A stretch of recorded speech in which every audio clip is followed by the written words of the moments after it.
Hey, good morning, my friends. How is everyone doing today? I have the pink on. Well, they are starting early, which actually One second, please. they're probably right on time. The judge just spoke to the people at Court TV and said it's going to be a really bad day if I find out any of these jurors are photographed. Megan is there, dressed all in black, and they're getting ready to start their opening statements. So remember, as we're covering this trial, I'm going to be an hour earlier than I normally am. That's what I get for doing the time zone math. Way to go, Brooks.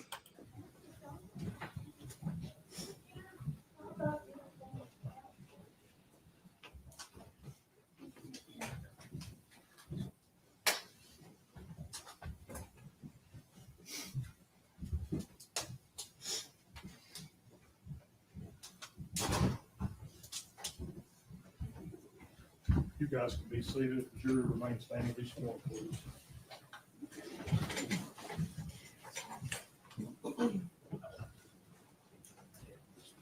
Eric, I want to use that chair back there. Okay. Yours, and you can just sit in the roll of a chair down here on the flat. No, you can stay up there. While they're moving the furniture, if you'll just raise your right hand. Do you solemnly swear or affirm that you will well and truly try the issues to be joined between the state of Tennessee and the defendant and the true verdict rendered thereto according to law and evidence, so help you God? Be seated.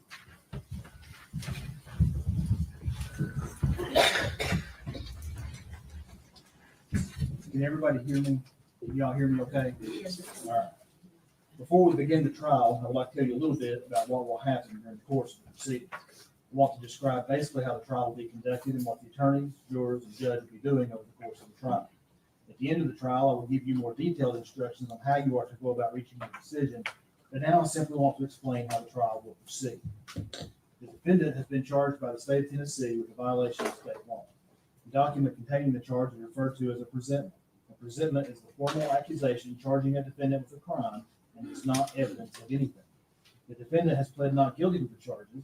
She is presumed innocent and may not be found guilty by you unless, after hearing all of the evidence, attorney's arguments, and instructions of law, the 12 jurors seated in this case unanimously find the state has proven its case beyond a reasonable doubt. The first step in the trial will be the attorney's opening statements. The state will tell you about the evidence it intends to present so that you will have an idea of what the state's case is about. This opening statement is not evidence. Its only purpose is to help you understand what the evidence will be and what the state will attempt to prove. After the state's opening statement, an attorney for the defendant may make an opening statement if he should so choose. Again, statements of attorneys are not evidence. Next will be the state's case in chief, in which the state will present its evidence. The evidence in the case will most likely consist of physical exhibits, documents, and the testimony of witnesses. The witnesses will testify by answering questions asked by the attorneys. After the state completes its case in chief, the defense will be given an opportunity to present evidence through witnesses and exhibits. A defendant is not required to put on any evidence or to testify. The burden is always on the state to convince you that the defendant is guilty beyond a reasonable doubt. If the defense does present proof, the state may then put on what is known as rebuttal proof. After you have heard all of the evidence, I will instruct you about the rules of law that you are to use in reaching your verdict. The final part of the trial occurs when the state and defense may present final arguments. I previously told you that opening statements by the attorneys are not evidence.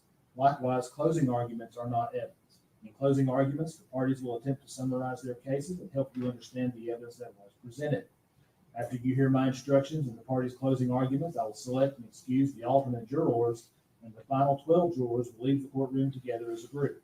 You will then begin your deliberations to make a decision in the case. Your deliberations will be secret, and you will not be required to explain your verdict to anyone. Now that I have described in outline form the trial itself, let me explain the functions that you and I will perform during the trial. I will decide which rules of law apply to the case. My decision will be reflected in my responses to questions and objections the attorneys raised during the trial, as well as in my final jury instruction. It is your job to determine what the facts are from the evidence. You must then apply the law in my instructions to the facts, and from that application, you'll arrive at a verdict. The state has the burden of proving the guilt of the defendant beyond a reasonable doubt, and this burden remains on the state throughout the entire case. Keep in mind that the defendant is presumed to be innocent of the charges against her. Thus, the defendant is not required to prove her innocence, to have her attorneys make any statements or arguments, or to produce any evidence. Reasonable doubt is that doubt engendered by an investigation of all the proof in the case, and an inability after such investigation to let the mind rest easily as to the certainty of guilt. A conviction cannot be based on conjecture, suspicion, or mere belief that the defendant is guilty of the crime charged. Reasonable doubt is a high burden, but it does not mean proof with absolute certainty. Absolute certainty of guilt is not demanded by the law to convict of any criminal charge, but moral certainty is required, and this certainty is required as to every element of the offense. Reasonable doubt does not mean a captious, possible, or imaginary doubt. A reasonable doubt is not a whim, it is not speculation or suspicion, it is not an excuse to avoid the performance of an unpleasant duty, and it is not sympathy. A reasonable doubt is a doubt based on reason and common sense after careful and impartial consideration of all the evidence in this case. You, as jurors, must decide whether the state has proven beyond a reasonable doubt that the defendant has committed the crime charged in the presentment. You must consider the evidence in each count separately. You must base that decision only on the evidence in the case and my instructions about the law. An important part of your job will be making judgments about the testimony of the witnesses who testify. You should decide whether you believe what each person says and the importance of his or her testimony. In making that decision, I suggest you ask yourself a few questions. Did the person impress you as honest? Did he or she have any particular reason not to tell the truth? Did he or she have a personal interest in the outcome of the case? Did the witness seem to have a memory of the events he or she testified about? Did the witness have the opportunity and ability to observe accurately the things he or she testified about? Did he or she appear to understand the questions clearly and answer them directly? Did a witness's testimony differ from the testimony of other witnesses? These are a few of the considerations that will help you determine the accuracy of each witness's testimony. In making up your mind and reaching a verdict, do not base any decisions on the fact that there were more witnesses on one side than on the other. Likewise, do not reach a conclusion on a particular point just because more witnesses testified for one side on that point. Your job is to think about the testimony of each witness you heard and decide the facts. Some of you have probably heard the term circumstantial evidence and direct evidence. These are the two basic types of evidence that exist in law. Direct evidence is direct proof of the facts, such as the testimony of an eyewitness. Circumstantial evidence is proof of facts from which you may infer or conclude that other facts exist. I will give you further instructions on these as well as other matters at the end of the case. Keep in mind that you may consider both kinds of evidence which are considered to be of equal value in the law. The court will not provide you with a transcript of the testimony at the end of the trial. Therefore, you must listen very carefully to the testimony. Each of you will be allowed to take notes during the trial for your own use during your deliberations. You are not required to take notes. Independent memory can be as accurate as written notes. You will be provided with paper and pen if you decide to take notes. During the course of the trial, you should not talk with any witness, defendant, or attorney involved in this case. Please do not talk with them about any subject whatsoever. You may see them in the hallway or at some other location. If you do, perhaps the best standing rule is not to say anything. You also should not discuss this case among yourselves until I instruct you on the law and you start deliberating at the end of the case.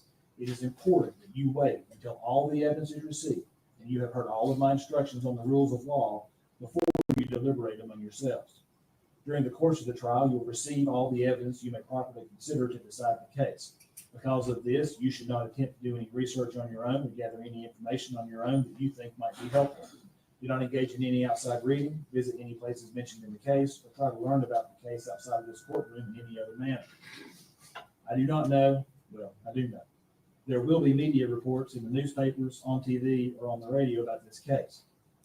You are not permitted to read, watch, or listen to those reports. You, as jurors, must base your decisions solely on the evidence you hear in the courtroom.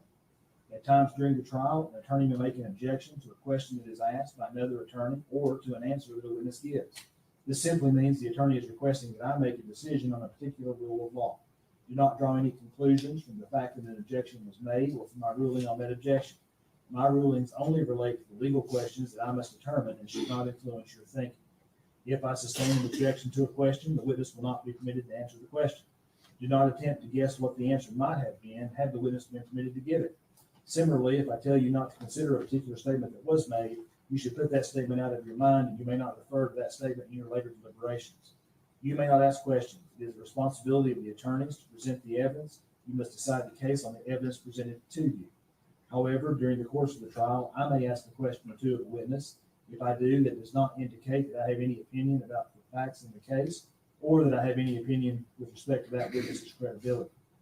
Finally, during the course of the trial, I may have to interrupt the proceedings to confer with the attorneys about the rules of law which should apply. In some cases, we may have bench conferences in the courtroom outside of your hearing, and in some instances, I may ask you to retire to the jury room while we discuss the matter out of your presence. I ask your patience because these interruptions are necessary points in the trial where we have to resolve legal issues. If, after your deliberations, you find the defendant guilty of first-degree murder, we will then proceed to a sentencing, and you will set the punishment. If, after your deliberations, you find the defendant guilty of any other offense or offenses, the court will set the punishment at a separate sentencing hearing. The jury will not be involved in setting the punishment in those offenses. This completes my opening comments to you. We will now proceed with the reading of the presentment. General.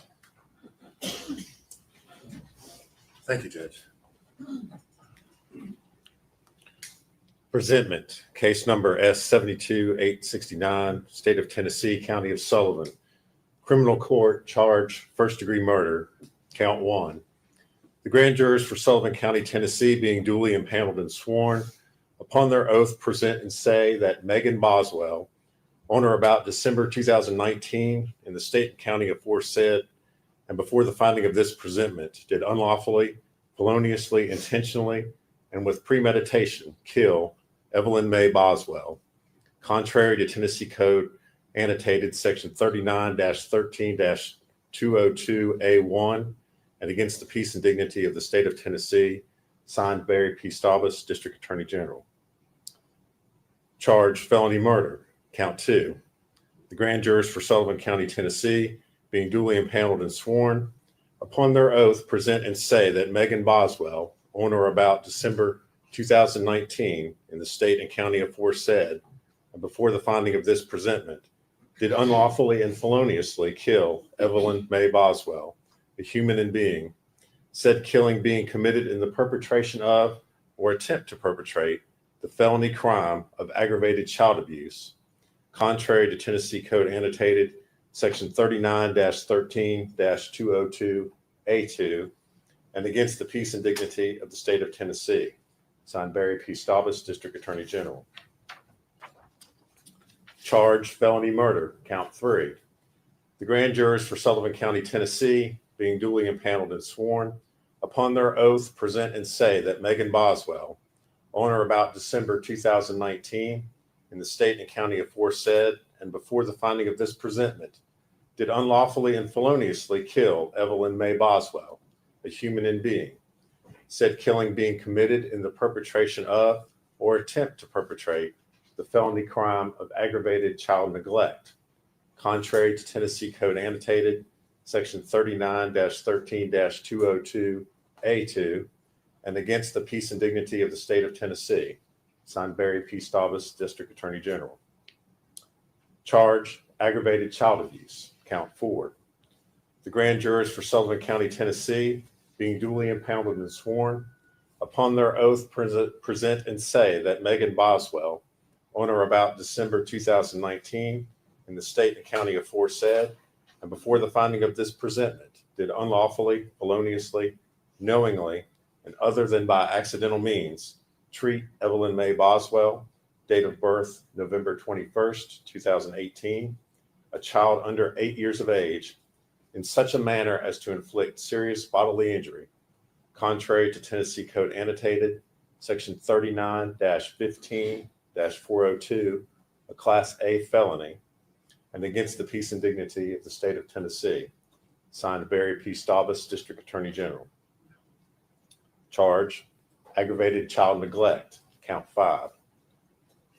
The grand jurors for Sullivan County, Tennessee, being duly impaneled and sworn, upon their oath present and say that Megan Boswell, on or about December 2019, in the state and county aforesaid, and before the finding of this presentment, did unlawfully, feloniously, and knowingly neglect a child, Evelyn May Boswell, date of birth November 21st, 2018, a child 8 years of age or less, so as to adversely affect the child's health and welfare. And the act of neglect resulted in serious bodily injury to the child, Evelyn May Boswell. contrary to Tennessee Code Annotated, Section 39-15-402, a Class A felony, and against the peace and dignity of the state of Tennessee. Signed, Barry P. Stavas, District Attorney General. Charge, tampering with evidence, count 6. The grand jurors for Sullivan County, Tennessee, being duly impaneled and sworn, upon their oath present and say that Megan Boswell, on or about December 2019, in the state and county aforesaid, and before the finding of this presentment, did unlawfully, knowingly, and feloniously alter, destroy, or conceal evidence with the intent to impair its availability, verity, or legibility as evidence in an investigation. The said Megan Boswell, knowing that an investigation was pending or in progress, contrary to Tennessee Code Annotated Section 39-16-503, a Class C felony, and against the peace and dignity of the state of Tennessee. Signed, Barry P. Stavas, District Attorney General. Charge, false report, count 7. The grand jurors for Sullivan County, Tennessee, being duly impaneled and sworn, upon their oath present and say that Megan Boswell, on or about February 18th, 2020, in the state and county aforesaid and before the finding of this presentment, did unlawfully, knowingly, and feloniously make a statement in response to a legitimate inquiry by Sullivan County Sheriff's Detective Tracy Haraz, a law enforcement officer, concerning a material fact about an offense or incident within the officer's concern, to wit, the disappearance of the defendant's infant daughter, Evelyn Boswell, knowing that the statement was false and with the intent to obstruct or hinder the officer from preventing the offense or incident from occurring or continuing to occur. The said false statement concerning Evelyn Boswell and the defendant's claim that her infant child was with the child's father, Ethan Perry, contrary to Tennessee Code Annotated Section 39-16-502, a Class D felony, and against the peace and dignity of the state of Tennessee. Signed, Barry P. Stavas, District Attorney General. Charge, false report, count 8. The grand jurors for Sullivan County, Tennessee, being duly impaneled and sworn, upon their oath present and say that Megan Boswell, on or about February 18th, 2020, in the state and county aforesaid and before the finding of this presentment, did unlawfully, knowingly, and feloniously make a statement in response to a legitimate inquiry by Sullivan County Sheriff's Detectives Michelle Gillum and Tracy Haraz, law enforcement officers, concerning a material fact about an offense or incident within the officer's concern, to wit, the disappearance of the defendant's infant daughter, Evelyn Boswell, knowing that the statement was false and with the intent to obstruct or hinder the officer from preventing the offense or incident from occurring or continuing to occur. The said false statement concerning the defendant's alleged lack of knowledge of the whereabouts of her infant daughter and her alleged efforts to locate her daughter, contrary to Tennessee Code Annotated Section 39-16-502, a Class D felony, and against the peace and dignity of the state of Tennessee. Signed, Barry P. Stavas, District Attorney General. Charge, false report, count 9. The grand jurors for Sullivan County, Tennessee, being duly impaneled and sworn, upon their oath present and say that Megan Boswell, on or about February 18th, 2020, in the state and county aforesaid and before the finding of this presentment, did unlawfully, knowingly, and feloniously make a statement in response to a legitimate inquiry by Sullivan County Sheriff's Detective Lieutenant Steve Williams, a law enforcement officer, concerning a material fact about an offense or incident within the officer's concern, to wit, the disappearance of the defendant's infant daughter, Evelyn Boswell, knowing that the statement was false and with the intent to obstruct or hinder the officer from preventing the offense or incident from occurring or continuing to occur. The said false statement concerning the alleged last physical contact that the defendant had with her infant daughter and Ethan Perry's alleged refusal to respond to her text and voicemails regarding her daughter following an argument with Ethan Perry about the custody arrangements concerning her daughter.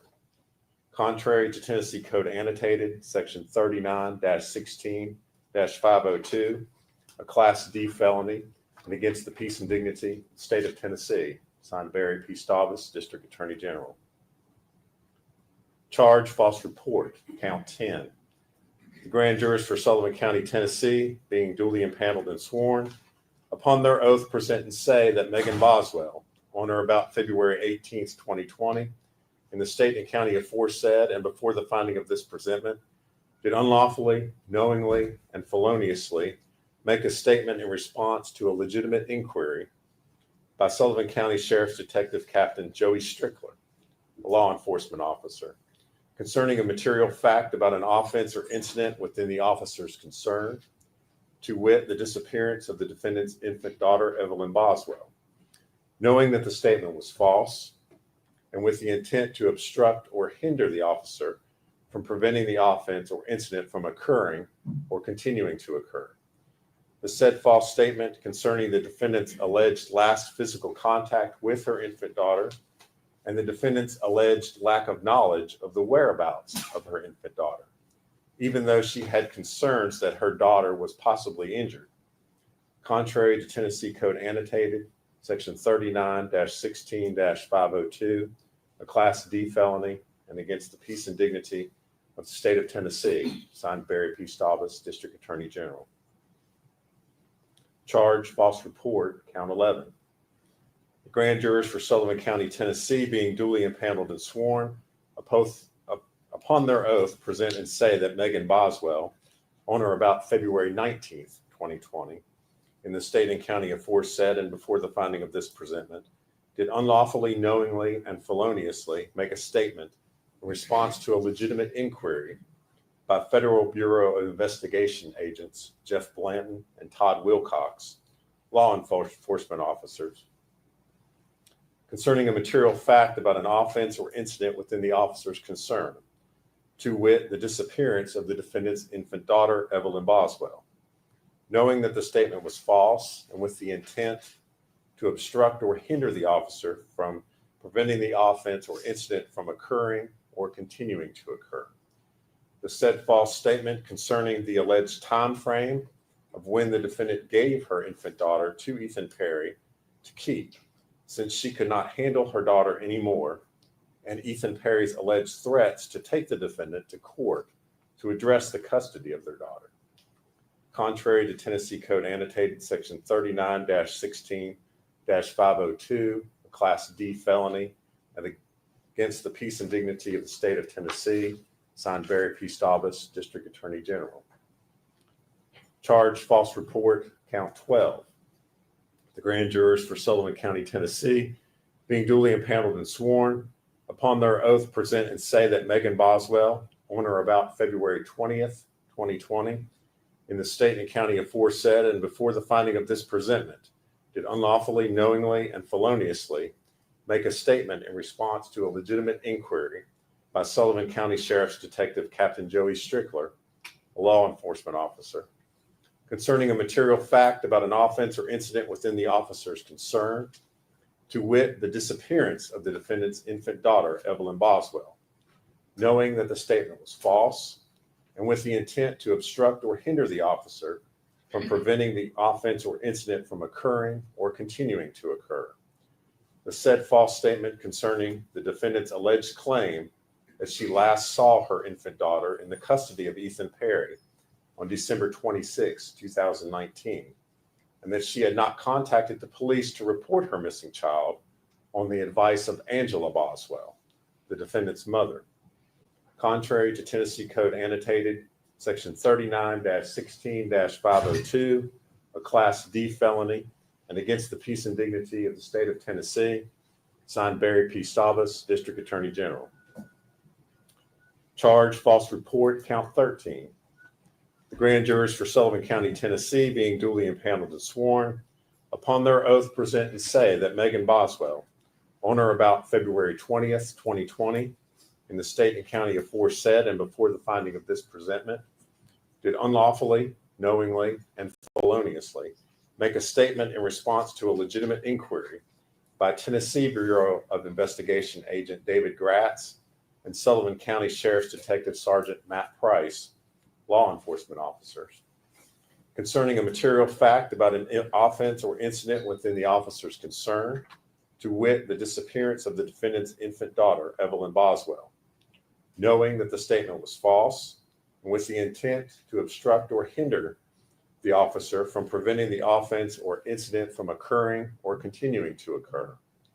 The said false statement concerning the defendant's mother, Angela Boswell, possibly having her infant daughter, but refusing to share with the defendant the location of her daughter and whether she had custody of the defendant's daughter.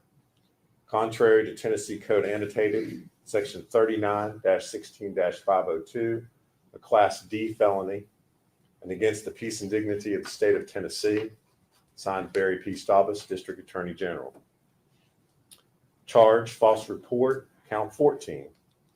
The grand jurors for Sullivan County, Tennessee, being duly impaneled and sworn, upon their oath present and say that Megan Boswell, on or about February 20th, 2020, in the state and county aforesaid, and before the finding of this presentment, did unlawfully, knowingly, and feloniously make a statement in response to a legitimate inquiry by Tennessee Bureau of Investigation Agent David Gratz and Sullivan County Sheriff's Detective Sergeant Matt Price, law enforcement officers, concerning a material fact about an offense or incident within the officer's concern, to wit, the disappearance of the defendant's infant daughter, Evelyn Boswell, knowing that the statement was false and with the intent to obstruct or hinder the officer from preventing the offense or incident from occurring or continuing to occur.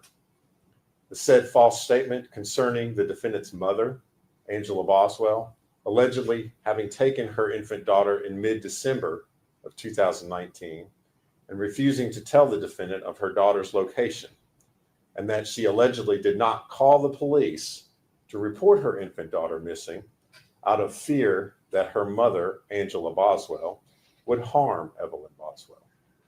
Contrary to Tennessee Code Annotated, Section 39-16-502, a Class D felony, and against the peace and dignity of the state of Tennessee, signed Barry P. Staubus, District Attorney General. Charge, false report, count 15.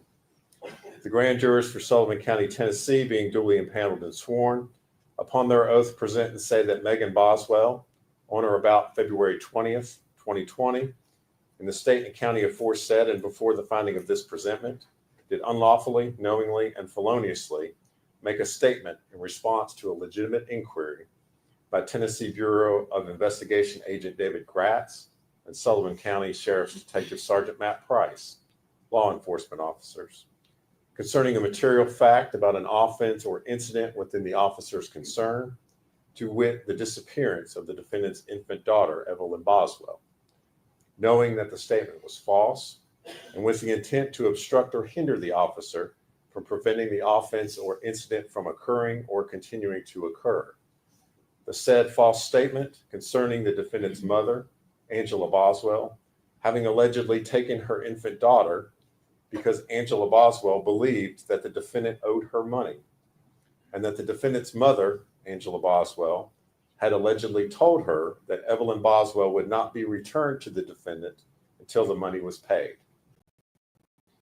Contrary to Tennessee Code Annotated, Section 39-16-502, a Class D felony, and against the peace and dignity of the state of Tennessee, signed Barry P. Staubus, District Attorney General. Charge, false report, count 16.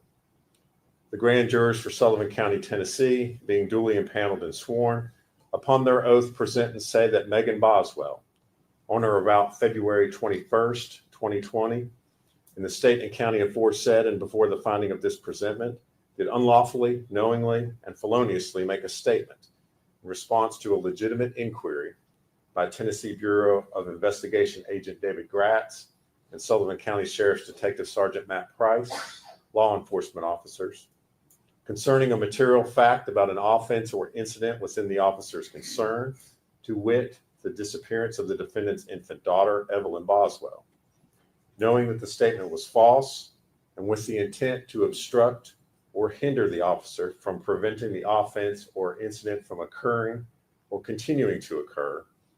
The the said false statement concerning her mother, Angela Boswell, allegedly having Evelyn Boswell at an unknown location, and that despite the efforts of the defendant to find her infant daughter, she allegedly did not know the whereabouts of her infant daughter and did not have any additional information to provide to law enforcement in their attempts to find the missing child. Contrary to Tennessee Code Annotated, Section 39-16-502, a Class D felony, and against the peace and dignity of the state of Tennessee, signed Barry P. Staubus, District Attorney General. Charge, false report, count 17. The grand jurors for Sullivan County, Tennessee, being duly impaneled and sworn, upon their oath present and say that Megan Boswell, on or about February 23rd, 2020, in the state and county aforesaid, and before the finding of this presentment, did unlawfully, knowingly, and feloniously make a statement in response to a legitimate inquiry by Tennessee Bureau of Investigation Assistant Agent in Charge, Chris Wilhoit, a law enforcement officer, concerning a material fact about an offense or incident within the officer's concern, to wit, the disappearance of the defendant's infant daughter, Evelyn Boswell. Knowing that the statement was false, and with the intent to obstruct or hinder the officer from preventing the offense or incident from occurring or continuing to occur. Concerning the defendant's mother, Angela Boswell, allegedly having given the defendant's infant daughter, Evelyn Boswell, to another person who Angela Boswell refused to name, and that her infant child was safe and would have a better life with the unknown person than with the defendant. Contrary to Tennessee Code Annotated, Section 39-16-502, a Class D felony, and against the peace and dignity of the state of Tennessee. Signed Barry P. Staubus, District Attorney General. Charge, abuse of a corpse, count 19.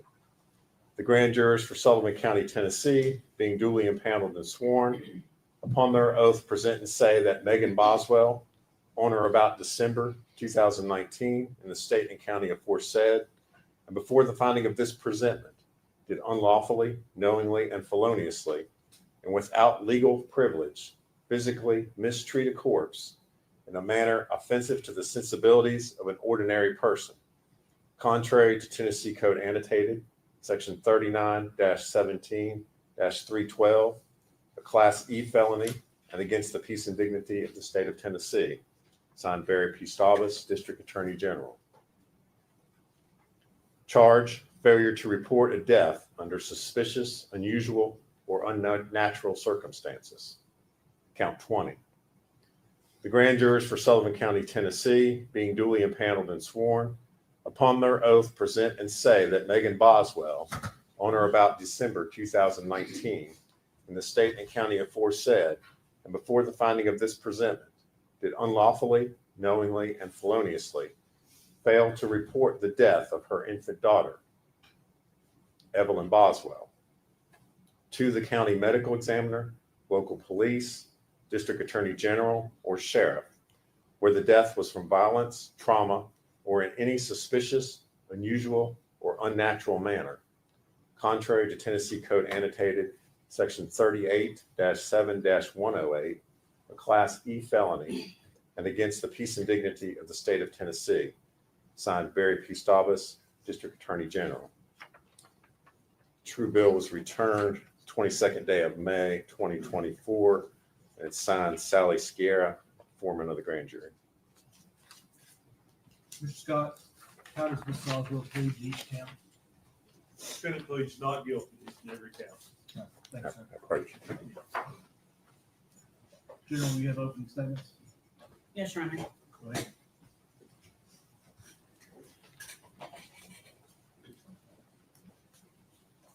Good morning. Today we're going to talk about Evelyn Boswell for a few minutes. In 2019, Evelyn Boswell was a bright, growing little girl, full of life, healthy, learning to walk, learning to talk, doing all the things that a 12-month-old child would do.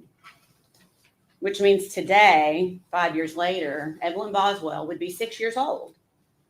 She would be possibly in kindergarten, learning to read, maybe taking her first ballet class or her first soccer game, learning to tie her shoes, all of the things that we think of that are firsts for 6-year-old children. But based upon the last 2 days of our jury selection, we all know that Evelyn Boswell is not going to do any of those things. We all know that all of that was taken away from her in December of 2019 by the defendant, Megan Boswell. And her life wasn't just cut short. It's not just a tragedy. Her life was violently ripped away from her. And we can all agree that it's a shock. It's a tragedy when a child dies. It's upsetting. It upsets all of us. You'll hear phrases like gone too soon. What a tragedy. A child had such a life ahead of them. And a lot of times it is a tragedy. And in this case, it's a tragedy too. But in this case, it was a preventable tragedy. There's so much more to this story that you are going to hear. Because Evelyn did not have to die. Evelyn could be here today. And so today, 5 years later, we are asking you to give justice to Evelyn Boswell. During this trial, you will learn that the one person, Evelyn's mother, Megan Boswell, who was entrusted more than anyone else to take care of her, to keep her safe, to protect her, that she failed her in the worst possible way.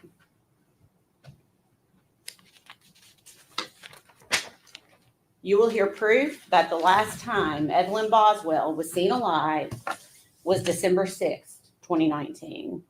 You're going to hear that date a few times during this trial. That is the last time that Evelyn Boswell was seen alive. And that was just a few weeks after her first birthday. And you're going to hear from many witnesses who saw Evelyn frequently, saw her all the time, family members, Megan Boswell's friends, that all of a sudden are like, where's Evelyn? Where's Evelyn? We're not seeing. They're concerned. And they would ask Megan Boswell about it. And every time Megan had an answer. Megan concocted a story. And I'm not going to tell you now what she said. You're going to hear that in the proof. But she told all kinds of different stories, depending on the person that she was talking to. And you will hear from those witnesses today. But you will hear, or this week, but you will hear there was concern. You know, they knew Megan. They thought they knew Megan, I should say. And so they wanted to trust that what she was telling them was the truth. But it was not the truth. So after December, what happens next? We have Christmas, New Year's. Where's Evelyn? There is no Evelyn. You will not see any proof that Evelyn was seen at Christmas, New Year's. Then we jump to January. The entire month of January 2020, 31 days. Where's Evelyn? There's no Evelyn. People are really starting to get concerned, and Megan Boswell continues to concoct stories of where Evelyn is to try to help people make sense so she can keep this going. The entire month of February 2020. Where's Evelyn? Again, at this point, family is really starting to get concerned that they have not seen Evelyn. And they're asking questions. Months pass. We're not talking about weeks. We are talking about over 2.5 months that Evelyn Boswell is missing. The defendant is not even just canceling her well visits. She's no-showing. She's just not showing up because she knows where Evelyn is. But again, even to the pediatrician's office, she has to concoct a story about forgetting the appointment maybe, or I got my days mixed up. Always a story. Always a story.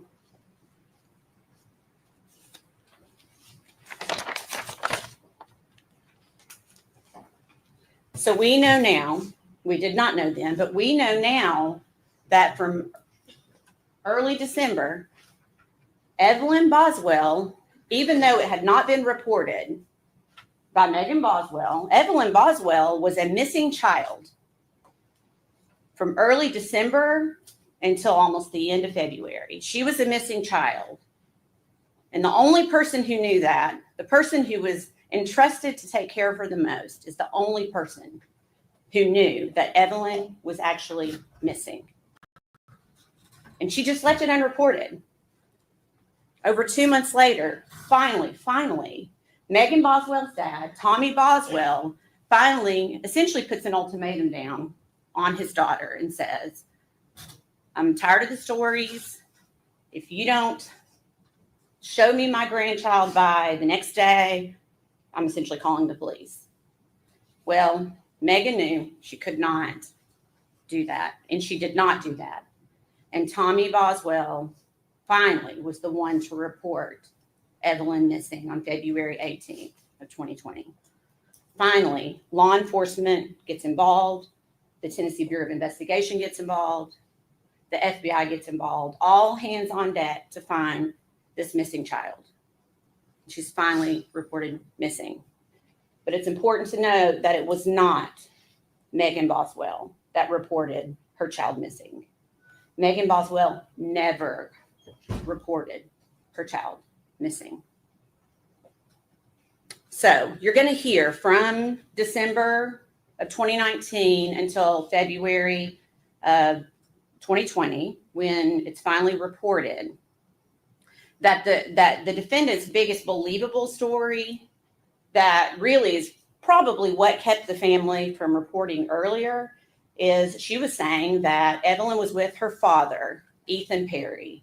And you'll hear a lot about Ethan Perry, and you'll get to hear from Ethan Perry yourselves. Ethan Perry is actually not Evelyn's father, but Megan led him to believe that he was the father. And everyone, for all purposes, also believed Ethan Perry was the father. So to the family, they're like, well, that's good. He's stepping up. The father's stepping up. That's good. We're proud of him. And that is the story that Megan Boswell told mostly to her family, to her friends. You were going to hear a lot of testimony about her just telling everyone that Ethan Perry has gotten Evelyn. First, you'll hear that they're trading weeks, but doesn't make sense because people are still not seeing Evelyn. So then Megan took it one step further, where he took her to court and got emergency custody, blaming her for something. And again, not true. There was never court. There were no documents. Juvenile court was never involved. It was just another story that Megan Boswell was telling because she knew where Evelyn was, and she had to keep perpetuating this lie. Interestingly enough, she didn't think it through completely because Ethan Perry at the time was in the Army in Louisiana. He lived in barracks, and I think we all understand and know that in the barracks, there's not going to be a toddler running around. But Megan Boswell, in perpetuating that story, she didn't care. She got the entire Army involved in this to go investigate this poor guy who was trying to serve our country in Louisiana, pulling him out of his duty. I can't imagine the chaos that caused, all because Megan Boswell wanted to perpetuate this lie. And Ethan Perry didn't even see Evelyn in December. You will hear that he came in to visit his grandparents on leave. He never saw Evelyn Boswell over Christmas or over December. We all know why now. But at the time, Megan again tells the story. Evelyn has the flu. She can't come. And you will hear the testimony that no one, not Ethan Perry or anyone else, saw Evelyn Boswell in December. The hard part. From early December of 2019 until later when her body was found, Evelyn was always in the same place. And Megan Boswell knew that. Megan Boswell knew that because she is the one that put Evelyn there. She placed Evelyn's body in a kitchen trash can, her own trash can from her home, from the trailer that she shared with Evelyn. And she hid that trash can in her own childhood playhouse on her father's property, a playhouse that you will see no one has been in for a very long time, and that it was Megan's. It was personal to Megan, not to anyone else. And you're going to hear that Evelyn was put into the trash can upside down is the best way to describe it, head down, in a bag of trash filled with food debris, broken eggs, her body just placed in there by the defendant. You will see that there was a blanket tightly wrapped around Evelyn's body, pulled up over her face, and quite a bit of aluminum foil then wrapped around her head.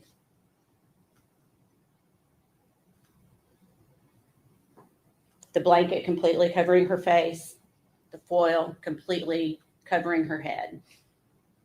Upside down in a trash can, still in her purple fleece onesie and diaper. And as terrible as it is to say, you are going to hear that she just wasn't placed in the trash can, but then another trash bag was placed on top of her. And that trash bag was shoved down into the trash can, compressing Evelyn into the trash can. That's what we're dealing with today. And you're going to hear proof that directly links only one person to this crime, this horrendous crime. You are going to hear that the only person linked to this crime is sitting at this table right here. You are going to hear it from many witnesses. You're going to hear all of the stories that she concocted, the lies that she told, and you're going to hear forensic evidence that links the defendant, Megan Boswell, and only the defendant, Megan Boswell, to this crime.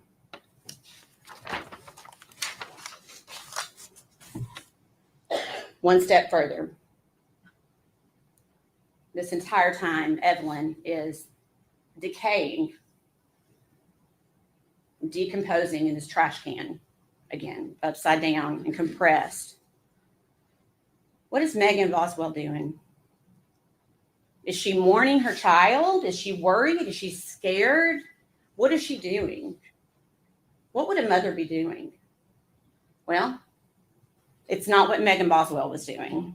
And you're going to hear that because Megan Boswell got a new boyfriend, and it conveniently happened at pretty much exactly the same time that Evelyn disappears. When no one sees Evelyn again, Megan Boswell has decided she's just going to, Evelyn just out of the head, and she's moving on with her life. And she is living her best life, and you will hear that. She has this new boyfriend who has money, or at least she thinks he has money, and she's going to have a better life for herself. Not her child, but for herself. You will hear that she takes trips. She's clearly falling in love.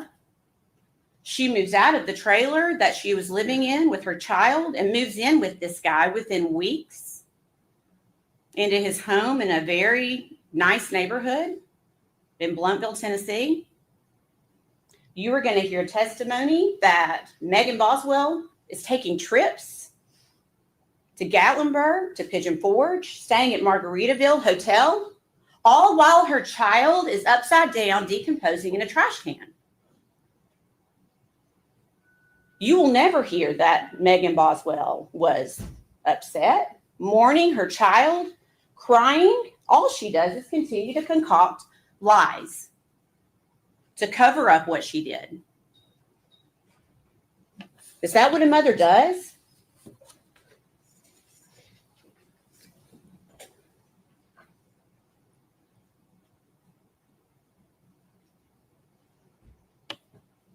So you will hear that when Tommy Boswell reports, it's essentially all hands on deck with law enforcement. Immediately, law enforcement goes into action, and you are going to hear so much proof about how much effort went into finding this baby, how much time and hours worked by every law enforcement agency in North Carolina, East Tennessee, Middle Tennessee, everyone putting their efforts into trying to find this little girl and hoping, just hoping to find her alive. So then Megan Boswell then, of course, comes clean, right? Once law enforcement's involved, because Megan knows where Evelyn is, so she's gonna tell law enforcement, right? The answer is no, and you probably can gather that by General Harper reading the indictment for about 40 minutes this morning. Megan Boswell continues to perpetuate her stories, concocting anything, blaming anyone else, Ethan Perry, for a day, 2 days. She continues that story of Ethan Perry. Then you'll hear she admits that's not true. So then she tries to blame her mom, her own mom. She decides to try to blame to try to get out of this because she knows this snowball is rolling down this hill and she's trying to stop it the best she can. Why is she doing that?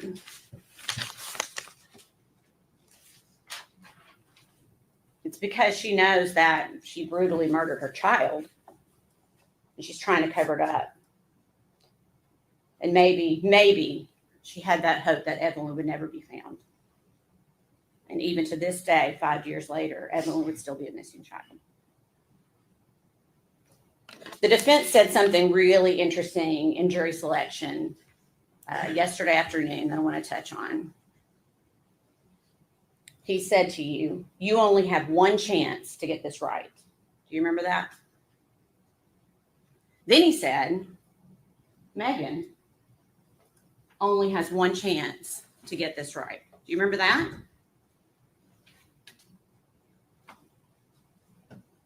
I submit to you, Megan Boswell has already had her chance. She was gifted with a beautiful child, a healthy, vibrant little girl. Evelyn was perfect. Megan Boswell already had her chance.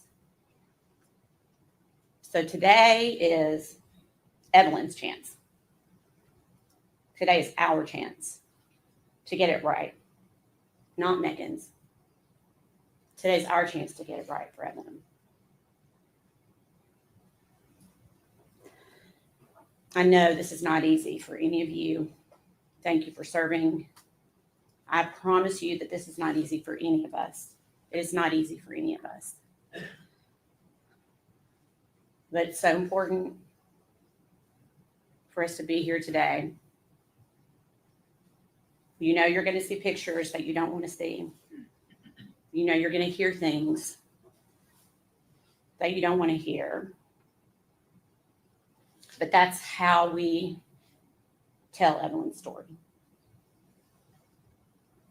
What she endured before her death, during her death, and even after her death.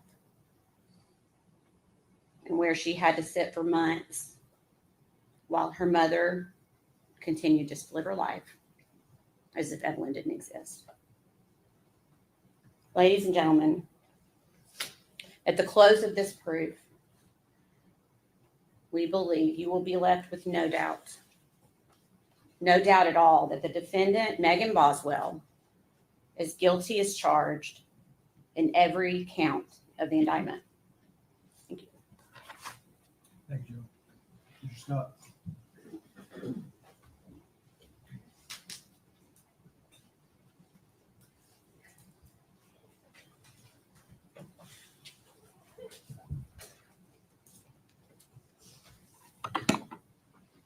Morning. She's right about some things. And this is a terrible situation. There's a child, 13-month-old child, dead in a trash can. No getting around that. Hold on just a minute. Ladies and gentlemen, I'm gonna have you go to the officer. Stand, please, so I'll have it.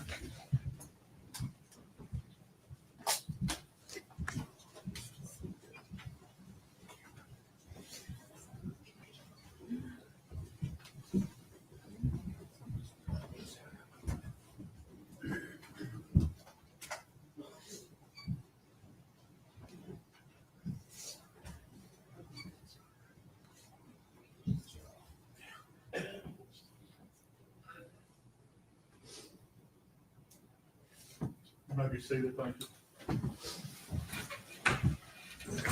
Who are you with? Kingsport Times News. All right.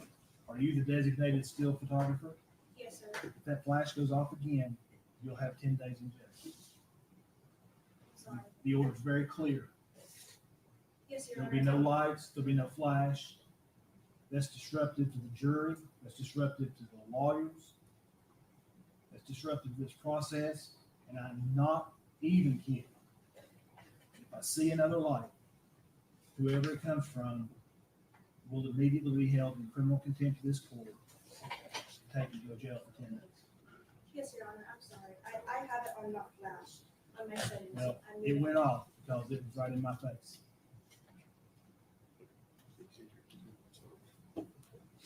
Now, I got a feeling that one or two of them is going to go back, which is going to mean it's going to take us like 15 minutes to get started. So we'll take about 10 minutes. Thank you. Court stands in recess.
Woo! Okay, you guys, the judge is pissed. Now, he already told them before they started their opening statements and everything like that, going through the indictment. He already said, it's not going to be a fun day if you disrupt this jury or you get any pictures of them. So somebody's in there using a flash. And, well, that made him mad.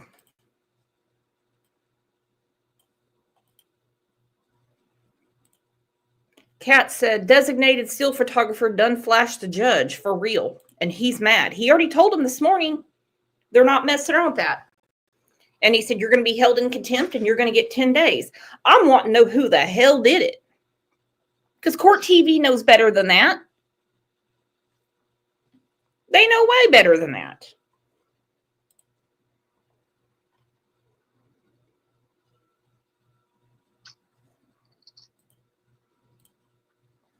I mean, talk about ridiculous behavior.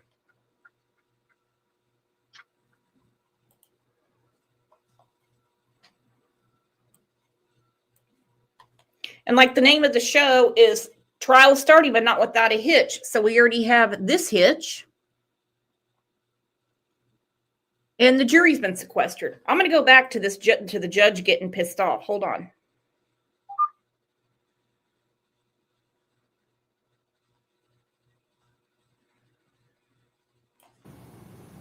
Meeting even after her death. And where she had to sit for months while her mother continued to live her life as if Evelyn didn't exist. Ladies and gentlemen, at the close of this proof, we believe you will be left with no doubt at all, that the defendant, Megan Boswell, is guilty as charged in every count of the indictment. Thank you. Thank you, Joe. Mr. Scott.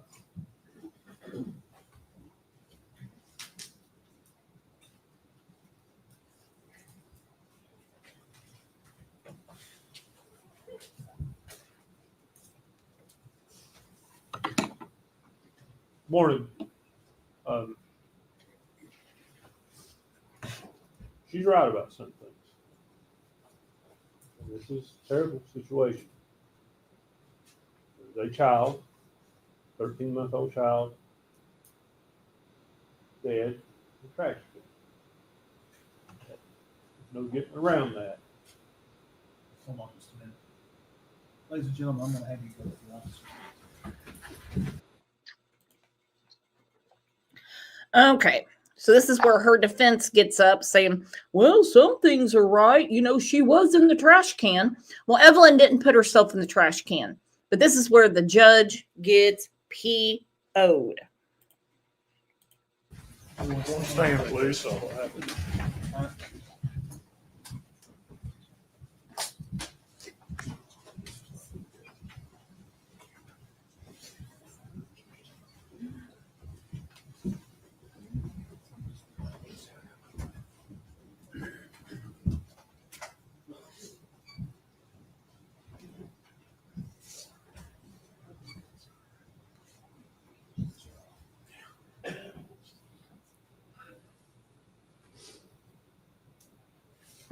Maybe seated, thank you. Who are you with? Kingsport Texas. All right. Are you the designated still photographer? Yes, sir. If that flash goes off again, you'll have 10 days in jail. Sorry. The order's very clear. Yes, Your There'll Honor. be no lights, there'll be no flash. That's disruptive to the jury, that's disruptive to the lawyers, that's disruptive to this process, and I'm not even kidding.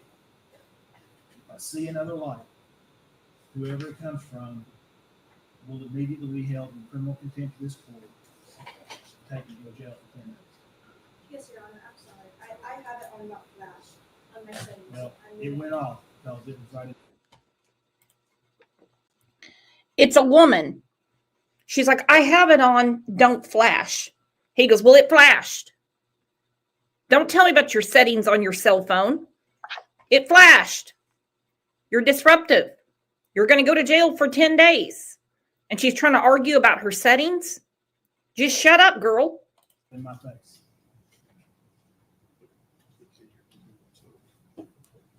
Now, I got a feeling that one or two of them is going to do that. Which will mean it's going to take us like 15 minutes to get started. So we'll take about 10 minutes. Thank you. Court stands in recess.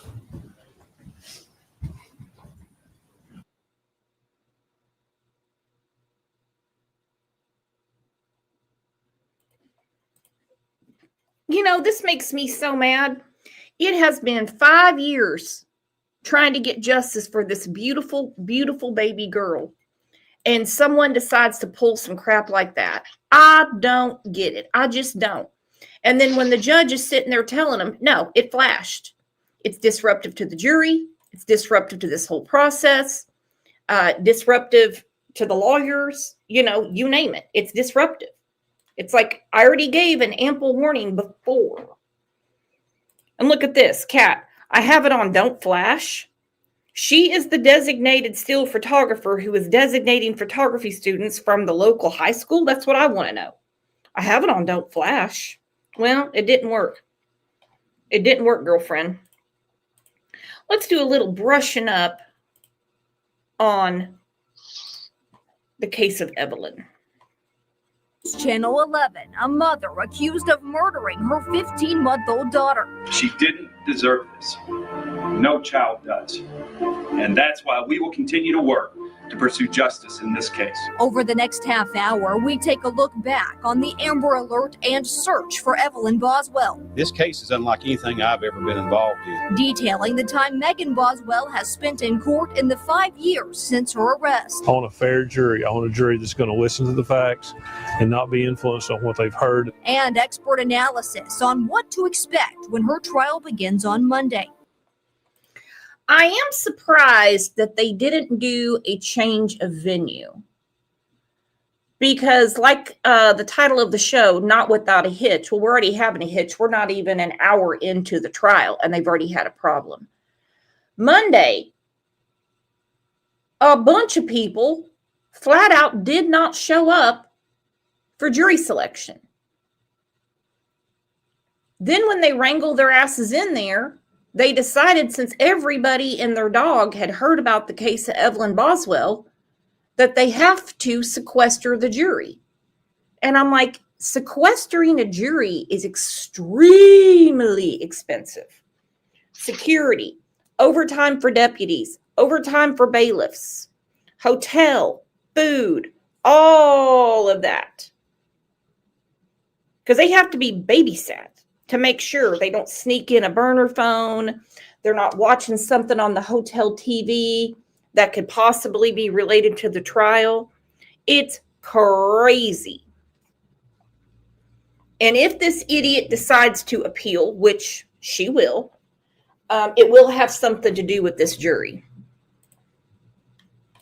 This special edition of News Channel 11 at 5:30 starts right now.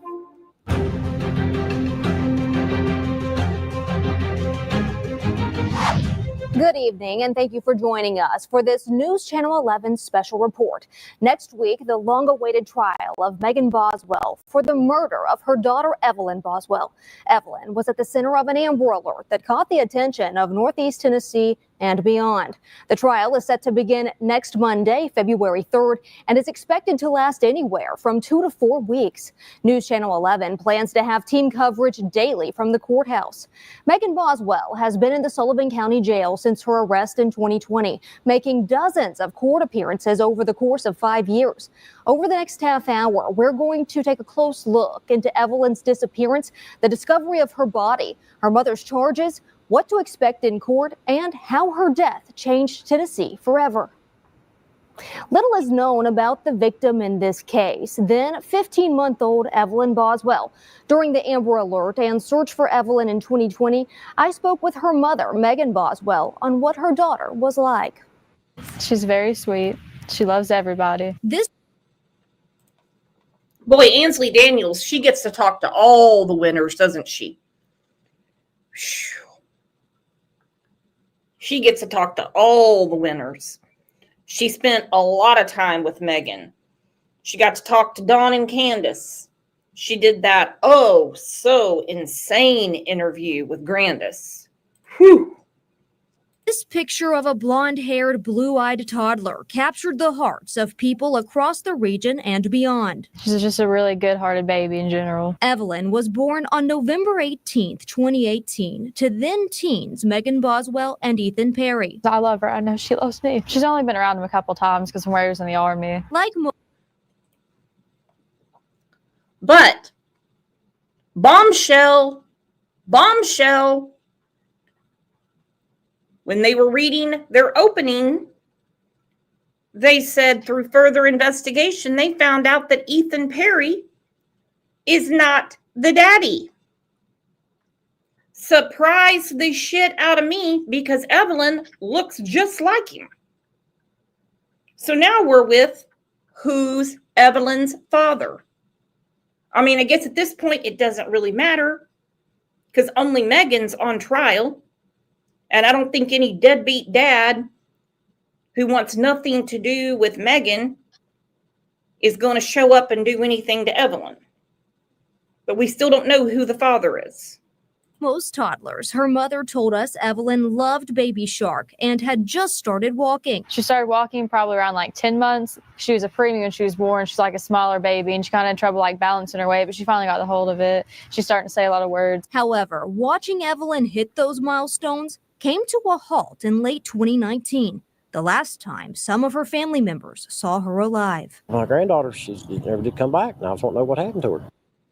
To understand this case and what to expect in court, we want to take you back to 2020, where it all started. On February 18th of that year, the Sullivan County Sheriff's Office says they received a referral from the Tennessee Department of Children's Services about a child that hadn't been seen by some family members in about 2 months. That child was Evelyn Boswell. The next day, just before 8 in the evening, the Tennessee Bureau of Investigation issued an Amber Alert for 15-month-old Evelyn. We've had a child that's not been seen by the parents or certain family members in almost 2 months and was just reported this week. Evelyn was last seen in December. As you all know, these cases are already time sensitive, and we urge anyone with any information to come forward. On February 21st, several rewards were announced for information that would help the investigation into the toddler's disappearance. More details were also given out about what folks should look out for in regards to the Amber Alert. Then on the 24th, Megan Boswell, Evelyn's mother, spoke with me for a News Channel 11 report. Maybe they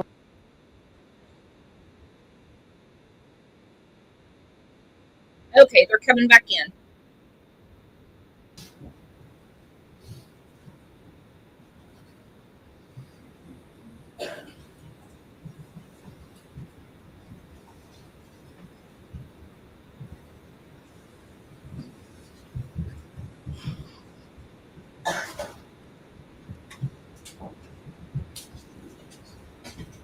Everybody get seated, thank you. Ladies and gentlemen, apologize for the parade. I just want you to know that wasn't the fault of any of the lawyers or the parties. It was just a procedural issue I had to take care of. Okay? Now, Mr. Scott, I believe you were about to begin your opening statement.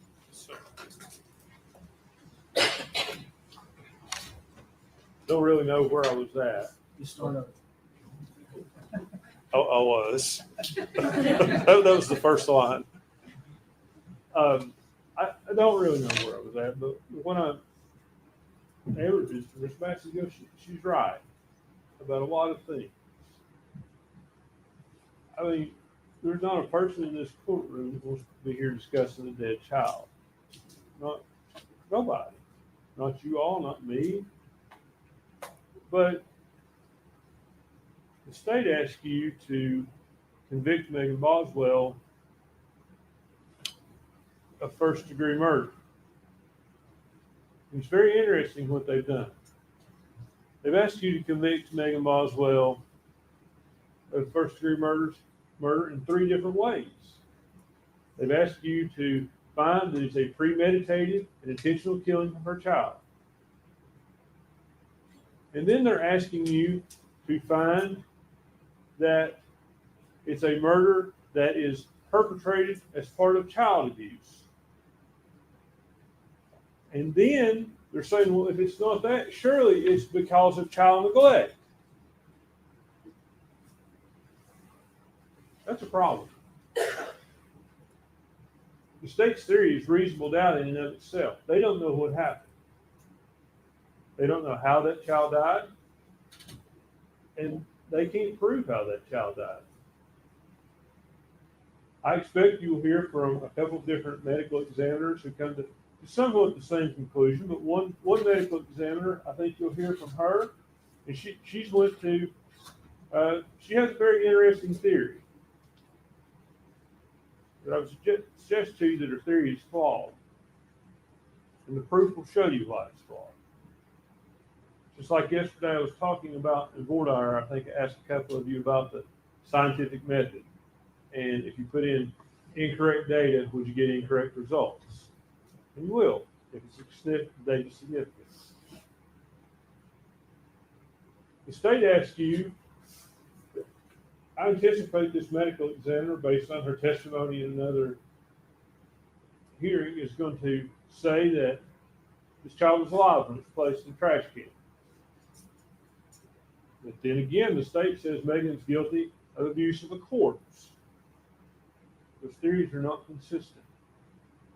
They're not consistent with this. What the state hasn't talked to you about is the possibility of what if this was accidental? What if Megan or Hunter Wood rolled over on that child in the bed? And I find this unreasonable, honestly. I find it unreasonable that you roll over on your child in the bed and you don't call 911. And I'm 49 years old. I practiced law for close to 25 years. Ms. Harper talked about yesterday how your life experiences are different. Well, mine are certainly different than Megan's. When this child died, she was 18 years old. Now, you heard about what a great father Tommy Boswell was and how involved he was. What you didn't hear is Megan had that child because while she was in foster care. That's how involved Tommy Boswell was. She was in foster care when she had the child. I think you'll hear a lot in this trial about how she came up. And I like to tell people, and I do tell people, I've never had a hard day in my life. I've never went hungry. I've never not had a place to live. I've never fought a war, and I've never lost a child. And I can't put myself in the position of someone who has lost a child. But that's what I'm going to ask you to do. Put yourself in Megan Boswell's position. She's 18 years old. She's got an older boyfriend. We expect the proof will be that he tells her, don't involve me with this. I don't want to be involved. Because they're scared they're going to get charged with something. That's going to be the proof in this case. And my reaction and your reaction would be different. I would certainly call 911. But I'm not 18 years old. And sometimes I think back to myself and I say, I would have called 911 at 18 years old. And I probably would. But I know a lot of people at 18 years old that wouldn't. Their life experience is different. Their maturity is different. If any of you have kids, some of you probably know that.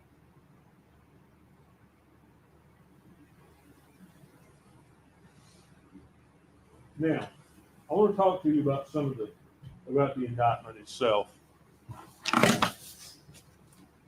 We entered a not guilty plea to each and every count. And we're persistent in that. But that probably seems disingenuous to some of you all about certain things. And I want to explain why. Counts 7 through 17 charge false report. And to find a false report, they have alleged that she has acted with the intent to obstruct or hinder an officer from preventing the offense or incident from occurring. Well, the case of the death of her daughter, death had already occurred, when she gave a statement. So it's not to hinder an officer in preventing the offense now, or from continuing to occur. That's the first thing. So you have to determine, is she criminally responsible? Did she lie to the police?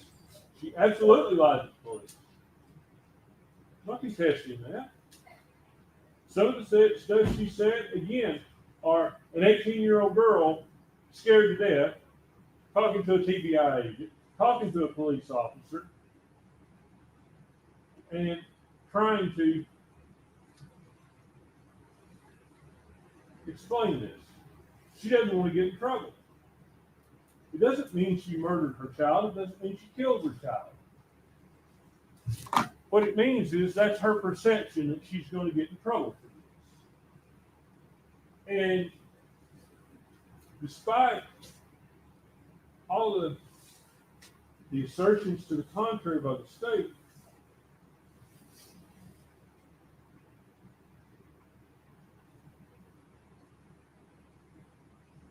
this is a trial, and I want to choose my words carefully. Ms. Massengill talks about Evelyn. How to get this right for Evelyn. Get justice for Evelyn.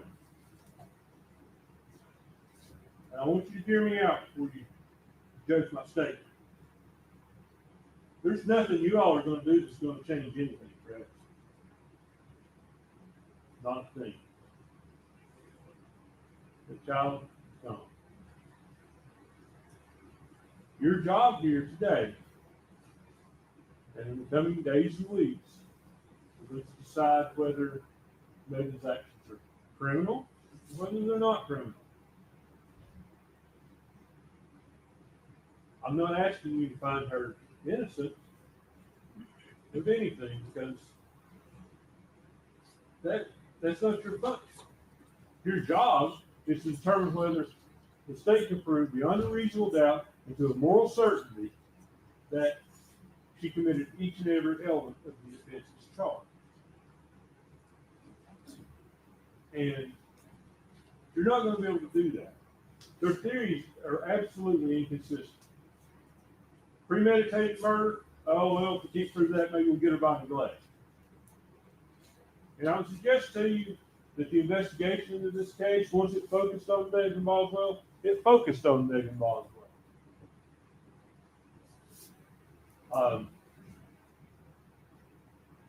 You'll see what little investigation there was into Hunter Wood, the boyfriend they talked about. It's like he's out of the picture. It's just Megan that did this.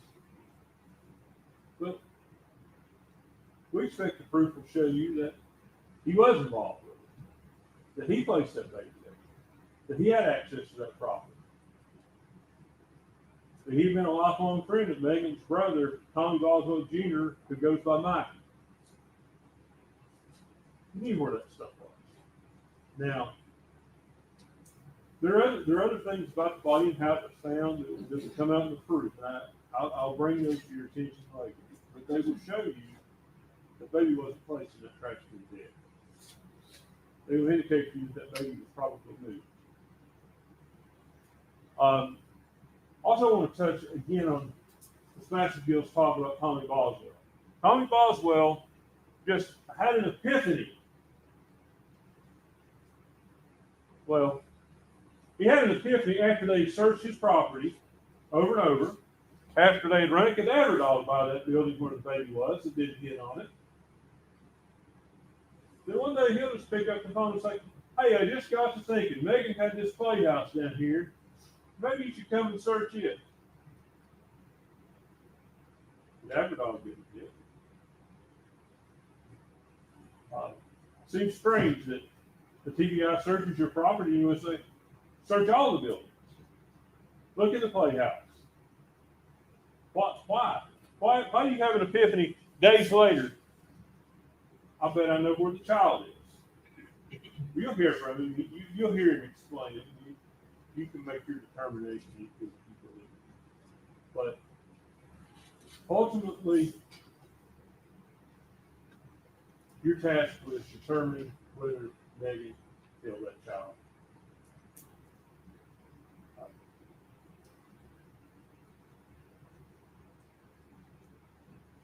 The child could have died sudden death syndrome. It's an upper range of sudden death syndrome, but it's still there. And that child, I think that child's date of birth is middle of November.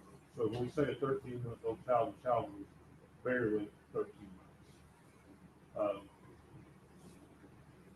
Could have died from that. It could have died from somewhere wrong over, as they believe. Just negative. And certainly, disposing of that body the way we disposed of it is not excusable. It doesn't excuse anything. It doesn't make it right. It doesn't mean she's murdered. It doesn't mean that. I want to talk to you about the last count that we pled not guilty to on abuse or failure to report a suspicious death. And as indicted,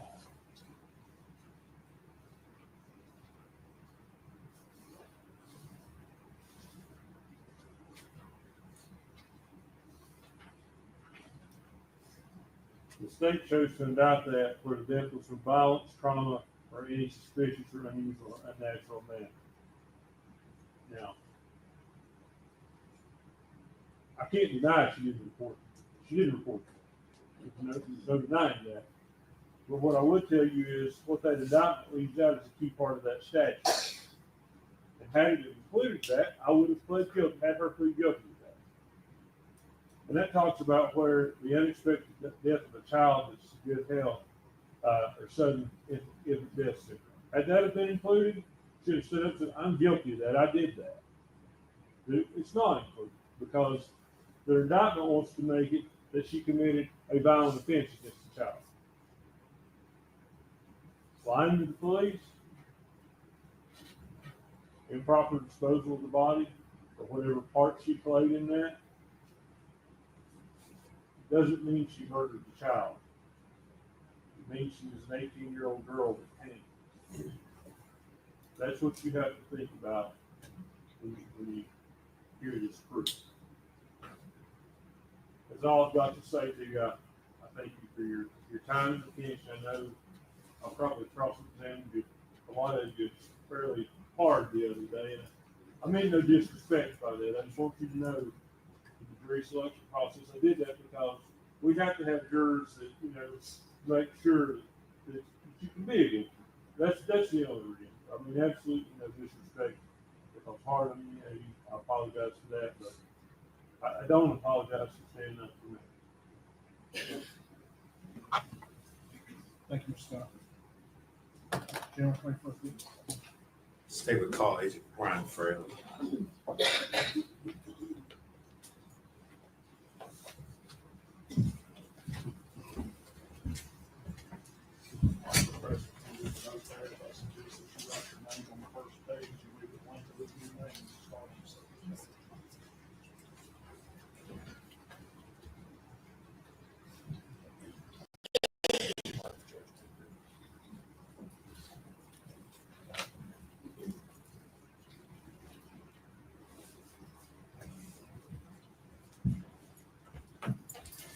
Raise your right hand, please, forward, please. State your name. Brian Frail. Solemnly swear affirm testimony about to give you the truth, the whole truth, and nothing but the truth. Yes, sir.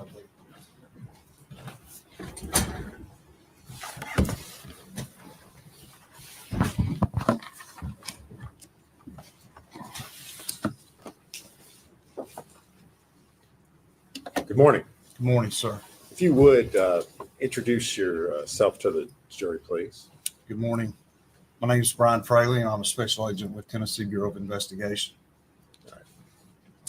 Agent Fraley, how long have you been with the Tennessee Bureau of Investigation? 19 years. What is your current position or assignment there? Senior special agent out of the Johnson City office assigned to the Criminal Investigation Division.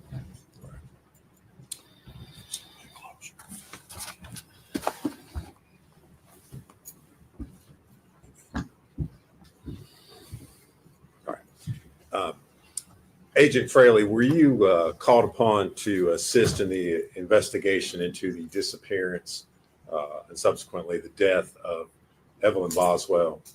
Yes, sir, I was. All right. And do you remember when that was that you were called out to assist in that? Yes, sir. It was February 19th of 2020. Okay. And what was your role when you first got called out? Myself and other agents were called to assist Special Agent Brian Pritchard. He had been called to Sullivan County to assist Sullivan County Sheriff's Department on an Amber Alert on the 18th of the previous day. Okay. And so when you were first called out, this investigation was in regards to a missing child. Is that correct? That's correct. Special Agent Pritchard had been contacted on a missing person case that involved Evelyn Boswell. Tennessee Bureau of Investigation is the only state agency that can actually issue Amber Alerts. We were informed that the initial complaint by a family member, being the grandfather of Evelyn, was Tommy Boswell through Department of Children's Services, also known as DCS, who had contacted the referral to the Sullivan County Sheriff's Department. Sullivan County Sheriff's Department got that referral, contacted us, and Special Agent Pritchard responded after going through a checklist that is required. Instead of just a regular missing person or missing child case, certain things have to be checked off or validated in order to issue a full-blown Amber Alert. And Agent Fraley, I know you work for the TBI. Were there other law enforcement agencies that were involved in this investigation?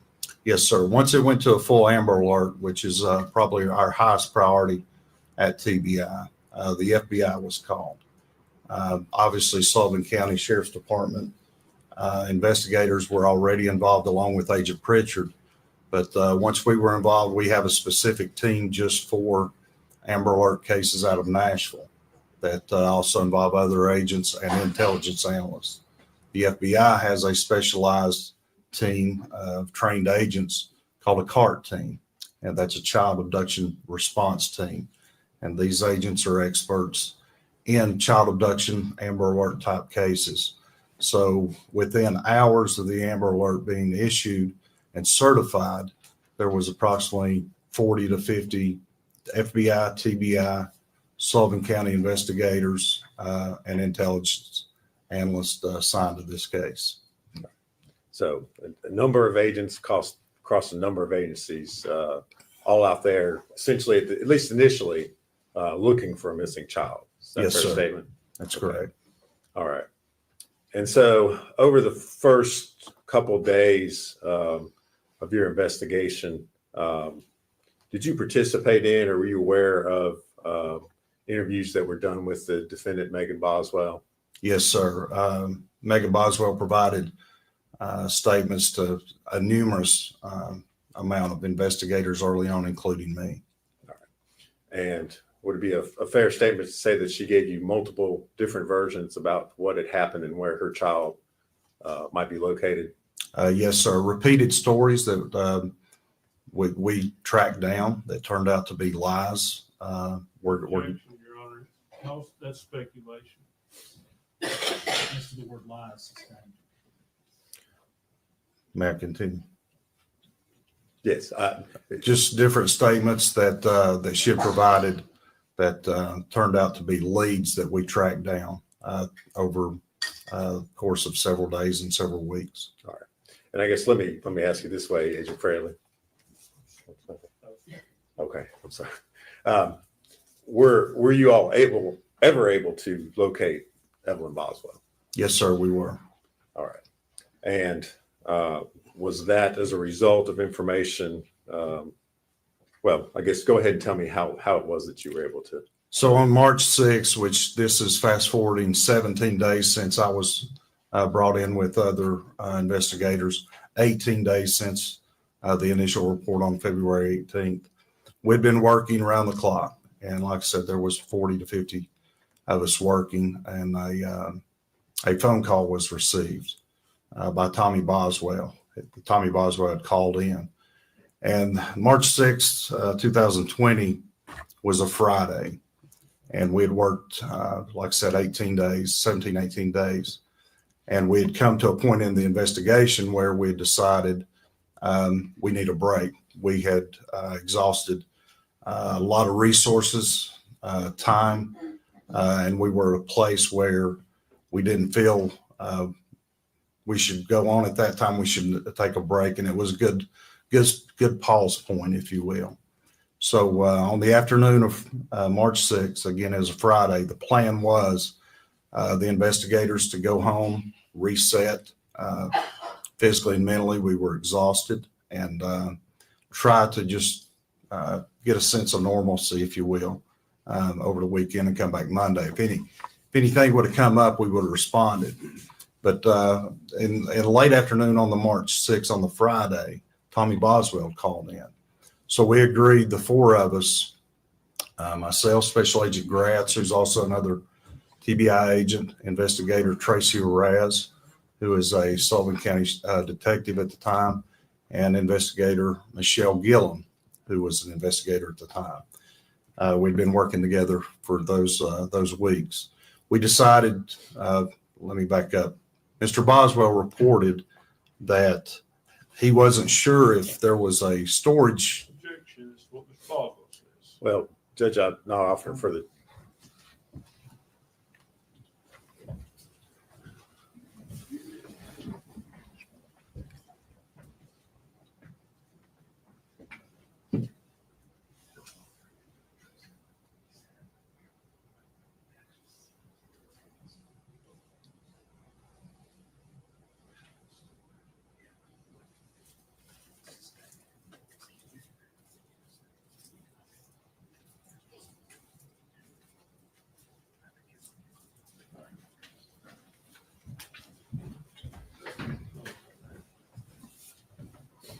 Sustained.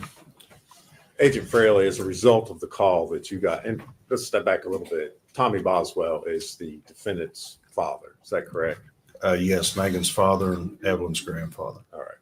As a result of the phone call that you received from Mr. Boswell, what did you all do next? We went to Mr. Boswell property located on Muddy Creek to conduct a search there. All right. Is that property located in Sullivan County? Yes, sir. All right. I think it's 539 All right. Muddy Creek Road. All right. Agent Fraley, in the course of your investigation while you were out there, did you create a sketch or diagram of the Boswell property? Yes, sir, I did. All right. If I could, I'm going to hand you a document, ask you if you can identify what's shown.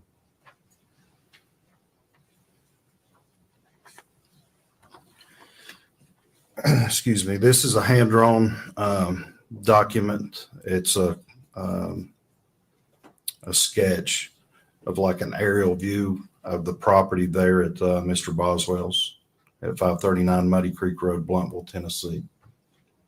All right. And does that diagram accurately show the layout or the placements of various sheds, outbuildings, trailers, roadways there on the property?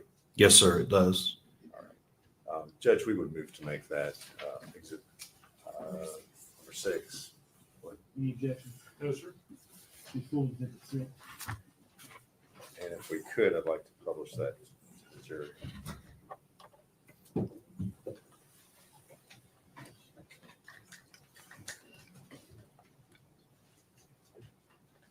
you gonna use the yellow thing? Well,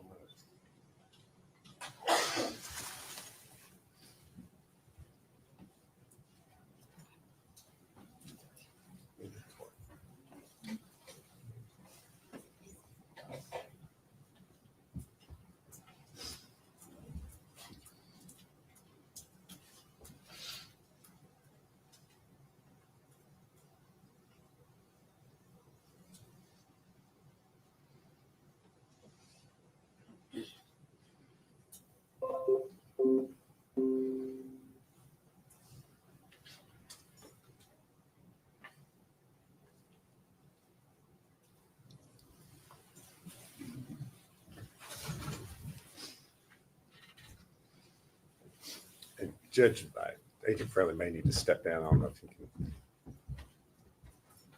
I may need him to step down for the witness. I don't know if you can, if I could hand him a laser pointer. Okay. He needs to, that's fine, as long as we can pick him up on.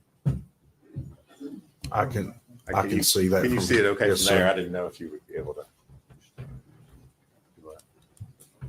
All right. Are you okay from Yes, sir. I can see that. shooting? And I have it in front of me as well Okay. on my screen. All right.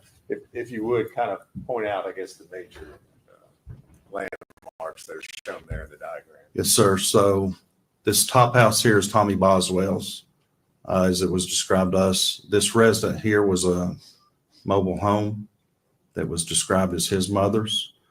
This is the shed that we had information on right there. That's like a yard barn or an outbuilding.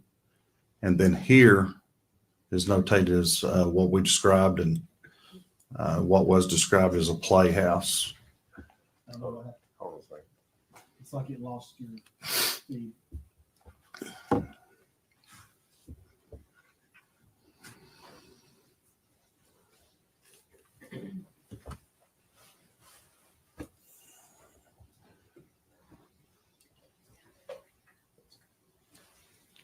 Judge, it's not connecting.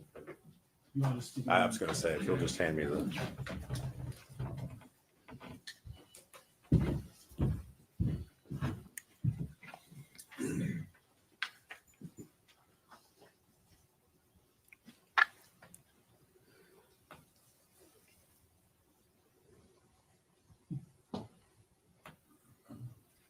You gotta drag it up. That's stay up.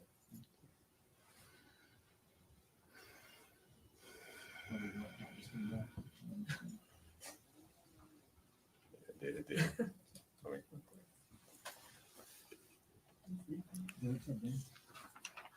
There you go. You need me to disconnect the laptop, Judge? or- This, I can You can- change it. Okay.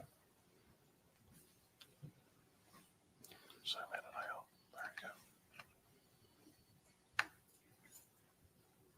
There you go. Continue. Continue, please. All right. So yes, right here, behind that shed or yard barn, if you will, was a playhouse, and it's noted Playhouse ROE. ROE is an acronym for us for Recovery of Evidence, which was the body of Evelyn Boswell.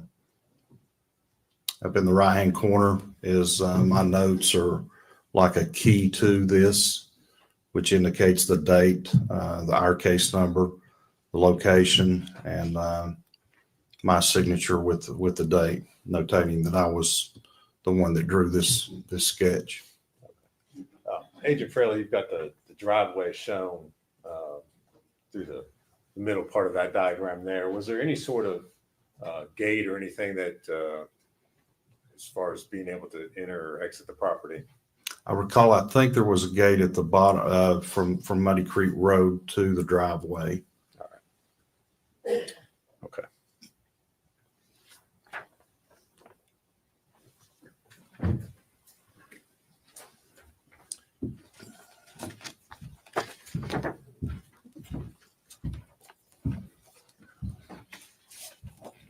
We don't need it. We don't need that.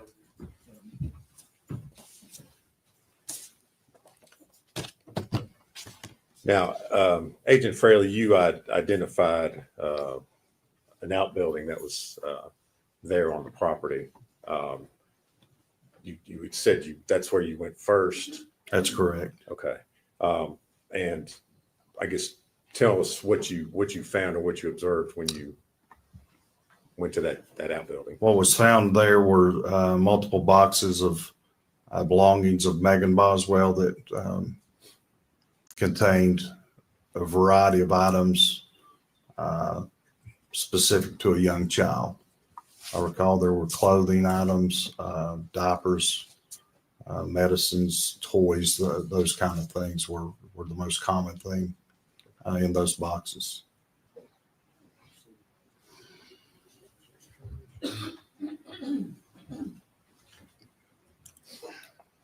Agent Fairley, I'm going to show you 3 photographs and ask you if you can identify what's shown in those.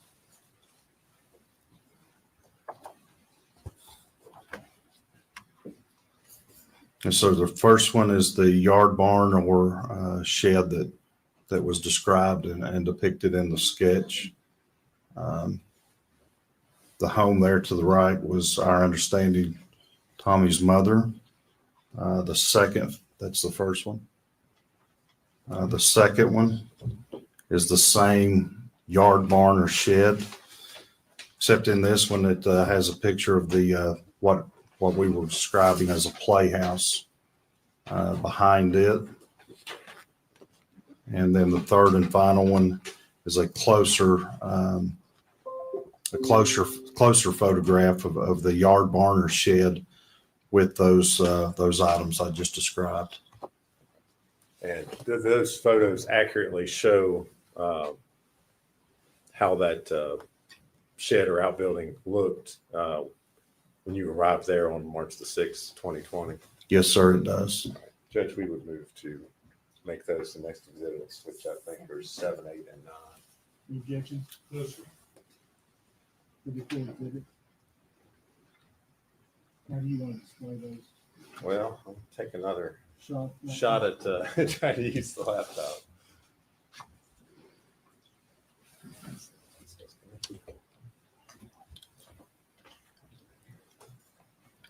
General, which order did you want these pictures marked? Whatever. I want them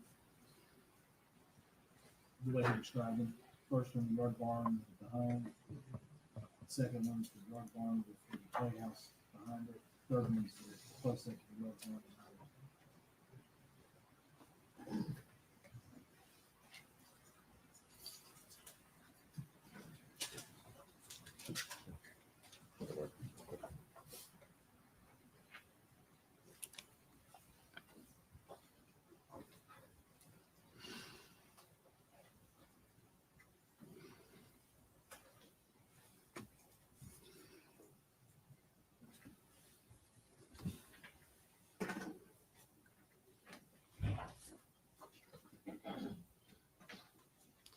May I see those? Make sure you've got the.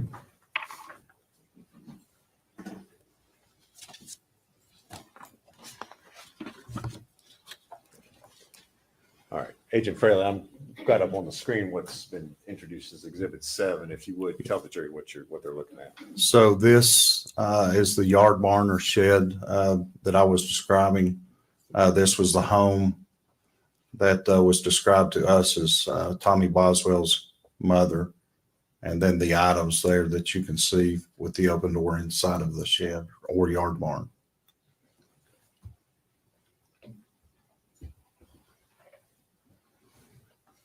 And next is Exhibit 8. Yes, sir. Again, the yard barn with the door open, showing those items described. And this building here behind the yard barn is what I described and is notated on my sketch as the playhouse where Evelyn's body was recovered. And next, Exhibit 9. Yeah, again, that's just a closer photograph of the yard barn or shed with those items I described placed inside there.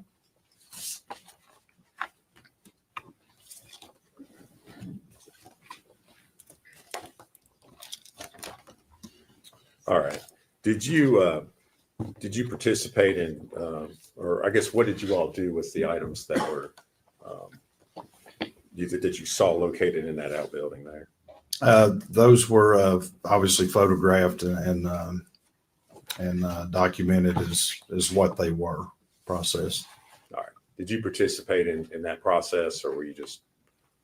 Yeah, I think primarily the two inside there actually searching, going through the items was Special Agent David Gratz and Investigator Tracy Arras. Was that the end of your investigation or what you did there on the property? No, sir, it was not. Okay. What did you all do next? So we continued looking and led us to look inside the playhouse. And we searched it.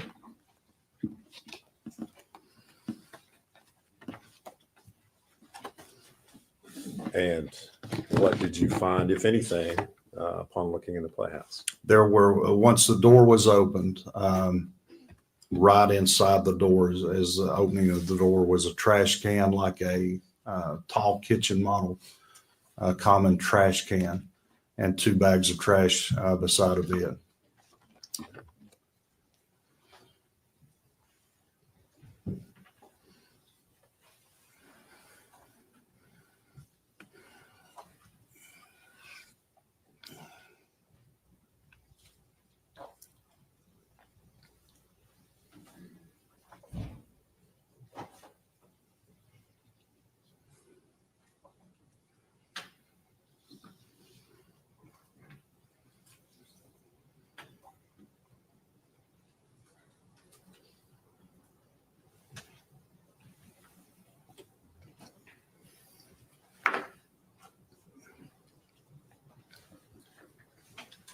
Agent Fairley, I'm going to show you a number of photographs and ask you if you can identify what's shown in those. Yes, sir. The first one I'm reviewing is a standalone picture of what I described as the playhouse that was by. Okay.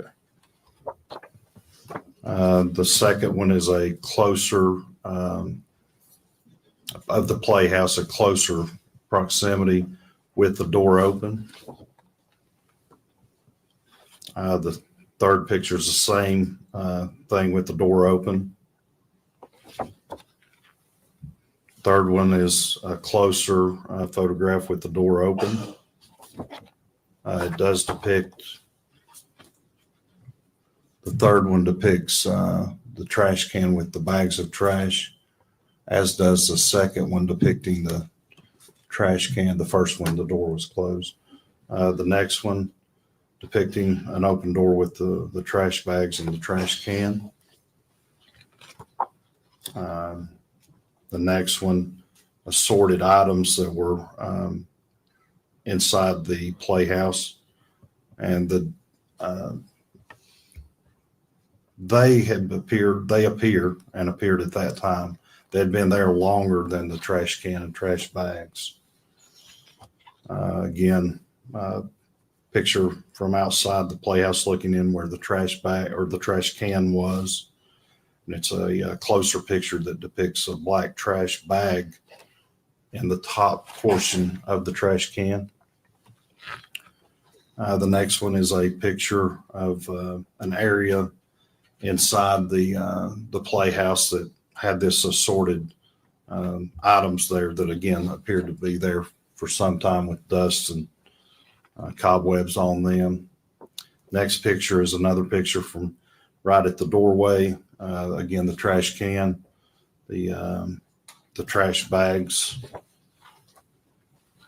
Again, another picture of the trash can with the trash bag, the trash bags.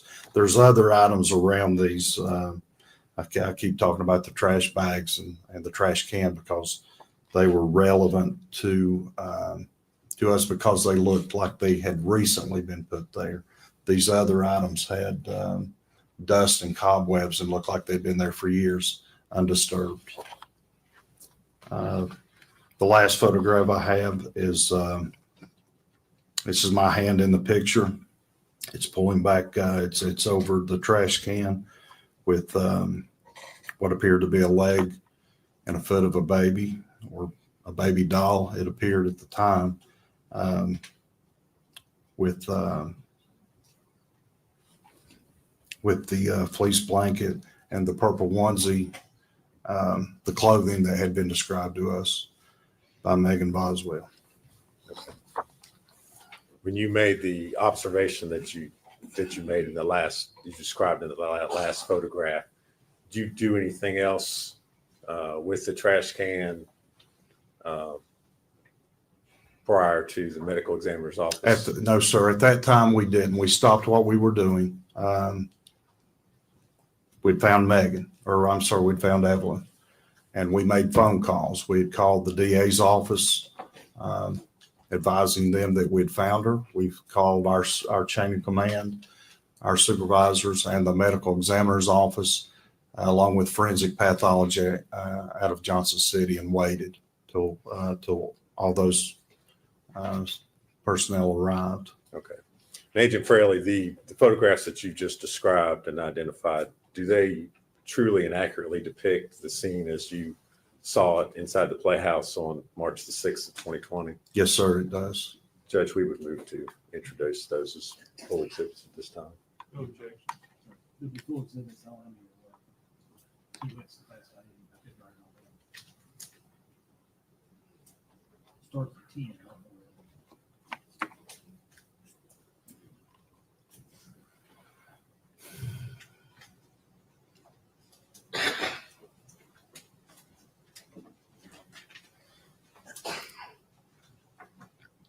Ten through 19, Judge.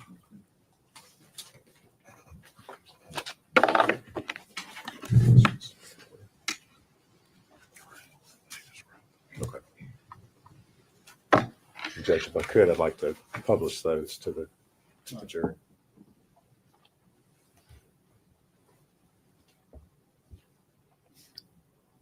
All right. Agent Fraley, I'm going to start with Exhibit 10. Yes, sir. You would describe what the jury's looking at. That's a playhouse that was located behind the yard barn. And if we're looking at it that way, the outbuilding would be where? The outbuilding, yard barn, shed, as described, would be to the left out of the picture, back this way from the yard barn, or from the playhouse. All right. And the door, as we're looking at it, that door was closed when you arrived. Yes, sir. That's how we found it.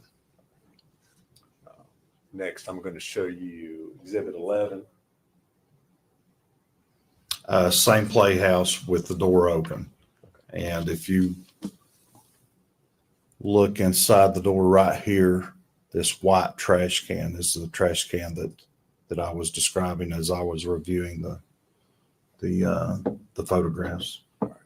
As you opened the door, was anything disturbed or moved, or, I mean, did anything shift? No, sir. Nothing fell out onto you. As you can see, there's a front porch there. It was opened, and it is as it's seen.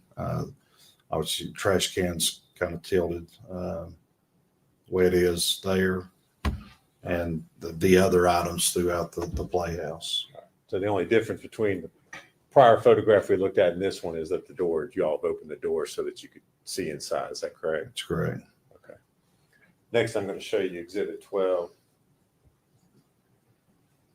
Same, obviously, playhouse, just from a different angle. You can see the trash can there on the left, and those two, you can see the main portion of one bag and partial portion, excuse me, of a second trash bag, two white trash bags there. Obviously, other items, the blue tote, the brown piece of furniture, and other items there. Now we're looking at Exhibit 13. Yeah, again, there at the playhouse, just a closer angle or closer photograph right inside the door. You mentioned earlier that it looked like or appeared to you that some of the items had been there for quite a while, and that some of them did not. Yes, sir. Is there anything in that photograph that indicates that to you or that you can see? Yes, sir. So the trash can and the two bags appeared to me that they had been placed there recently. The other items, like I said, the blue tote, those other things, these right here, that cardboard box, these items back here on the shelf, they just look dated and like they'd been undisturbed for quite some time, because again, they had dust and cobwebs located throughout the playhouse, except for that portion right there, right at the front door. Now I'll show you Exhibit 14. Yes, sir. What are we looking at there? Same thing. That's right inside the playhouse to the right. If you just stuck your head into the playhouse from the doorway, this would be to the right. And again, these items you can see specifically on this bag here. Well, a lot of these things, it's just dust covered, indicating to me that it had been there a while. Agent Fairley, are we actually, if you're looking at the lower right-hand corner of the photograph, is that the door frame right This there? is the right-hand door frame with the clasp for a lock. So yeah, again, like I said, if you were standing outside, just peering inside, that's kind of the angle or the view that's depicted in this photograph.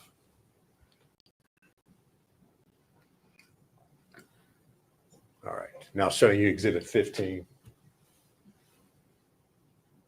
Yes. The trash can again, this is taken from outside the doorway. This is me here. So the photograph depicts me, and then inside here, and the trash can with the black trash bag unraveled at that point. Had the trash bag been pulled up out of the trash can, or was that Just kind of like the top was opened. All right. The trash bag remained in the trash can, but the top was opened. Now showing you Exhibit 16. Again, looking inside, it was a very small playhouse. I don't recall the dimensions, but maybe 10 by 10, 12 by 12, small floor plan with that. And then those were steps leading up to like a little loft inside that playhouse.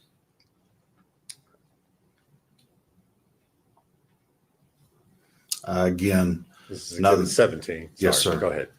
Again, just another photograph of the trash can and the two bags. There's a keyboard there, piece of furniture. Again, the blue tote. Just multiple pictures of kind of like the same thing, same angle, same point of view. Just multiple pictures of that. Again, the trash can again. This is Exhibit 18. Yes, the sir. record. Sorry.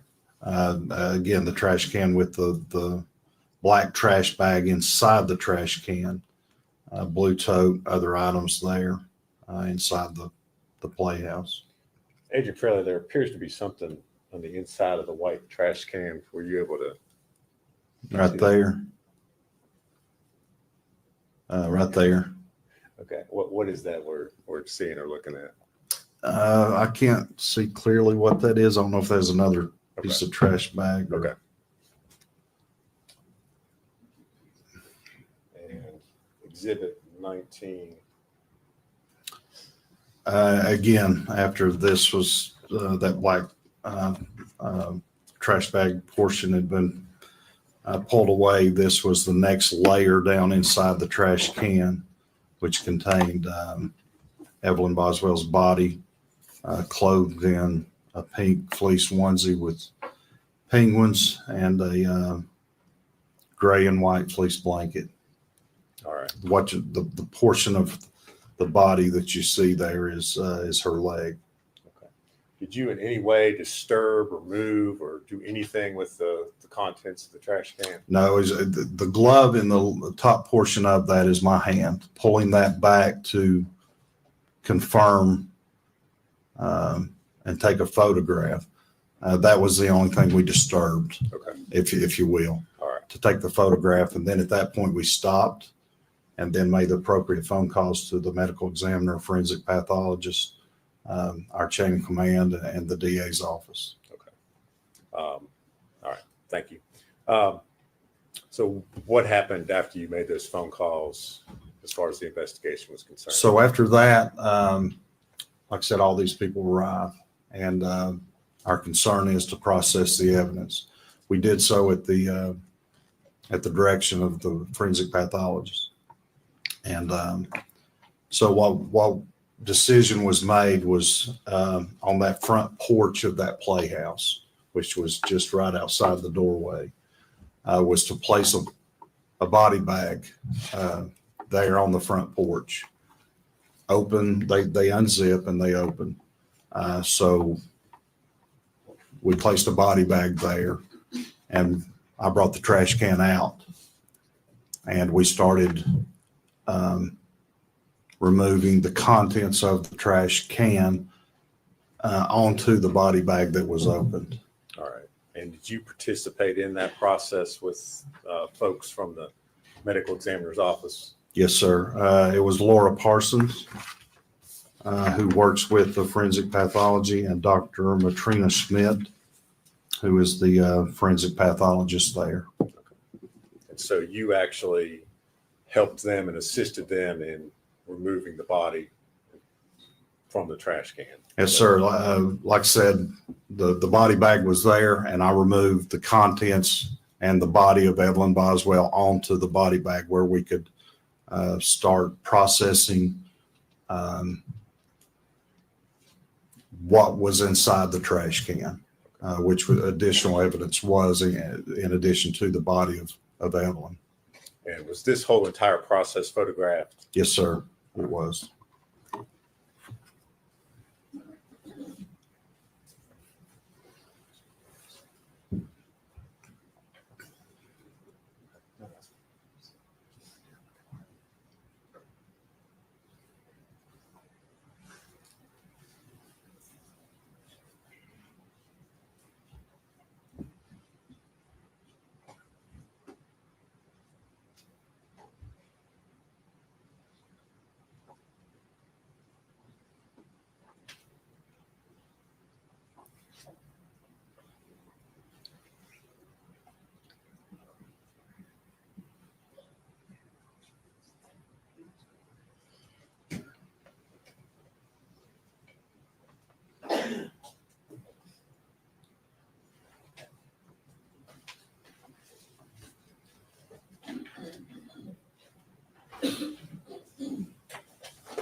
Agent Fraley, I'm going to hand you some photographs and ask you if you can identify what's shown in those.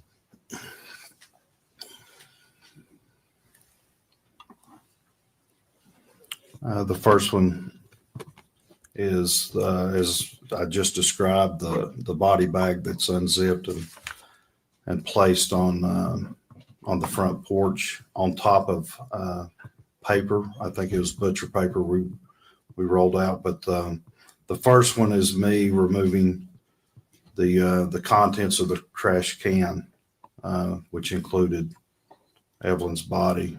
That's my arm in the top portion of that photograph.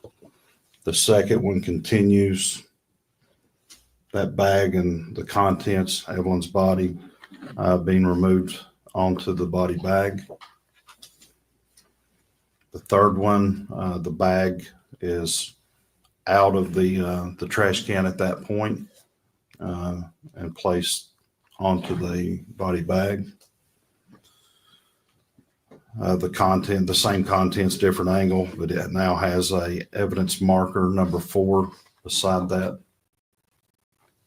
The trash bag and contents. Your Honor, if I need to slow down, I will. The next picture is the trash bag with me pulling back the trash bag, showing what's inside.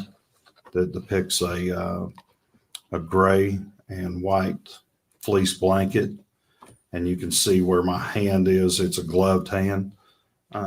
There's some aluminum foil there, evidence marker number 4. Again, a wide angle of the same thing once the trash bag has been removed. It's my hand there in the picture. It shows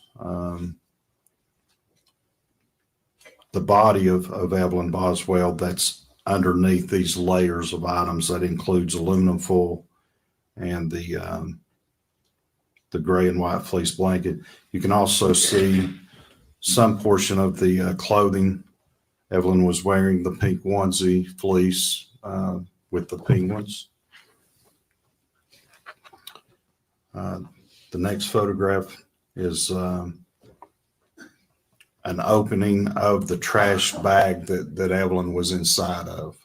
That shows different items in the bottom of that trash bag, eggshells, fluids of human decomposition, and other items. That's my hand in the top, my foot in the top portion of that photograph. The next photograph is again the same trash bag with the contents that I just described, with the body of Evelyn to the right of that. That's going to be her head and upper portion of her body that's wrapped in this aluminum foil. The next photograph is just the body, again in the same state, with the aluminum foil, the blanket, the onesie. However, in this one with some body fluids that have come out onto the body bag, but there are also some pupa, that is insects, basically in between a larvae stage and an adult stage that were inside the bag as well. That's common with human decomposition. Next picture, same description, same things with that evidence marker number 4. Next picture, different angle, same description, the body of Evelyn, the aluminum foil, the purple onesie with penguins clothing, evidence marker with the insects there. The next picture, we start removing the layers at the direction of the forensic pathologist, the doctor. And this next picture is us removing the aluminum foil that was wrapped tightly around the head of Evelyn. And this is shows my hands and Laura Parsons' hands, who works there at the forensic pathologist office. Next picture, same thing. We're continuing to remove the aluminum foil from her head. So this is the first picture that shows the head of Evelyn and her upper torso, and her head is in a backward position, situated abnormally, where the body had been shoved, that we believe, down into the bottom of the trash can. Next picture is same picture, body of Evelyn with the aluminum foil removed, showing advanced decomposition, some body fluids there lying on the body bag. The next picture is a same picture, the body of Evelyn wrapped in this this fleece blanket with the purple onesie, just a different angle on the body bag. Next picture, same thing, a different angle. And then the next picture is where, again, is describing how we're processing this, is removing it a layer at a time. So this is a picture depicting the first part of removing the fleece blanket from Evelyn's body. And then the next picture, it's a black and white photograph with the fleece blanket removed and just showing the body of Evelyn. Advanced decomposition, again, the pupa there, which was numerous of the insect activity. And then a color photograph, the last photograph, same picture of Evelyn's body in the pink fleece onesie there on the body bag with human bodily fluids around her head area. Agent Fraley, the photos that you just described, are they a true and accurate depiction of the process that you all went through Yes, sir. that night in removing Evelyn's body from the trash can? Yes, sir, in the different stages of removing layers. Judge, we would move to make those full exhibits this time. Oh, Judge. This first one, 20. First was 20, I don't know what it was.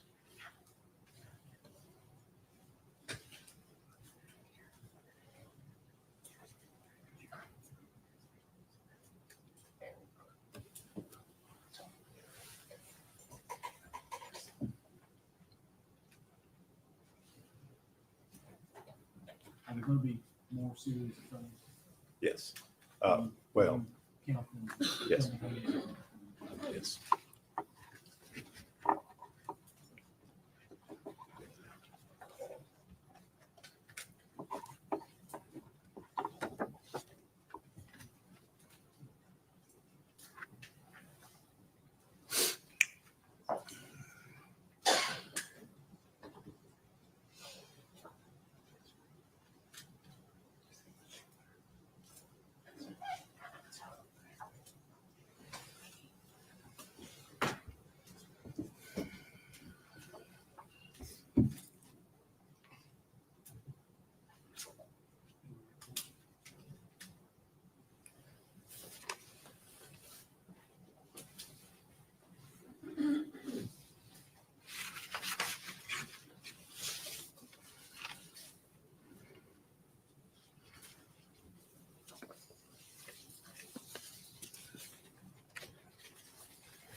And Judge, I would ask at this time if we publish those to the jury. I'll start with Exhibit 20.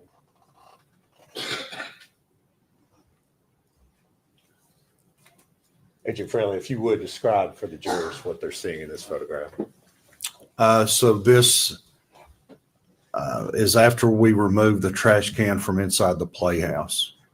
Like I said, this is my arm, and it's the first stage of removing the contents of that trash can that included the body of Evelyn.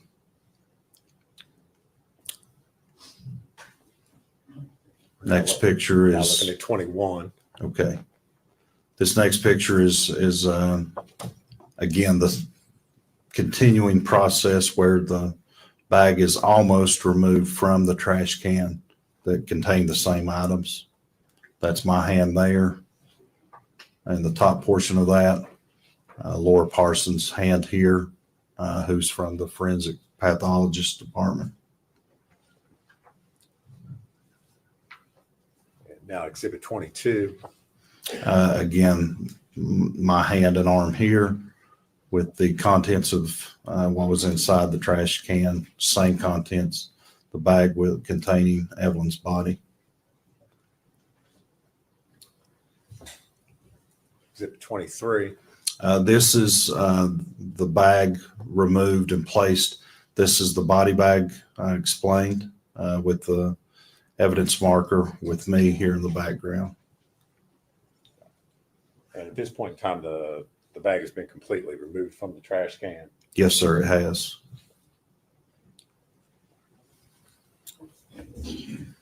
Now showing you Exhibit 24. Yes, sir. That's my hand there, starting to remove or peel back that trash can or trash bag, and the first portion of removing that layer that shows again the fleece, the gray and white fleece blanket, and then over here you start to see the aluminum foil that had covered Evelyn's head. All right. So just so that the jury is orientated as far as the photograph is concerned, Evelyn's head, as you all found it, is in the left, as we're looking at the photograph on the left side. As we're looking at this photograph, her head would be right underneath where my hand is. covered in this aluminum foil. It's still inside the bag at this point.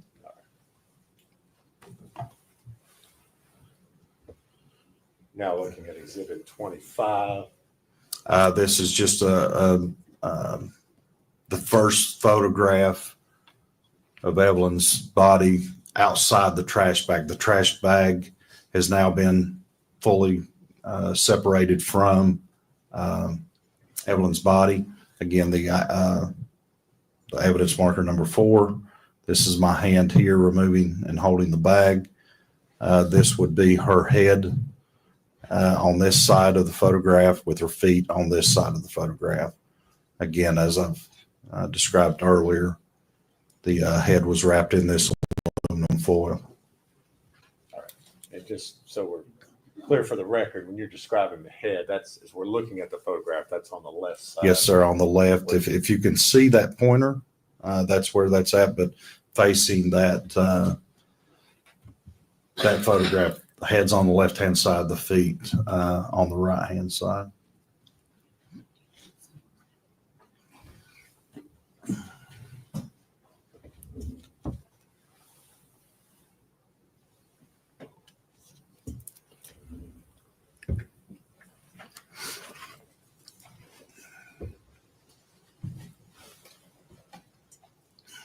To reconnect the judge. It has, but it's just got your blue screen. It's not doing anything.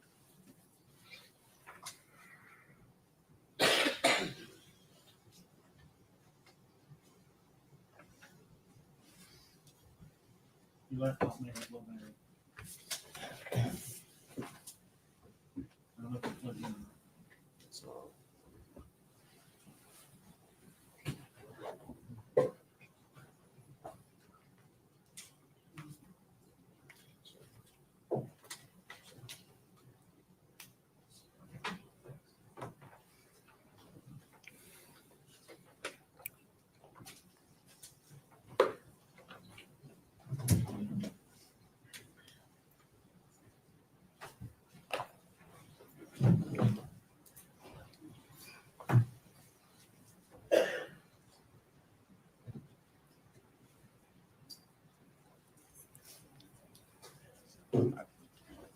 I'll just use the Elmo judge. Well, I mean, I've got the blue screen, but I don't know if it's, to me, it's just showing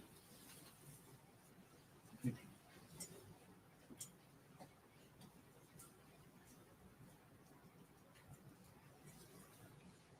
You should see what I'm seeing on the thing. That monitor on the top.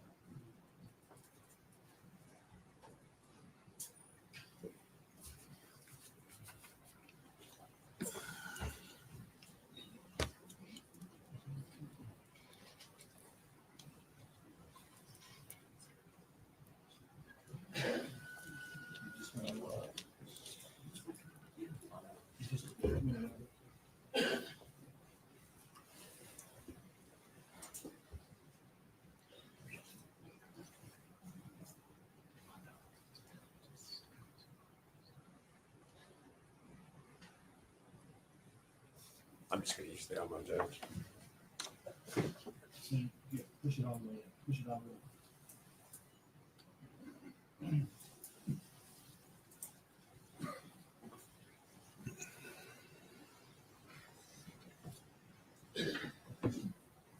This is 26. This is 25, Judge.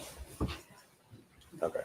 I believe we got disconnected, Agent Fraley. You were describing looking at the photograph. Evelyn's head is to the left where the foil is that correct? That's correct. Looking as we're seeing it, the left here, this foil is her head, and down near the item marker number 4 is her feet. Once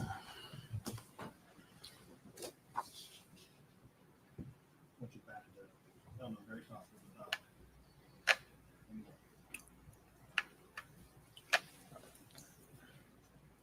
Showing you Exhibit 26. Yes, sir. My hand here. Another set of hands, Laura Parsons here. It's looking down into the trash bag that that Evelyn's body was pushed down into. And like I said, there is just assorted trash, eggshells, human decomposition fluids, and then on the right-hand portion in the lower section here is that aluminum foil and the blanket with the body of Evelyn right there. And that's right after you all had removed the body from the trash bag. Yes, sir.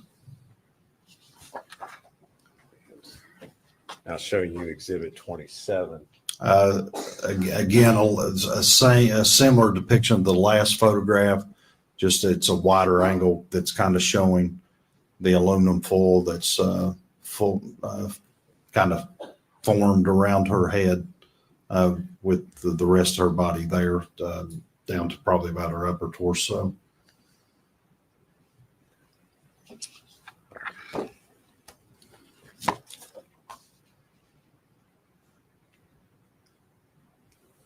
Again, here talked about the aluminum foil head again, the rest of the body.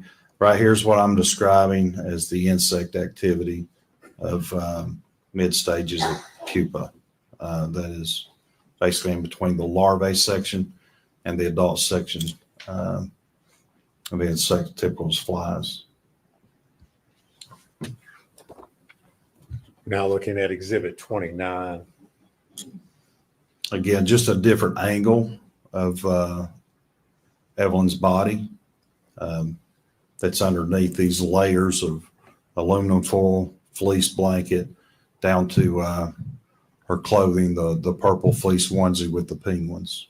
And At this point in time, you all have not removed any of the items from the body. Is that correct? no, sir. No. Again, what we tried to do at the direction of the medical examiner and forensic pathologist was remove these in layers.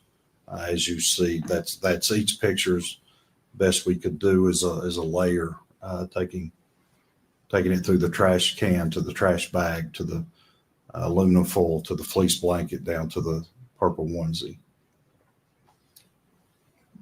Now looking at Exhibit 30.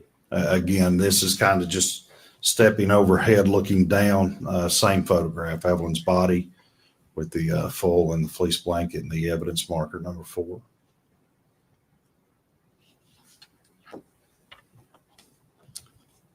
Now Exhibit 31. That's the first. Again, as I've described, taking this by layers. So this is us removing the aluminum foil from Evelyn's head. And if you would, describe for the jury the processing. Was this a difficult process? Was it easy? How was the foil attached? The foil was attached. It was compressed. It never occurred to me that when the body of Evelyn was placed or forced or shoved into this trash can, that this was a piece of foil that was just kind of put on there. This appeared to me to be formed around her head with the contours of the face, the eye sockets, how they're concave. This was formed. It wasn't just happened to be there and the body of Evelyn placed there and it just happened to meet up. It was formed.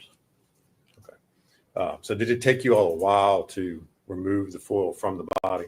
Not long, no. Like I said, once we got there, we Laura Parsons and I separated the layers, as you can see depicting in these photographs. And that's as far as we went. Once we got I think the next one will be the fleece blanket. But once we got to the body of Evelyn and her clothing, which was this purple fleece onesie with penguins on it, we stopped and I'll continue at that point. All right. I'm going to show you Exhibit 32. Right. Again, this is just the next step, continuing removing that foil from Evelyn's head. Okay. And at this point, it looks like you all have essentially removed all the foil. Yeah. Yes, around sir. her head. Yeah. It's off of the head and being pulled away by Laura Parsons.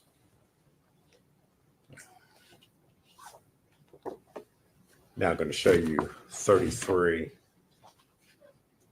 Okay. Now this is a photograph of where we're at with the processing with the aluminum foil removed from her head. So this is her body with the next layer, which would have been that gray and white fleece blanket. Again, what I described earlier, this here appeared to us to be this fluid here was just bodily fluids of human, consistent with human decomposition.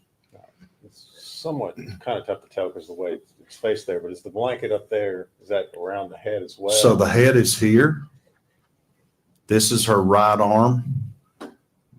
She would be facing to the top portion of this picture, but her head was in a manner that it was backwards. It wasn't normal as I'm sitting here or you're sitting here. It was backwards, and that's hard to depict here, but her body in this photograph is facing to the top of the photograph with her head tilted backwards toward the bottom of the photograph. That's her right hand right there. That dark portion out of that fleece, that purple fleece onesie, and the color is very dark because of the advanced stages of human decomposition. Now showing you Exhibit 34. So again, this is the same stage in that, where this is on the other side of the body, this being the head, this being the hand I just described, the pink, purple onesie with penguins, and the gray and white fleece blanket. All right. And again, from this angle, are we looking at the blanket there pulled up around the head? Yes, sir. It's covering like it had been pulled up and over the head. So that is the head on the right-hand side of this photograph, with the feet on the left-hand side of this photograph.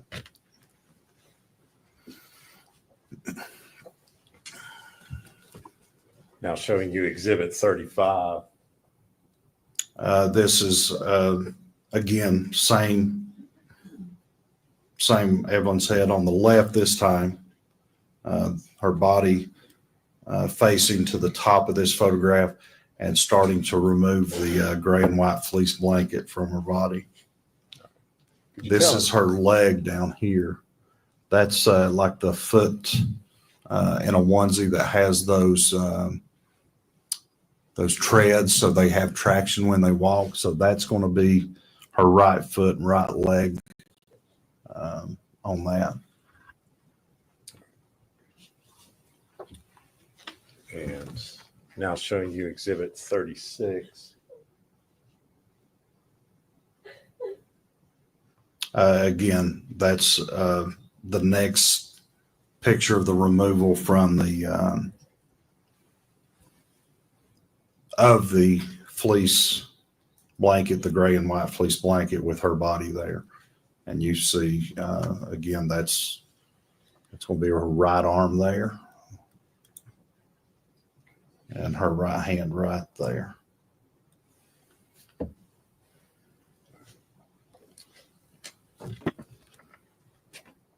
Now showing you Exhibit 37. Yes, sir. This is a black and white photo, obviously. Her facing the top of the photograph. This is her right hand. Again, even though it's black and white, it's the consistent with the pictures you saw on the purple fleece onesie with the penguins. And this is her head to the right side of this picture. As we're looking at that onesie, had it been disturbed, or does that show the onesie as you all? That's as we finally removed the fleece blanket. That's the next layer as we found it. Okay, so the onesie was open. Yes. And, sorry, hold on a second.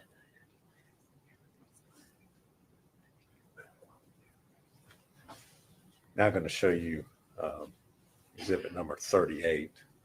Again, this is the body of Evelyn. That's her head. There's her legs and feet. There's her right hand there on that body bag.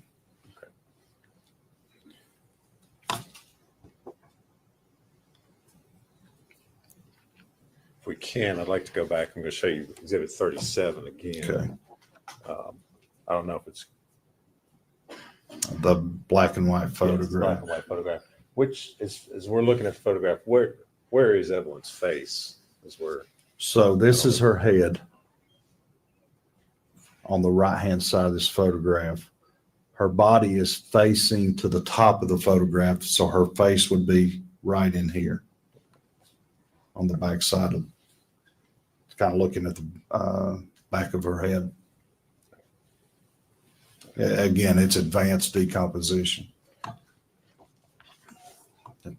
and the fact that there was advanced decomposition, did that affect your all's ability to be able to, or how you were able to process the scene there? Yeah, I mean, like I said, in conference and at the direction, the medical examiner, the team from forensic center there. Once we got to this last picture of where we were at, the call was made, hey, we're going to stop here. We'll seal her body in the body bag, transport her to the forensic center for an autopsy at that point.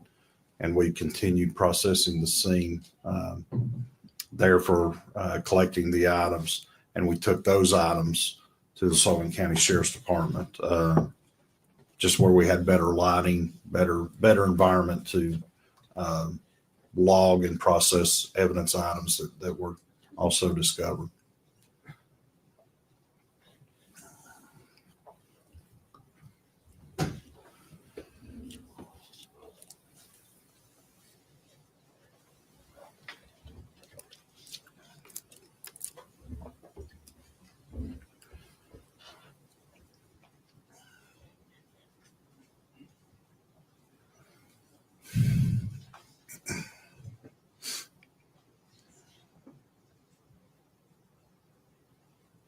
We're going to go from one set of photos to another set of photos. Yes. Just to leave that thing. Okay. Because when you put it down electronically, it disconnects from the system. There's like,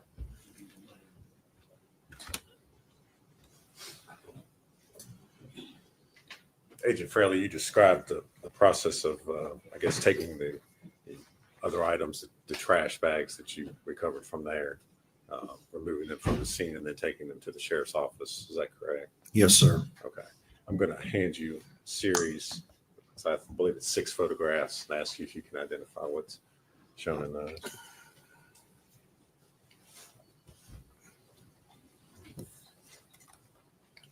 This first photograph is a picture looking over the top of the trash can, looking down in it.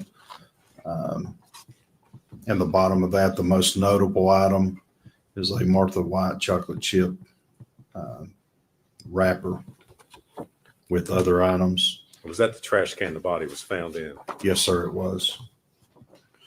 The next one is a photograph of the trash can with Evelyn still in it at this time. This was an earlier photograph taken prior to the removal of Evelyn in the trash can.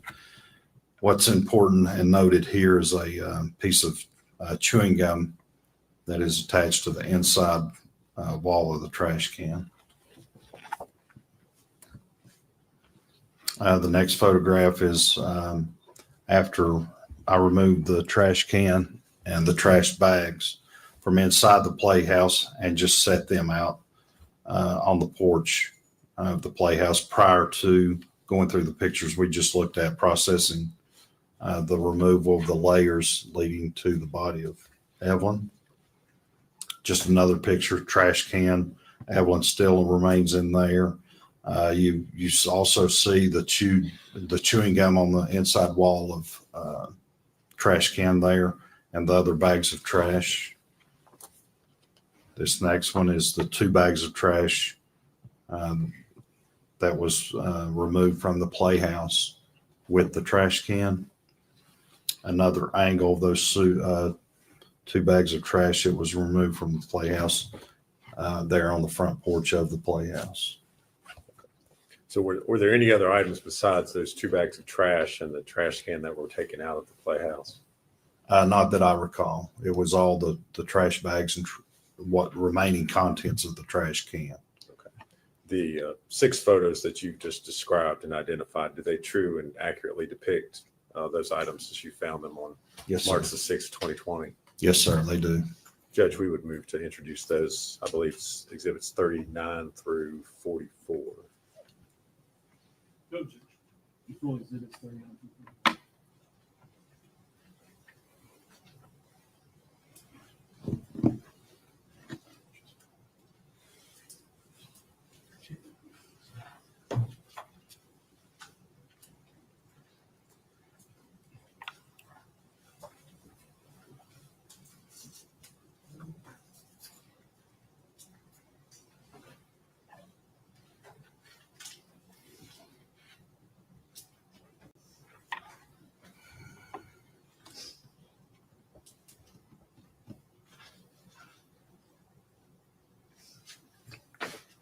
Not asked to publish those to the jury at this time, Judge. Agent Fraley, we're going to start with exhibit 39.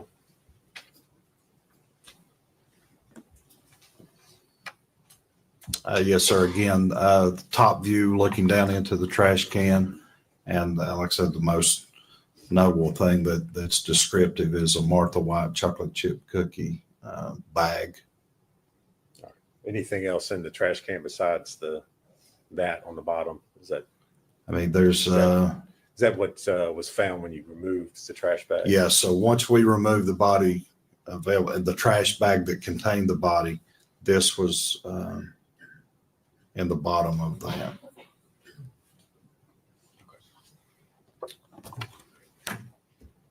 Now showing you exhibit 40.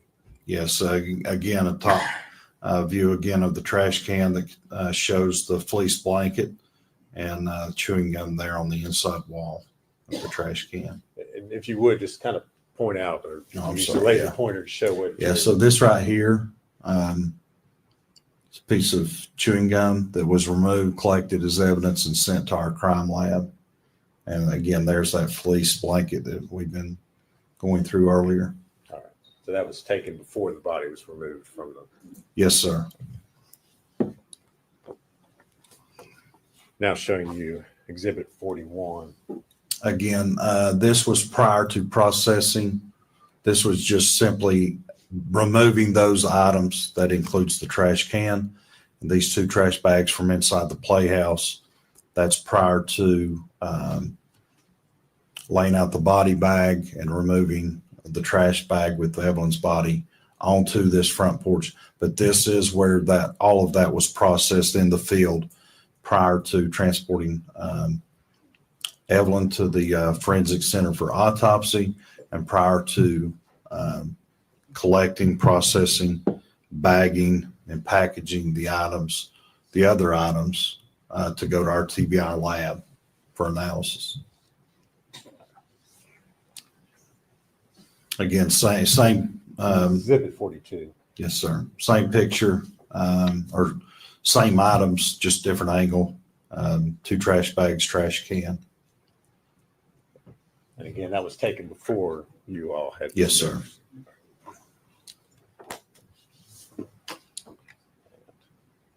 Exhibit 43. Just the 2 trash bags with the trash can out of the view of this particular photograph. And finally, exhibit 44. Again, just a different angle of those 2 trash bags without the trash can in that photograph. And both of those are, like I said, we're on the front porch of the playhouse. Okay. And those 2 trash bags, you all, when I say you all, I mean law enforcement took them and inventoried what was in there. Yes, sir. Later on, is that correct? Yes, and any evidence that was collected that we believe to be probative was sent to our lab for examination.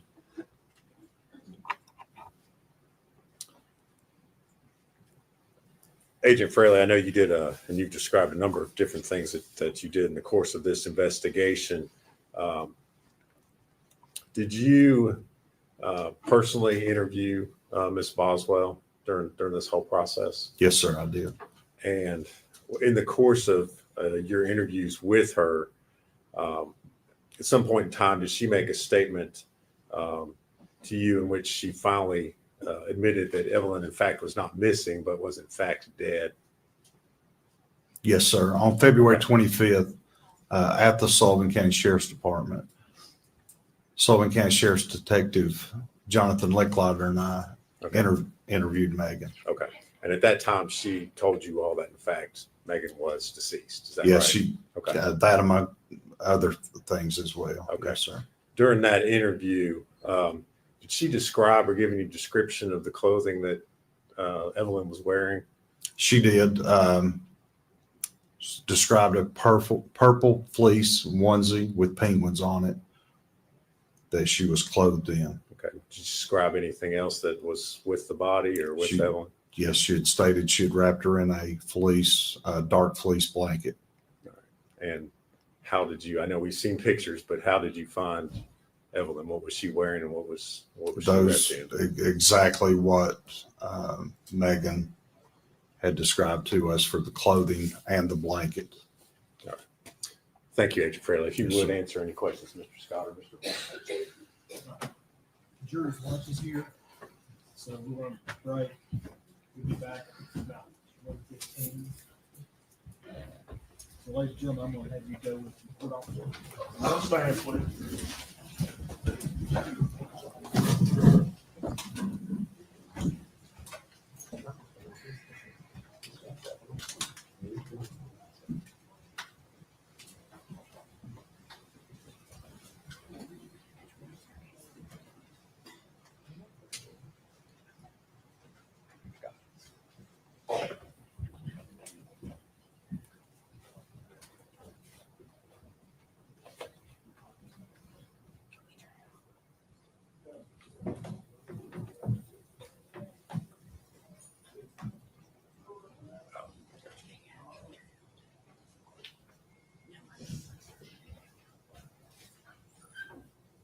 Be seated.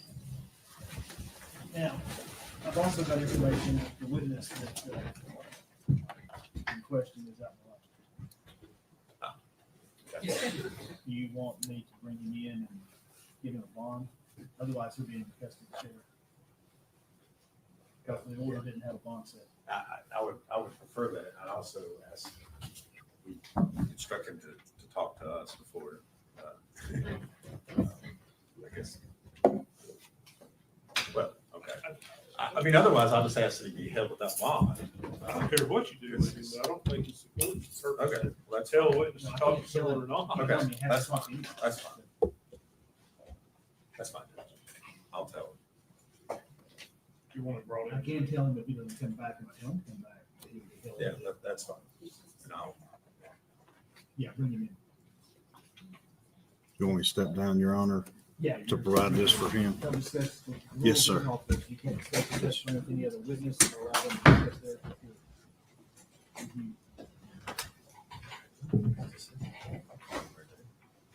What's his name? I don't have the word. Austin Feller. Last name? Feller, F-E. Feller, F-E-L-L-E-R.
Mr. Feller?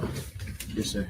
You were served with a subpoena in the court Monday, and you didn't come, which is why we're here today with you in custody. I'm going to set $500 secure bond. You can make that through a bond company. You are a material witness in this case. What happens if you don't come back to court after you make that bond? And you are now instructed by this court that you will appear at this court no later than 9 a.m.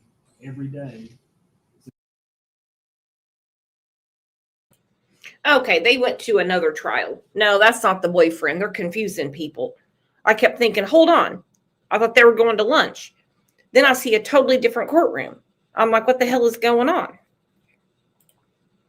Yeah, no, that's not Chicken Shack. So let's go through this to kill some time. Right now on News Channel 11, a mother accused of murdering her 15-month-old daughter. She didn't deserve this. No child does. And that's why we will continue to work to pursue justice in this case. Over the next half hour, we take a look back on the Amber Alert and search for Evelyn Boswell. This case is unlike anything I've ever been involved in. Detail. Did you all get a glimpse of Megan? For one, I'd say she needs to use PERT, okay? No, Prel. That should be the shampoo she should use there in county, because that's a greasy mop, okay? That's a real greasy mop. So once I got past that, she's blubbering, she's crying, all that stuff. And I'm thinking, are you crying for yourself? Is it because you truly didn't know that they know what you did? Are you humiliated? Are you embarrassed? Or are you truly remorseful? And I don't know about you guys, but after this morning's testimony, I don't think I could eat, because they saw the pictures, we didn't. And that's probably the first time I've ever seen court TV blur out pictures. So they must have been really bad. Telling the time Megan Boswell has spent in court in the 5 years since her arrest. I want a fair jury. I want a jury that's going to listen to the facts and not be influenced on what they've heard. And expert analysis on what to expect when her trial begins on Monday. This special edition of News Channel 11 at 5:30 starts right now.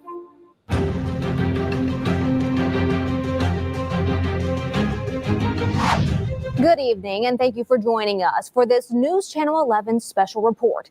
Next week, the long-awaited trial of Megan Boswell for the murder of her daughter, Evelyn Boswell. Evelyn was at the center of an Amber Alert that caught the attention of Northeast Tennessee and beyond. The trial is set to begin next Monday, February 3rd, and is expected to last anywhere from... I don't know about you all, but the minute I came across this case 5 years ago, and I just had Facebook groups at the time. That's how I met a lot of you, to be quite honest. Aggie, a bunch of people.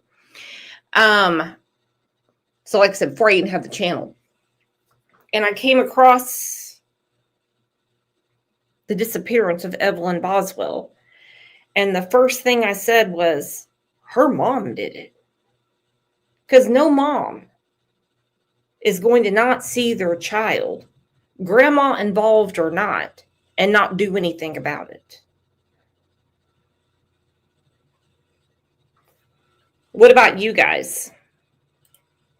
What did you think when you first heard this case? From 2 to 4 weeks. News Channel 11 plans to have team coverage daily from the courthouse. Megan Boswell has been in the Sullivan County Jail since her arrest in 2020, making dozens of court appearances over the course of 5 years. Over the next half hour, we're going to take a close look into Evelyn's disappearance, the discovery of her body, her mother's charges, what to expect in court, and how her death changed Tennessee forever. Little is known about the victim in this case, then 15-month-old Evelyn Boswell. During the Amber Alert and search for Evelyn in 2020, I spoke with her mother, Megan Boswell, on what her daughter was like.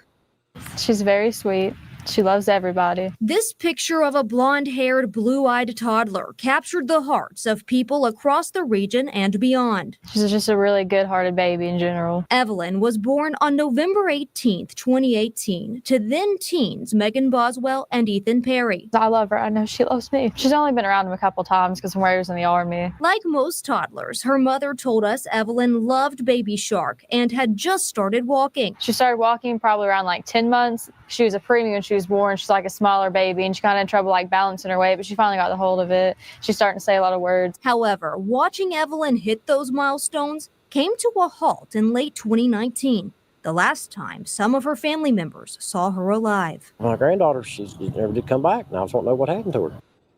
To understand this case and what to expect in court, we want to take you back to 2020, where it all started.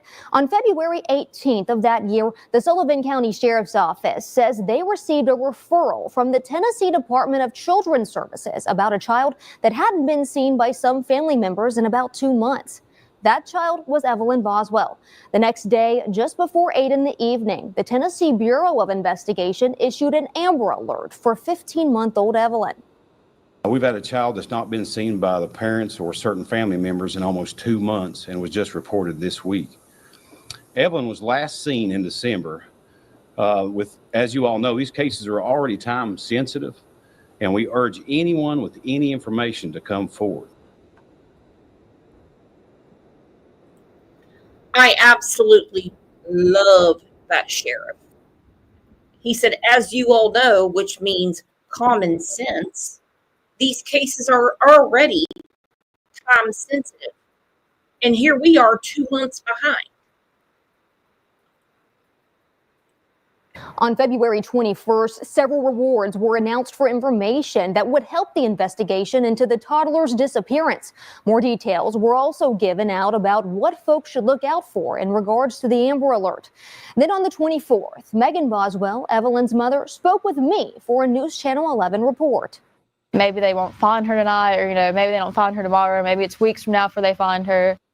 On the 25th, Megan Boswell was arrested after police say that she gave false reports during the course of the investigation and search for her daughter. More than a week passes as the search continues. That includes a sweep of a North Carolina pond near a property owned by a family member connected to the case, and the search of a property in Sullivan County where investigators looked into recently dug up ground there. Then, on March the 6th, the search for Evelyn Boswell ended when her remains were found on a property on Muddy Creek Road in Sullivan County, owned by Megan Boswell's father, the man who initially called DCS about her disappearance. It would be several more months after that before Megan Boswell would be charged with...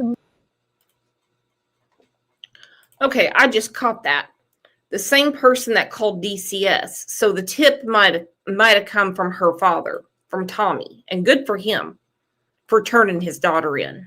Investigators looked into recently dug up ground there.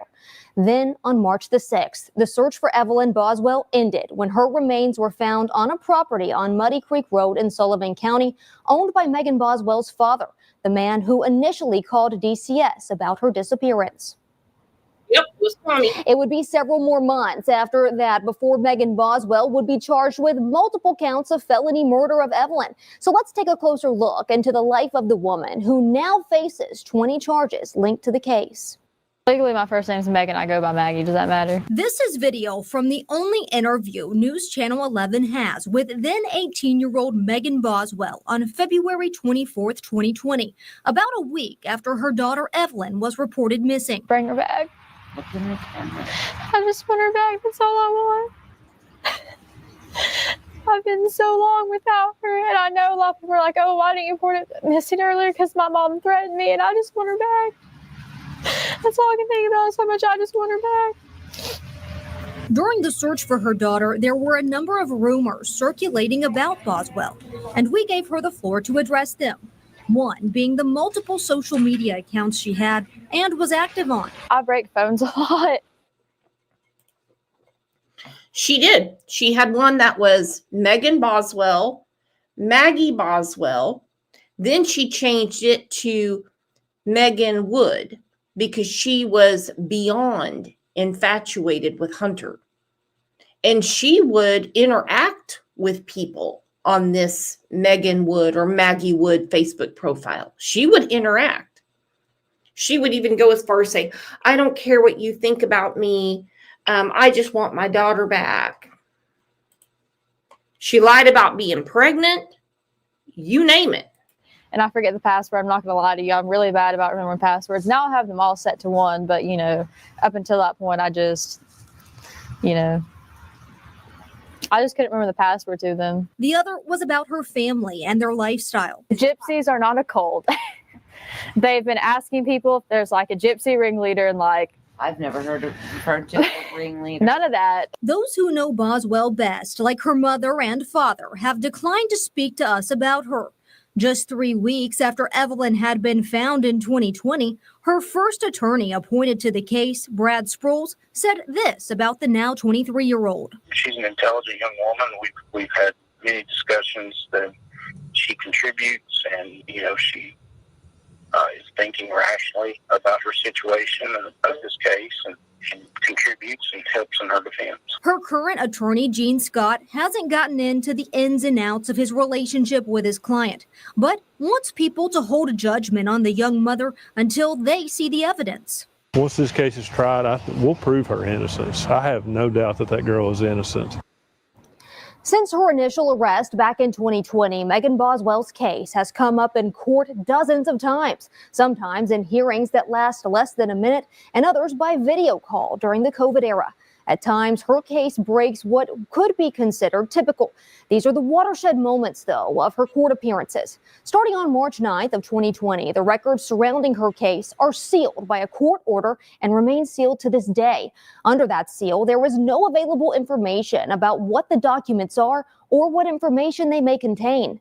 Then in August of 2020, months after the death of Evelyn Boswell, Megan is charged with 2 counts of felony murder. 1 count linked to aggravated child abuse and the other connected to aggravated child neglect. Back in January of 2021, prosecutors working the case explain why they won't be seeking the death penalty. Prior decision by the Tennessee Supreme Court that says if you have an 18-year-old defendant without a record and only 1 aggravating factor, then it's disproportionate and it's not a valid death penalty in that case. That's what they decided.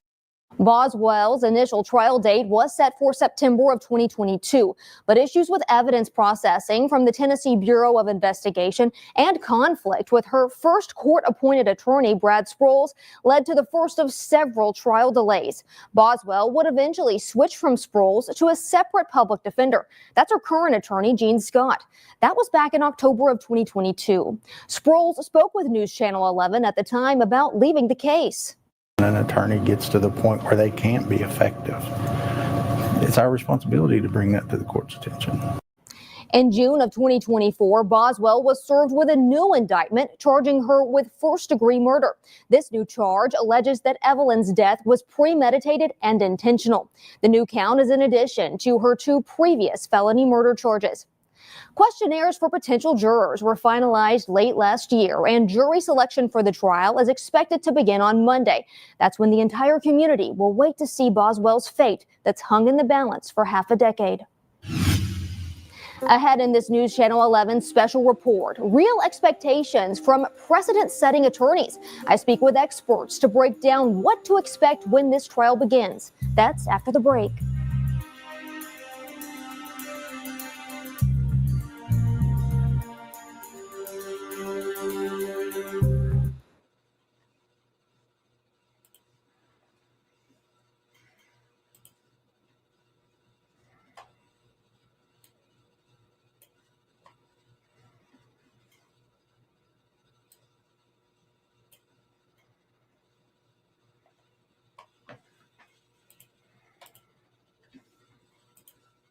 What the hell? I agree with Susan. How can it not be premeditated? How? Look at that. 9 Lives, Mona. Glad to see you. Glad to see you. We've been talking about this case for a very, very, very long time.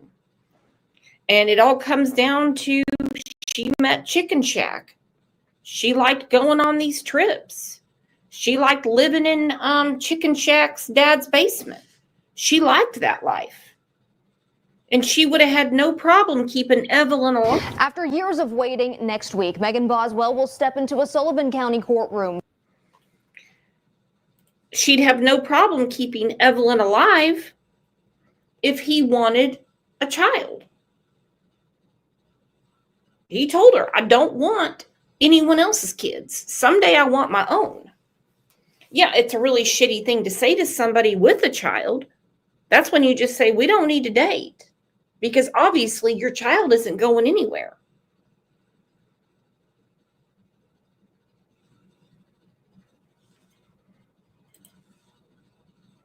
For her trial that's been years in the making.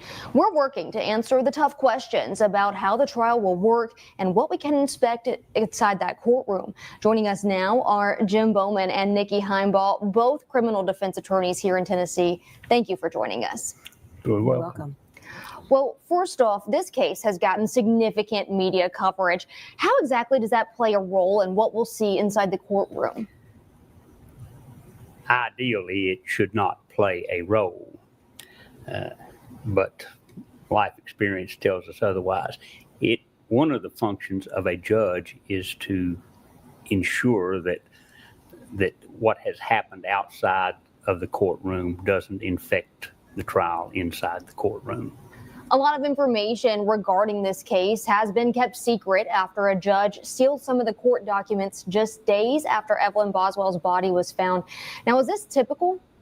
It's not typical in the run-of-the-mill case. Woo! That's quite a beard, or whatever you want to call that. Damn. Goodness. That's something else. Whoa. Whoa. Sorry, I had to comment on that. Geez, talk about a mustache ride. Damn. Because of the level of publicity in this case, it's not surprising that the judge has taken steps to restrict as much information as he legally can. And that kind of leads me into this next question. What do you think was going through the judge's mind, and why do you think he decided to make this move? Possibly to preserve the ability to seat a jury later that haven't been prejudiced by images that they may have been exposed to in the media, or particular details that might have been inflammatory or prejudicial to prospective jurors in the future. And as we all know, this case involves the death of a young child whose mother is on trial for her murder. That's the only problem I can foresee was the jury in any way, shape, or form already prejudiced about the case? Because I know they put in several motions to get a change of venue, and they said it's not going to be needed. Basically, everybody on the jury pool, I already knew about the case. And I can tell you right now, I think Megan 100% did this. I think she needs to be in jail for the rest of her life to pay for this. But I hate when something silly like that, can affect the appeal. How might the defense keep the jury from jumping to conclusions before either side rests their case? I think that the jury selection process can be very involved and trying to get at the root of keeping people from reaching early conclusions and agreeing to withhold judgment until they've actually heard all of the evidence. And so there's a great opportunity during jury selection to pursue that kind of questioning. Trials like that go on for that long. Is it taxing on the jury? I mean, are there other implications when a trial lasts 4 weeks versus 1 week? sure. I mean, there will be some potential jurors, if they are told the potential for the length of current, they'll say, I can't do it for employment reasons, family reasons, and even those that wind up being selected. If you're away from your home, from your family, or away from your job for a period of time, it becomes a problem. What you hope as an attorney in the case is that doesn't influence their decision in the case. I need to get home. I need to get back to work. Obviously, we know that this could take several weeks, like you mentioned. Do you see this maybe taking, 10 to 12-hour days in the courtroom at times? It could, especially if witnesses have traveled from far away. It just depends. Every day in trial is a little bit different in terms of which witnesses are called and how long their testimony is. Is there any chance that we could see Megan herself take the witness stand? Possibly. She'll have to decide once the government rests their case if she'd like to take the stand on her own behalf or not. And I know that you have a lot of experience with this. When the accused does do that, does that help or harm the case at all? It depends on the quality of their testimony.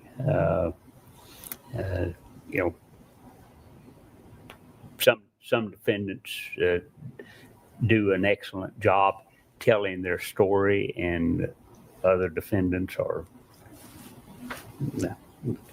probably assist the state more than they assist themselves. And you never know until somebody gets on the stand. Well, thank you both so much for joining us and for being willing to talk about this case and bringing your expertise to us. But we've got a lot more coming up tonight in our special coverage previewing the trial of Megan Boswell. Evelyn's disappearance and death sparks change on a state level. She didn't have time to make an impact on the world like most of us would expect and want.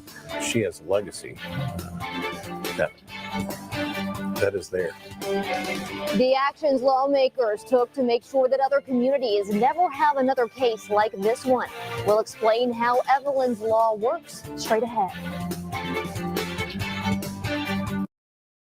The Sullivan County.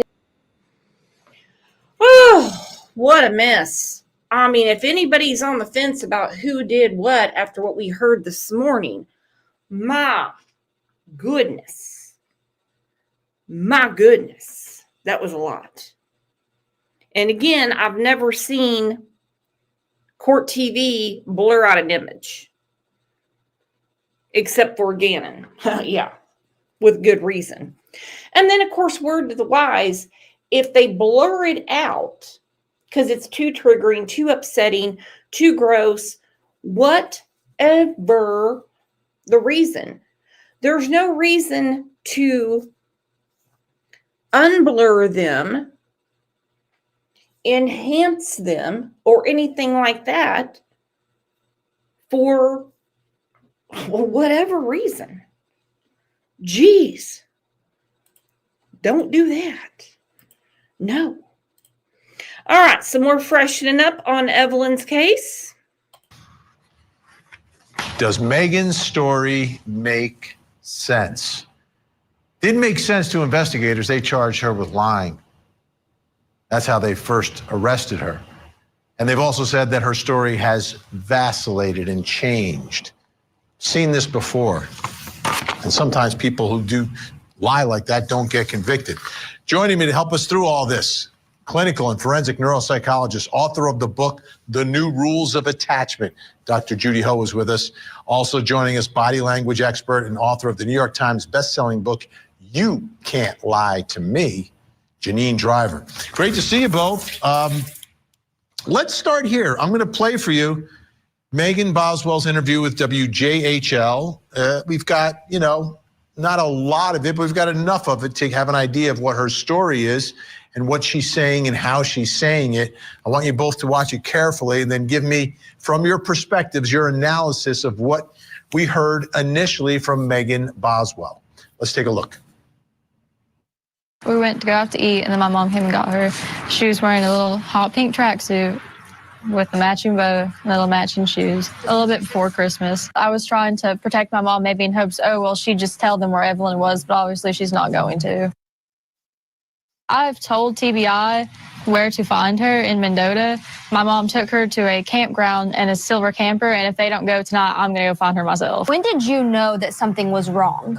Just when she left and took off, and just to answer her phone, or the person that is in Mendota has had her the whole time. Very specific story. Janine Driver, I know the clips are quick, but you're quick too in picking things up. What did you see here, Janine? First of all, nice to see you, Dr. Judy. I love you, sister. And nice to see you, Vinny. All right. First of all, she does some mouth stretching here, Vinny and Dr. Judy, and you at home, is her mouth pulls into the side a little bit. It's called mouth stretching. And this is done with suppressing of information and internal conflict. And also when someone made a mistake, think about it. You're going to do a keynote presentation, Vinny, or you're at CrimeCon, and you forgot your cord to charge your computer. You go, uh-oh, forgot the cord. Uh-oh. It's connected with fear. So we have that. Now let's get out of body language really quick, because the biggest thing here that tell that there's more to the story is the word obviously. Obviously is trying to sell us a bill of goods. It's saying it's self-evident, it's undeniable. When people say obviously, truthful people convey, liars are trying to convince us. Why? To avoid deeper scrutiny. I got my list here really quick, Vinny, and you at home and you, Dr. Judy. Elizabeth Holmes, obviously the technology is accurate and reliable. Roger Goodell lying about the Ray Rice sucker punch of his fiance.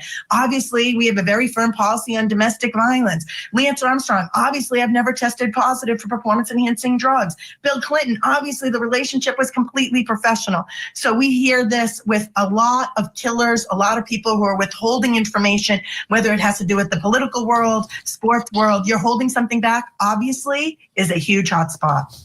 Okay, Dr. Judy Ho. Well, obviously, I'm going to quit saying obviously so much. But yeah, Megan's a bona fide liar. And on top of that, her daughter was in her way. Her little, beautiful baby girl was in her way. She had made comments to a person named Terry that she couldn't handle Evelyn anymore. She couldn't handle her. When she got pregnant with Evelyn, told her father about it. Her father begged her to put Evelyn up for adoption, because he said, there's no way you can raise a child.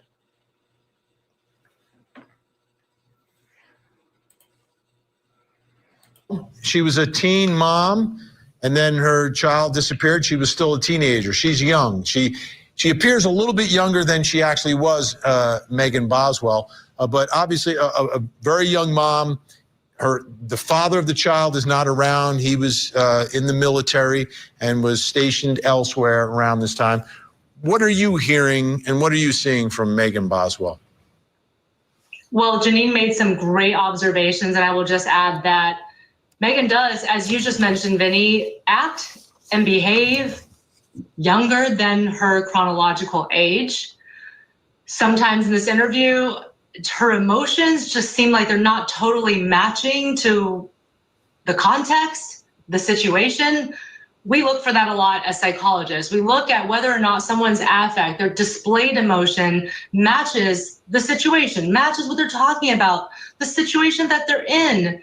And it just seems like her emotions, as you're even playing these clips as I'm speaking, they are vacillating a lot. And sometimes they may not be matching exactly what you think it should be displayed at when somebody has a specific topic that they're talking about. In this case, missing child. What's your emotional reaction to that? Absolutely. Let's do this. There's a timeline because her story seems to change a little bit as well. February 18th, 2020, Evelyn Boswell reported missing, not seen since December of 2019. That's a problem, right? Megan tells investigators Evelyn is with her father, Ethan Perry. That's the young man who's in the military. February 19th, the next day, TBI issues an Amber Alert. February 21st, Megan tells reporters with WCYB she left Evelyn with someone while she went to work. 3 days later, Megan tells WJHL her mother left Evelyn with someone at a campground in Mendota. A campground. The next day, Megan tells investigators Evelyn is dead. She says she or her boyfriend rolled over her while sleeping. Megan's charged with false reporting and taken into custody. March 6th, Evelyn's remains are finally discovered on the family property on Muddy Creek Road. August 19th, she's indicted on 19 counts, including 2 counts of felony murder. And then in June of 2024, she's charged with first-degree premeditated murder. Janine Driver, when there's different stories at different times and seemingly changing from day to day, that's a problem. That's a problem. And I guess what the jury will have to figure out and what prosecutors have to surmise is which one is the truth.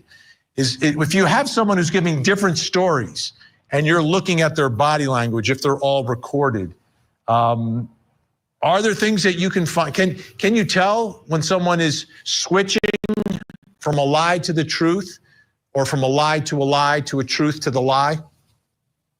Sometimes yes, and sometimes no. First of all, we're looking for, and I love what Dr. Judy was talking about, is like this affect. If you're telling me you're sad and you're scared, I'm looking for sadness and fear in your face, a micro expression at least. What we saw here, even in that last clip you showed us, was laughing. That's called duping delight. It's like I got away with something. There was a guy, I don't know if you remember, you at home or you, Vinny, Neil Entwistle out of Massachusetts. Yes. He killed his young daughter, and he was laughing in court. I remember Court TV way back in the day called me on that. And while they were showing the onesie covered in blood as evidence, he's laughing. Duping delight is I'm getting away with something. So in that last clip, we've got this affect that's out of place with what she's talking about. And that smile right there. Susan Smith did that. Remember back in 1994, when she killed her 2 young sons and put them in a car and drowned them. So with regard to looking at affect with the whatever story she's telling me in that moment, I'm looking, does her body language and do her word choices, are they congruent with what she's saying? That's number 1. Number 2, when we lie, we'll do things like we'll touch our eye. When we touch our eye, it tickles our brain and relaxes us. So when there's an increase in stress, increase in face touches happen. Sighing happens. We sigh, the average person sighs 5 times. But she's stressed and anxious because she's being found out. She's being found out. The most emotion that she showed behind bars is when she was confronted that Hunter from the chicken shack had moved on and he was all over Instagram with some new side piece on the jet ski. She lost her effing mind over that.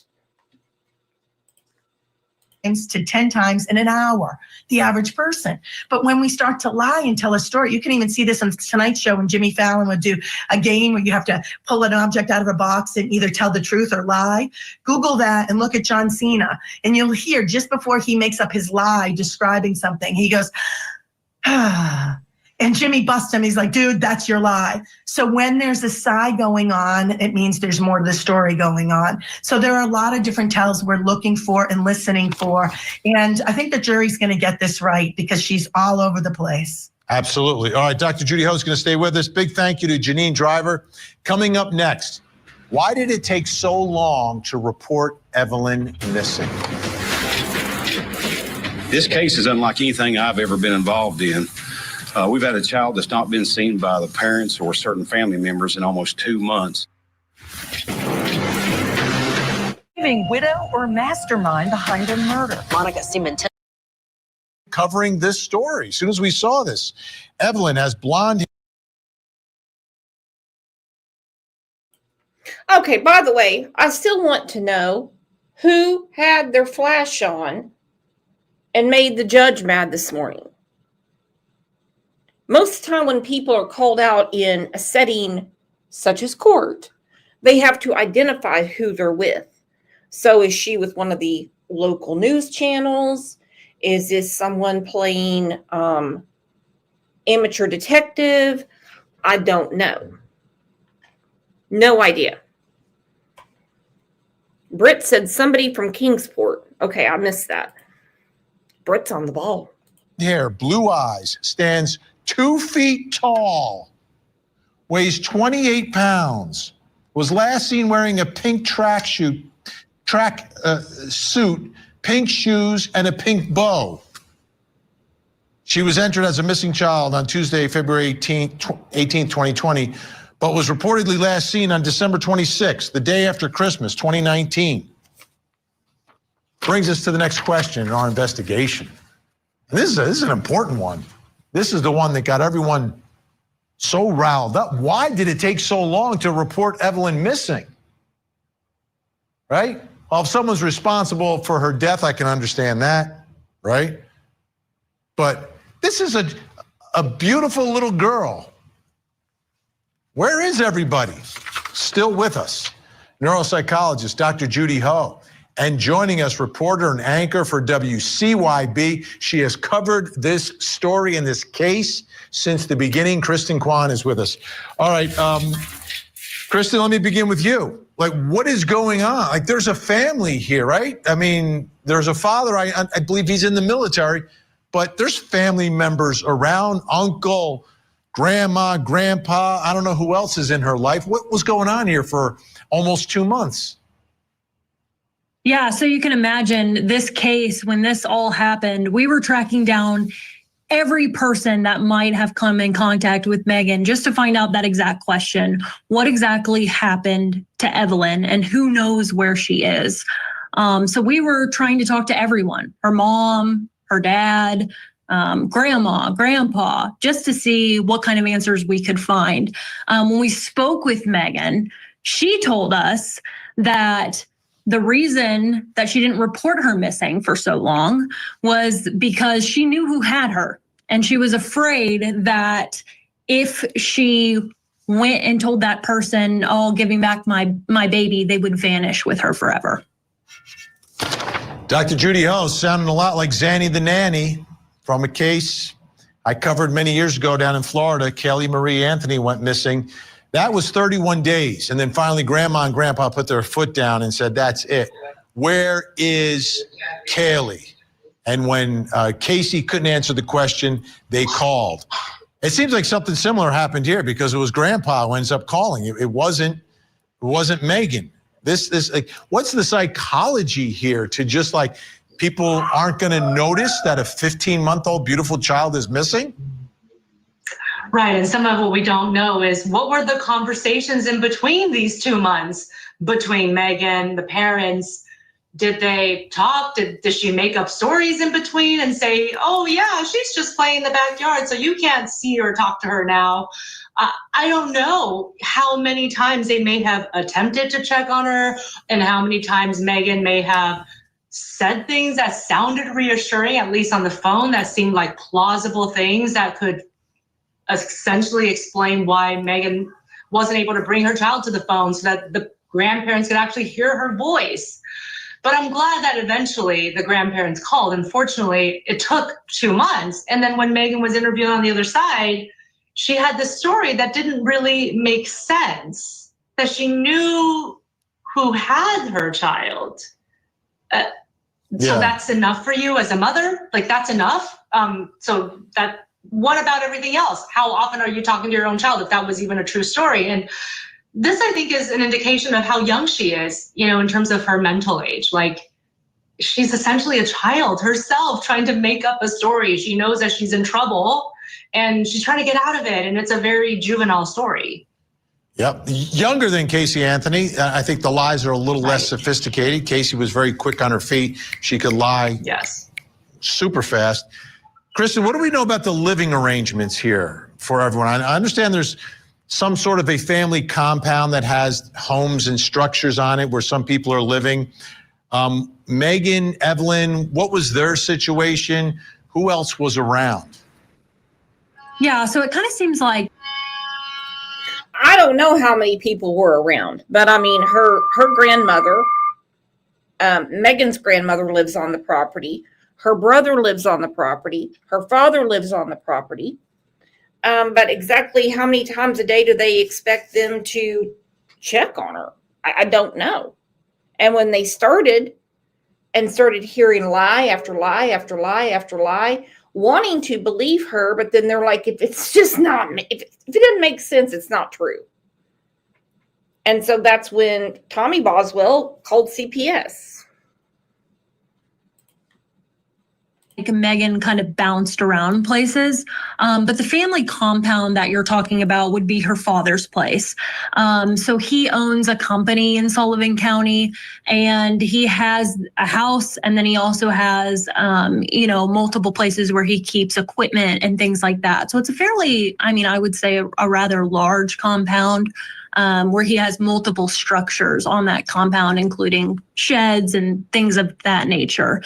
And then her mother lives, in a separate place, and had a boyfriend at the time. And so it was kind of hectic when we were covering this, because like I said, we were trying to track down anyone that might know Megan or know Evelyn. And so we were kind of running all over the county to try to figure out where she was staying at the time. Yeah, Dr. Judy Ho, it does seem there was some level of chaos in the home. Now, as you mentioned, Evelyn is young. Now, we just saw, video of mom. She's wearing orange for a reason, because she has run-ins with the law all the time. Police had been to the compound. There were issues there. So there was some level of chaos in the family. So from your perspective, how does all that play into everything that happened here? The chaos that Evelyn may have been subjected to as she's growing up, and now trying to raise a child within that chaos that sort of continued. Well, chaos is unfortunately a huge deterrent to healthy development for babies and for toddlers, because they need consistency and patterns to be able to thrive. So not being able to really understand what's going on and not seeing patterns around her, I'm sure that was very difficult for Evelyn in her early years, for the times that she lived. And I think even for the mom, the fact that she had all of this chaos around her, she's trying to figure it out. It kind of feels like she's trying to run from one crisis to the other. And it's a very, very sad story. It's a very tragic story, because essentially, I think this was going to end up in some kind of disaster. This is actually the worst disaster it could have ended up in, but it could have ended up in CPS at some point. There could have been Child Protective Services involved at an earlier stage. And in some ways, I wish that they were involved in an earlier stage, because maybe this death would have been prevented. But I think that eventually she was going to run into trouble with Child Protective Services or the police or some type of major consequence. And Evelyn probably would not have ended up in her care anyway. Yeah, and we're looking at these videos. I think some of these videos were actually shot by Evelyn, not by Evelyn, by Megan, Evelyn's mom, of these cute little videos. And that's the part that shocks you. How can anyone even consider bringing harm to a child, to that child, to your own child? Yeah. Dr. Judy Ho, thank you so much for all your insight and help. Kristen Kwan from WCYB is going to stick around. We have more questions for her. Up next, I just mentioned Casey Anthony, didn't I? Is the case against Megan stronger than the case against Casey?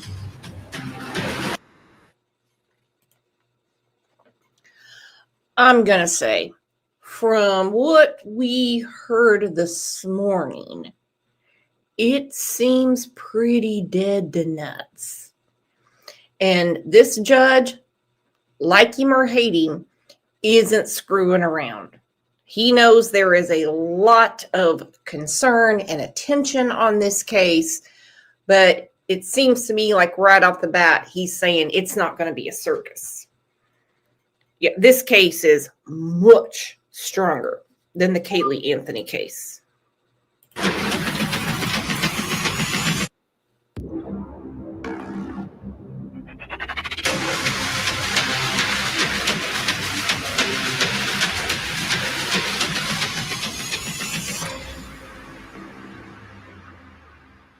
I'm Vinny Politan. We continue our investigation of the murder of baby Evelyn. Her mom was just a teenager when Evelyn was born, and was still a teenager when her daughter was killed. And prosecutors want that teenage mom to spend the rest of her life behind bars. Here's the story.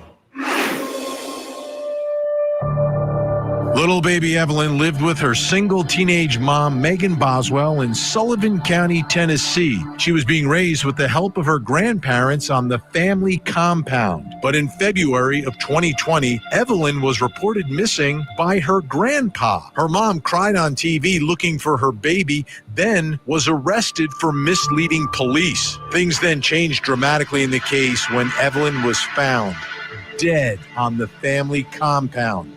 And now Megan has been charged with first-degree premeditated murder. When we first started covering the story, you know the first thing I was thinking about, that woman from Central Florida. I'm going to use her name. I have been using her name during this program, Casey Anthony. Because of this, the initial similarity is so striking that a small child is gone and nobody says anything. In the case of Casey Anthony, it was 31 days before that 911 call was made by Cindy and George after Casey could not answer the question, where is Kaylee? I think we have learned through example over the years we've all been together that when a parent doesn't report their child missing, when a parent doesn't have the instant knee-jerk reaction to find their child, when a parent delays calling for when they have like a 4, 5, 6 hour timeline of doing nothing, that's a huge problem. That's a huge problem. It's guilt. And that brings me back to what happened in that case. If you'll recall, the verdict shocked me a little bit. Those of you who were watching me that day probably didn't recognize me. I didn't recognize myself. I'd never been so floored because I was there day in and day out. The evidence. Who lies about their child? If your child is missing, who does nothing? Who would let their child just rot somewhere? And that was basically the defense. And then you know how it turned out. I'm going to close my eyes for a second, but I'll remind you. As to the charge of first-degree murder, verdict as to count 1, we, the jury, find the defendant not guilty, so say we all, dated at Orlando, Orange County, Florida, on this 5th day of July, 2011, signed foreperson. As to the charge of aggravated child abuse, verdict as to count 2, we, the jury, find the defendant not guilty. So say we all, dated at Orlando, Orange County, Florida, this 5th day of July, 2011, signed foreperson. As to the charge of aggravated manslaughter of a child, verdict as to count 3, we, the jury, find the defendant not guilty. So say we all, dated at Orlando, Orange County, Florida, this 5th day of July, 2011, signed foreperson.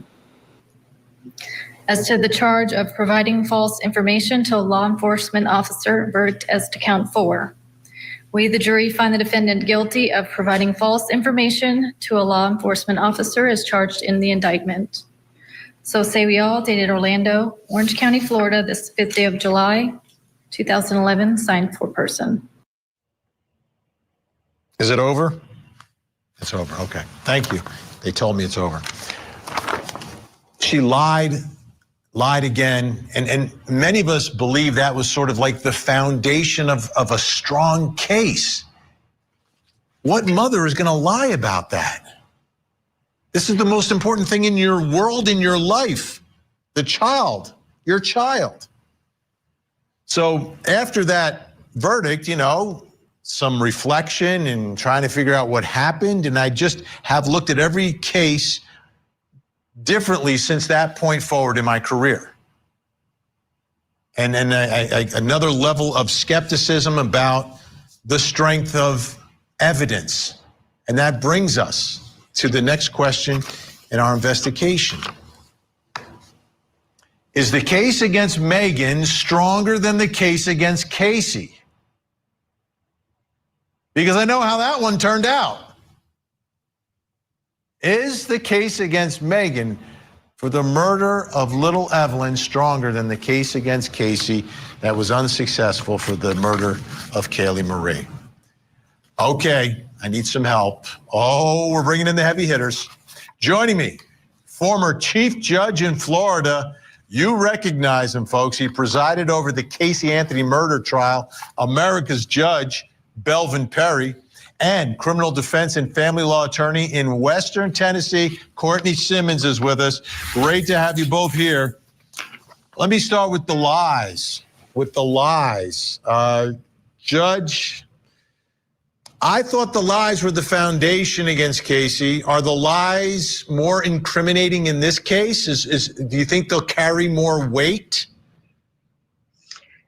The answer to that, Vinny, is yes. She lied at least 4 times. When you take the lies and apply those to the death, in this particular case, you have a cause of death, a fixation.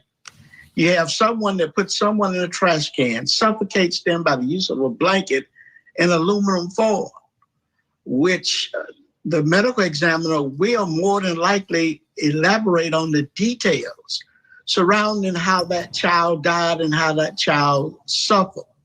So you have lies plus concrete evidence dealing with the cause of death. You bring up a great point, Judge, and I want to put this up on the screen. This is from TBI, Tennessee Bureau of Investigation, Special Agent David Gratz. We found the remains inside of a building that was referred to by the family as the Playhouse. It was out behind what I would call a storage building on the property, and what I would call a storage building, and the Playhouse was built by the defendant's Megan's grandfather as a playhouse for her when she was a child. So the playhouse that it was Megan's playhouse where Evelyn was found. And it was Megan's grandpa who had built that on the family property. And Judge, what's significant to me about that is, one, comparing this to the Casey Anthony case, is that when Kaylee Marie, by the time that police finally found her, after Roy Kronk calls a second time months later about finding the remains of baby Evelyn are in much better shape and tell more of a story than little Kaylee's remains told. Absolutely. The autopsy tells us a lot about how she died, about how she suffered. And as I previously stated, those factors were missing in the Anthony case. It was dry bones. There was nothing for the medical examiner to say except that she died by unnatural causes. Right. So here, it's a stronger case for murder because of the remains. Then you look at where she was found, to draw that nexus that you would get rid of a body in a place that was your place. Like, this was her place on the property. This was Megan's playhouse. It had nothing to do really with anyone else in the family. So that's another connection versus where Kaylee was found, which was close to the house, not on the property, but in a random place in the woods, just off the road around the corner from the house. But remember, Vinny, there was evidence presented where a dog found the smell of death near the playhouse in the backyard of the Anthony's residence, and there was a shovel that was found where it looks like she attempted to bury her by the playhouse in the backyard. Wow. Another similarity between these two. There are so many. The delay in reporting. Now, I want to put this up on the screen again. This is from this TBI special agent. This is an alleged somewhat of an admission, but not really. She did say she was aware that Evelyn was dead. However, she told the story that it resulted from either her or Hunter Wood rolling over the child while sleeping. That was her boyfriend, but she did not know the location of Evelyn's body. This now sounds almost exactly like Casey's defense. Accidental death, and I don't know what happened to the body afterwards. And,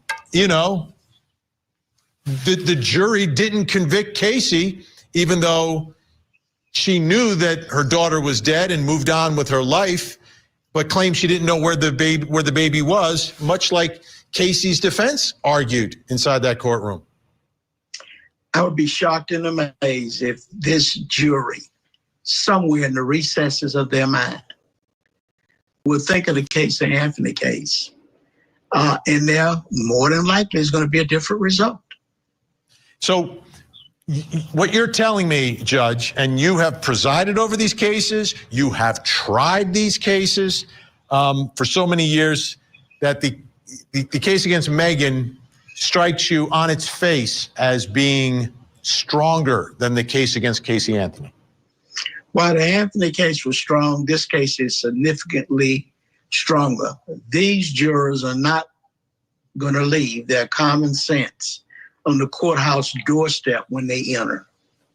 And what do you think are the potential problems or pitfalls or traps that the prosecution can fall into here? If you were going to advise the prosecution in this case, what would you say to them going into this?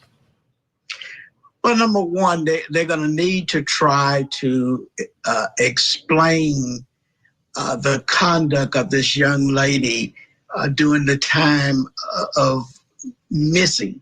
They're going to also have to debunk the finger pointing that she did towards the father, towards this mythical neighbor, towards her mother.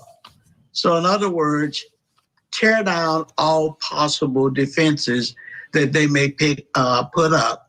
And she's going to also more than likely point the finger at someone else. But, you have the legion of lies, and they're going to have to point out she can't be believed. The defense can't be believed. That the evidence is strong in this case, and the evidence is unrefuted. All right, the judge is going to stay with us. We had some technical difficulties with Courtney. Sorry for that. We'll get her back on another day. Still to come, as the judge is saying, is Megan going to point the finger at her family? I was trying to protect my mom, maybe in hopes, she'd just tell them where Evelyn was, but obviously she's not going to. Childhood friendship that turned into a feud and ended with shots fired. Now, a famous rapper and Rihanna's significant other faces felony assault charges. The trial of A$AP Rocky, weekday mornings, only on Court TV. This week, a Florida teen, a famous rapper, and a Hollywood wife all facing justice. We're breaking down what to expect each day in our biggest trials. Have you guys followed any of that ASAP Rocky or Rocky ASAP? He's kind of like a Sarah Boone. They've offered him a great deal. I mean, a monopoly, get out of jail free card. And he's not taking it. Anyway, that's totally off topic. Okay, so we're going to go to one of the first press conferences that was held for Evelyn, because I think it's important to go through the beginning. There's Sheriff Jeff Cassidy. Okay, this is a long time ago. I still think that if he was the sheriff of Hawkins County, we would have more answers or a conclusion to the case of Summer Wells, but that's just me. Sullivan County, I want to start out by saying that we've been looking for baby Evelyn since last Tuesday. We've been working 24/7 nonstop. As you all know, she was first reported missing last week, and we're still searching for her and working to determine exactly when she disappeared. We have followed up on over 570 tips, along with the Tennessee Bureau of Investigation and Federal Bureau of Investigation. We've been working as a team on this ever since baby Evelyn's went missing. At this point, most of you are aware that we've received a number of conflicting, inaccurate statements from the mother, Megan Boswell, Evelyn's mother.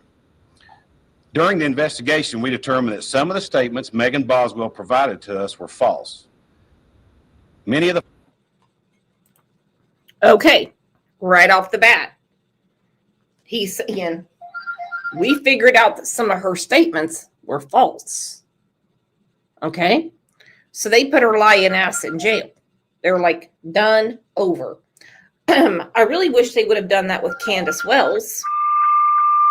I really do, because you cannot tell me that she's kept the story straight to police. I wish they would have done that with Jen Soto and said, no, no, no, no. You're lying straight to the police, so you're hiding something. Because I still think that Jen Soto was more than aware of what Madeline Soto was going through. The false statements that Megan made delayed our investigations and also impeded our investigations on trying to find Evelyn. As a result, she has been charged with false reporting. Because the investigation remains active and ongoing, we can only release specific answers to this investigation. Of course, everybody knows that a lot of the stuff that we've received, with it being conflicting and inaccurate, and a lot of the information you all are receiving are from the mother, Megan. A lot of the stuff that you're seeing out on social media, and a lot of the stuff that has been. Yeah, because she was all over the Facebook. She was all over. She was telling everybody. Very public profile. I was watching it like a hawk. And so, of course, people are talking straight to Megan. And then, of course, they're blowing up Sullivan County's phone going, Megan said this, Megan said this, Megan said that. And then here he is going, a lot of you been following social media with Megan. That's not how this is going to go. Chris said, who found Evelyn? The police. The police found her. Relayed to you hadn't come from our office. So we want to release the most accurate information to you all, and we want to be promptly in doing so. So a lot of the stuff that you all are getting is from the mother, and you take with it what you want, but she has been inaccurate, conflicting statements all through this investigation. If you have any more information or need information about these specific charges and about maybe the future of this case, I would like to refer that to our District Attorney General, Barry Staubus, or District Attorney General office, okay? Also, if you have any questions relating to the Amber Alert process. Personally, I thought they did a great job investigating her case. Pat K has a question. She said, off-topic question, can you try and start a car with trickle charger still hooked up? Yes. What is a trickle charger? Hold on. I've got my husband on the phone. Greg, can you answer Pat K? Yes. The answer is yes. Pat K wants to know, can you try and start a car with trickle charger still hooked up? Correct. Okay. All right. Thank you, Gregory. Of course, I'd like to refer you to our Public Information Officer for the Tennessee Bureau of Investigation, Leslie Earhart. However, please know that we remain committed and continue to do everything possible to find out what happened to Evelyn.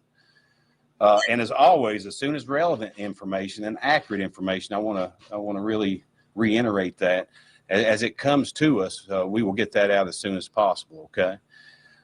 Anyone with relevant information concerning Evelyn's whereabouts are asked to call 1-800-TBI-FIND. Okay. I'm just going to take a few questions because everything we have released to you, that have been proved to be relevant or misinformation. All right. Now I'm off topic. When Pat K put this up and she said, can you try and start a car with a trickle charger still hooked up? I didn't know what kind of kinky shit Pat was doing. It sounded like a sex toy. Kimberly Mann said trickle, not tickle. That's what I thought it said. I don't have my Dollar Tree readers on. I thought it said tickle charger and she needed the car to get it going. And I thought, my God, what you got going on down there, Pat? Lord, you got to start the car for it? Woo! But safely, yes, you can start the car with your tickle charger. So there's not really much that we can answer because like I say, this is an active, ongoing investigation, and we don't want to have conflicting stories, and social media has really impeded this investigation. So we really want to get just accurate information out to you all. Okay, so I'll take a few questions, and my public information officer, Captain Seabolt, will take us if you have anything relating to the missing vehicle and the bolo that we put on the BMW and the charges on the grandmother and Mr. McLeod. Okay.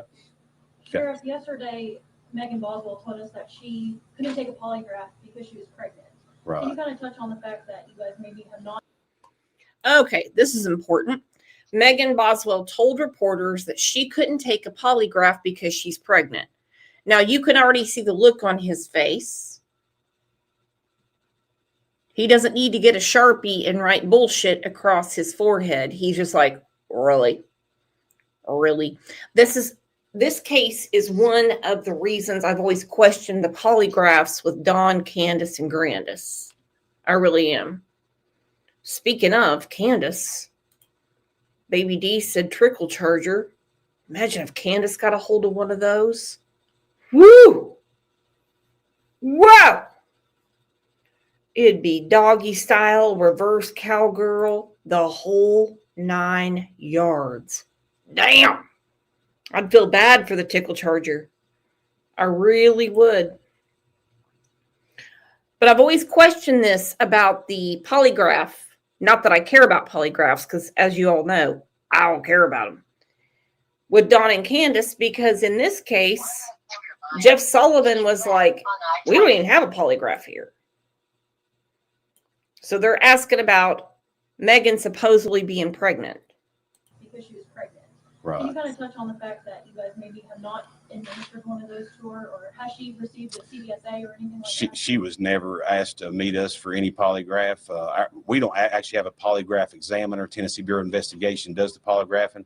We never set up any type of interview for her. And the pregnant statements, I'll have to leave that to her. That's information she released to you. Of course, it being medical, there's HIPAA violations that we have to look into, and I can't release that information at this time. Sheriff, do you still believe Evelyn Boswell is alive, and are you any closer to finding where she is? I hope and pray. My staff hopes and pray, and everybody working on this case hope and pray she's alive, and we're going to continue to work just like she is alive. Sheriff, as more time elapses, is this case becoming more complicated? Well, it was complicated from the beginning. Good question, but like I say, we were it was just reported last Tuesday. Last known sighting verified was 1st of December. So we were already behind the 8 ball, 67, 68 days before she was even reported missing. So a lot of the tips that we followed up on, they hadn't been really relevant to or pertinent to our investigation. Sheriff, we're hearing that authorities in Wilkes County are searching in a pond in connection with this. Speaking of those social media rumors, is this true, and how can we combat things? I'm glad you brought that up, Angie. We're going to come back to that because I'm going to play a song for Pat. You guys ready for a song? Ready for a music break? This is to help out Pat's tickle charger.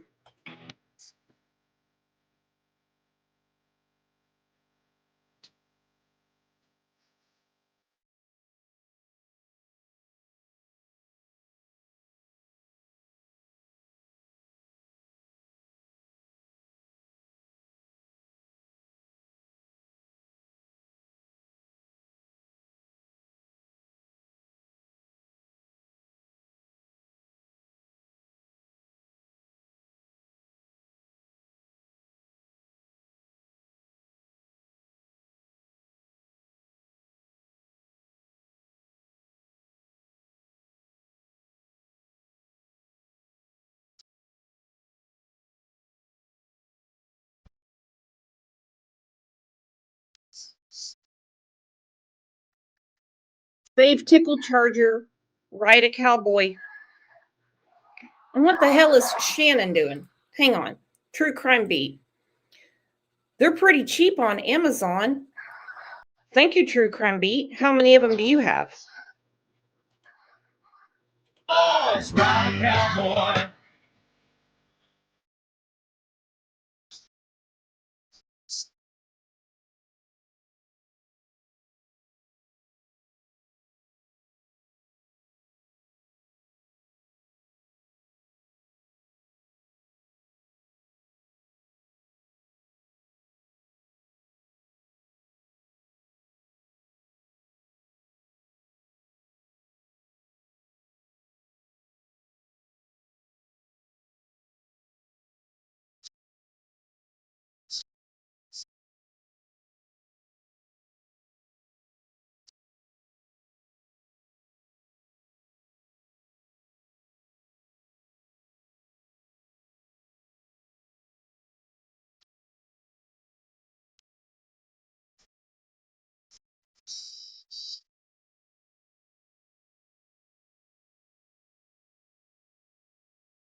Okay. I'm intrigued. Okay. I know we're here for Evelyn Boswell today, but I'm really intrigued with the tickle chargers, especially since True Crime Beat acts like she's the Avon lady going door to door selling tickle chargers. So how's the poll going? Because she knows a lot about them, even though she lives in Florida. My goodness. Okay, hang on. Real Rock and Robin said as long as the charge holds. Oh, this is great. This is great. This is absolutely great. I meant to tell you all that is just information we just received, and that is confirmed. They are looking in an area in Wilkes County, North Carolina. It wasn't asked from anybody that I know of from our agency or Tennessee Bureau of Investigation, but they are actively looking at a area in Wilkes County, North Carolina. And this is in connection with Evelyn Boswell? Yes, ma'am. Is the reward money still at $56,000? No, it's up to $59,850. How frustrating is it for you as the rumors on social media have circulated? We've heard reports possibly in Virginia Beach, now North Carolina. I mean, do you have any idea where these leads are coming from, and kind of how are you working to combat those that are false? Well, that's one thing I want to relay to the public. You know, law enforcement has to work on probable cause. We can't go on assumptions, gut feelings. We have to have relevant, sufficient evidence to prosecute a case. So with that, you know, I got with the district attorney. Peas in a Pod, who was the captain of the coin pusher team, we're trying to make it an Olympic sport, said she was talking about Candace's wish list when she wanted the rabbit and the inflatable hot tub. She was even nice enough to let everyone know it doesn't have to be there by Christmas, but she wanted it for New Year's. Did you see that note in there? Peas in a Pod? Made me feel a lot better that I had, you know, that many more days to get her the inflatable hot tub. Yeah. By the way, how's the poll going? Because True Crime Beat seems to know a lot about tickle chargers, so she even knows about the clamps and everything. General late last night while we were working on this case, and all we have at the time was false reporting. So we arrested her for that. And like I say, our main concern right now is find Evelyn. But like you said, very frustrating. 2 months before she's even reported missing, it puts us behind, puts our investigation behind. And then, like you say, speculation, people posting on social media, assumptions. We can't go on assumptions. We got to have fact. And with fact, we have to have probable cause before we can execute search warrants, make arrests, if that makes sense. Sure, following up on that, how should the community help? You had so many questions. What can we do? The community has been outstanding. The outpouring support of the support from the community, but you gotta think of our timeline of 2 months, over 2 months of her missing. We would love to have a grid search area and form search teams to assist us in locating Evelyn, but 413 square miles in our county, and then there was a possibility of Mendota, some possibilities of North Carolina. You could imagine the labor-intensive work we would have to have just trying.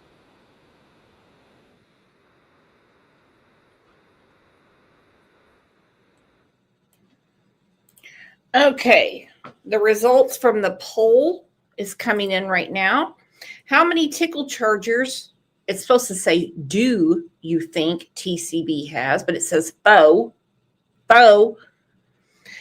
1, 7%. 5 tickle chargers. You guys came back with 33.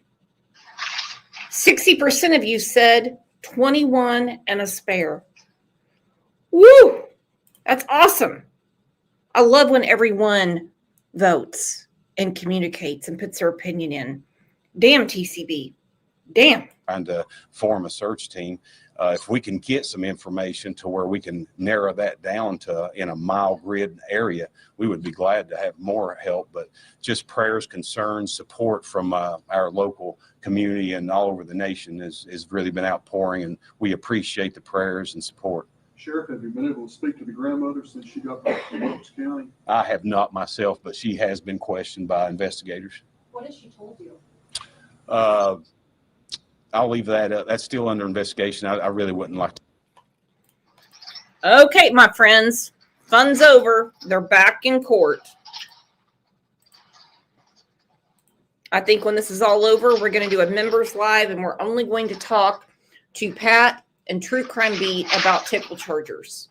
And I will bring my husband in as a special guest to explain why you can start your car when the charger is on your car.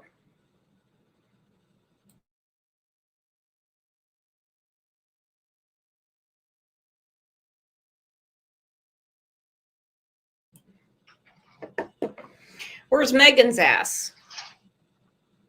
Is she doing like a Leilani Simon and she's got to eat her Pop-Tarts and all that?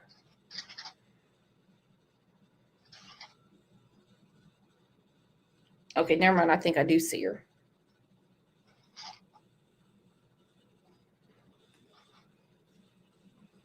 What kind of car do you drive, TCB?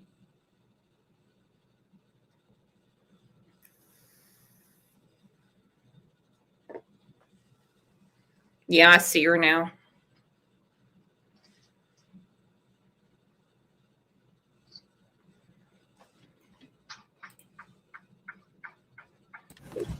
As a doctrine of completeness, you fit in part of a statement, the whole statement. I didn't listen to anything about what she said. You asked if in a statement to him, she ultimately admitted that the child was dead. Okay. But I mean, for him to listen, I mean, it's self-serving hearsay. I mean, it's. Well, I had to see the statement. Well, there's no written statement. What's There's no written statement. It's recorded. It's 2 hours long. It's thereabouts. But once they ask, I think I'm entitled to ask about the entirety of the statement. I think that's the law. It's called, the court's well aware, it's doctrine of completeness. The case law is complete with it. Judge, it's hearsay. I mean, just it's flat out hearsay for him to try to put that in. It's,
Yeah.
All right, and looking at the newest edition of Tennessee Law of Evidence, 7th edition. I'm on page 8-6.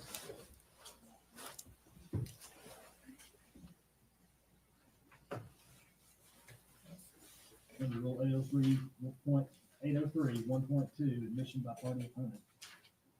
A statement offered against a party that is A, the party's own statement, is not excluded by the hearsay rule. And in the entirety of 806, I'm sorry, of the discussion of Rule 803, 1.2,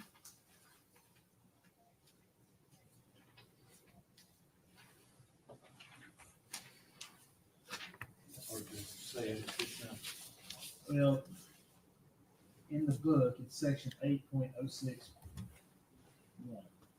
But the rule is actually 803, 1.2.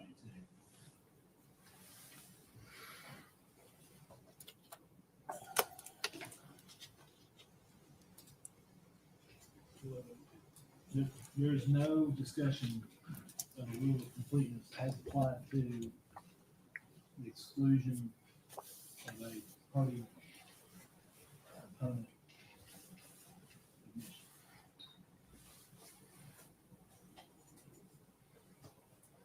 The only thing it says is that the person against whom the statement is used may testify. And of course, this is a criminal case, so she's not required. Judge, could the court refer to Rule 106, Rules of Evidence? I think that discusses the doctrine of completeness in order to process a flooded case. The case of State versus Torres from Tennessee. This is why we have these issues. That's why I set so many hearings before court. I understand. I didn't expect they would dismiss that count of the indictment today, and do this.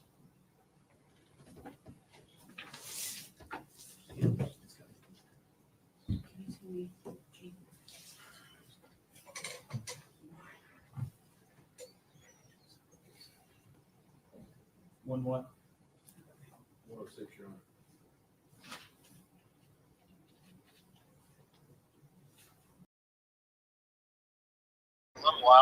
Okay, you guys, I'm going to switch channels because for whatever reason, a lot of people are having issue with sound.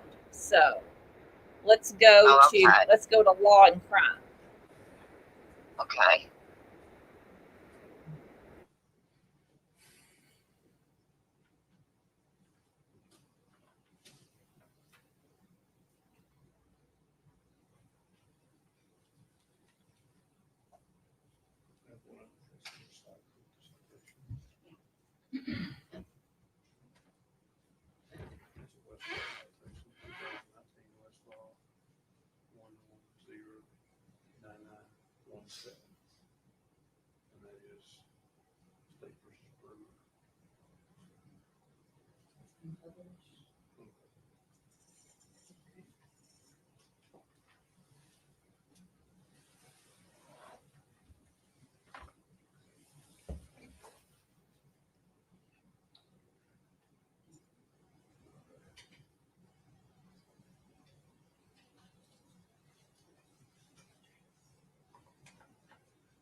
So, under a 106 evaluation,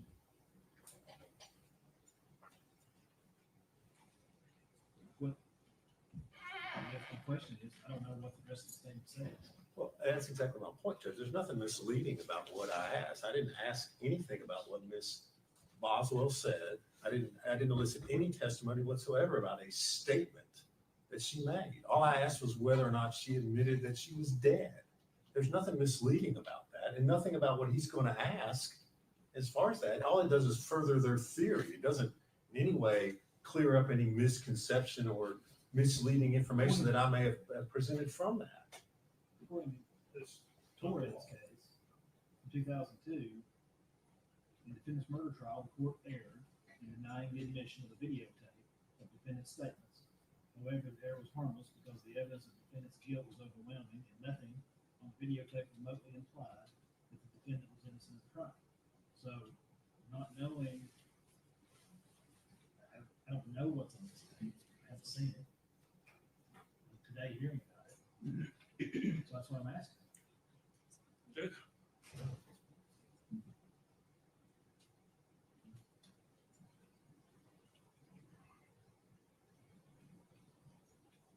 My understanding of that doctrine, it doesn't, I don't have to show that there's something misleading. That's absolutely, it does. I mean, it's right out of the. Can I finish? I'll listen to you. I mean, no disrespect to anyone here. I'm not trying to upset anyone. But in Torres, there was an issue about that. There are other cases besides Torres. That's the first one I pulled up. There's a State versus Brewer it's the same thing. It's an issue of fundamental fairness. They ask about the statement, then they say, I can't ask about the parts I want to ask about. And if we need to take a minute, I've asked the court for a minute so we can print a couple of those cases and make sure I want to do this right. I know you want to do it right. Yeah. You've got the cases on me.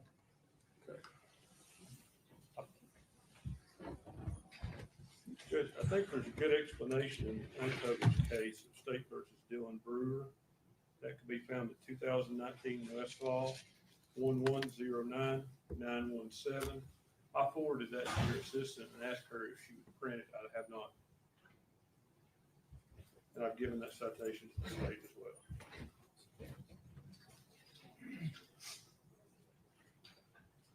And Judge, I would go back to the part. The rule requires that a writing or recorded statement or part thereof be introduced by a party. I did not introduce any part of her statement. I asked Detective Fraley if she ultimately admitted that her child was dead. I didn't ask what she said. I didn't ask how she did, if she did it, if she admitted she did it, if she said she didn't do it. What you asked was if she made a statement too, in which she get. I mean, I'm heard that. If that's what you want me to do, I mean. I would further point the court that the footnotes to the rule of completeness 106 clearly talk. Mr. Scott said it didn't, but it clearly says rule providing that when a writing or written recorded statement or part thereof is introduced by a party, an adverse party may require the introduction at that time of any other part or any other writing which ought in fairness to be considered contemporaneously with it, provides an adverse party a mechanism for putting portions of the writing into context if the portions would otherwise be misleading. There's nothing misleading about what I asked Agent Fraley. He's not trying to clarify anything.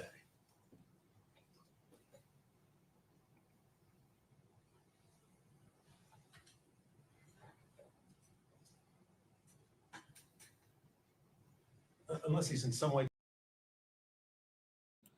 Okay, I'm going to switch it to another channel because some people are still having issues hearing. And so, no, what's WCYB? Is that local channel? yeah, I'm on the phone with Ange. Everybody, I'm on the phone with Ange right now. Okay, honey. So, Okay, I'll let you go. Oh no, you're fine, hon. So let's try this.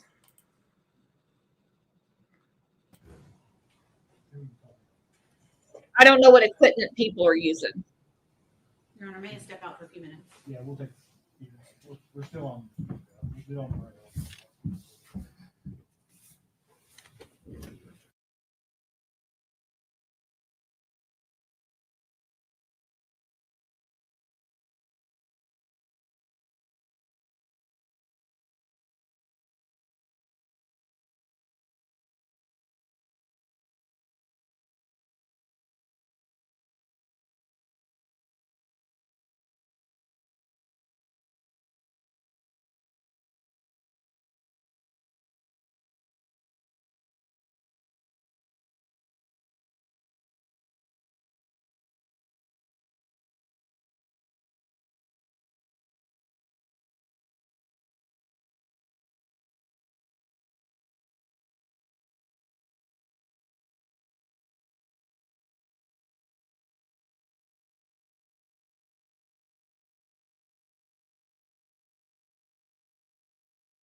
Start the show. Okay, guys, I don't know what's going on, but they've muted for some reason. So either the attorneys are talking. Sidebar. Yeah, they're doing a sidebar or something like that. I don't know. I don't really like the line of questioning that the defense is giving this detective because, well, he did his job. That's pretty much it. He did his job, and he did it well.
Warning, this quiz is not for the faint-hearted. There are references to suicide, murder, and other crimes. Do not watch if you're sensitive to any of this content. Question number 1. Which serial killer was also known as Pogo the Clown?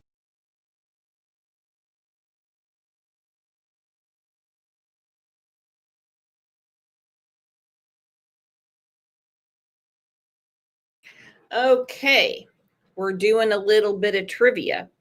Which serial killer was also known as Pogo the Clown? All right. Who got it first? It looks like Brit 1027. Clown. John Wayne Gacy, Pedro Lopez, or Ted Bundy?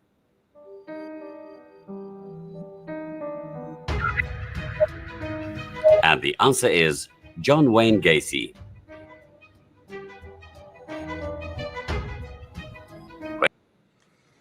Who was the son of Sam? David Berkowitz, Ivan Hill, or Joe Ball? Uh-oh. Question number 2. Who was the son of Sam? David Berkowitz, Ivan Hill, or Joe Ball?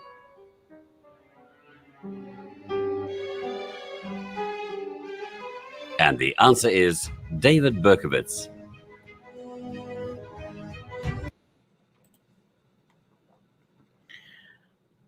Let's see who got it first. Now, if you put a 1, 2, or 3 in, I'm not going to know what you're answering because there's so many to go through and someone could be behind in chat. So just please put the name in. So who got Berkowitz first? Just because it's confusing for me. V. Oakley got David Berkowitz. All right. Anyone keeping score?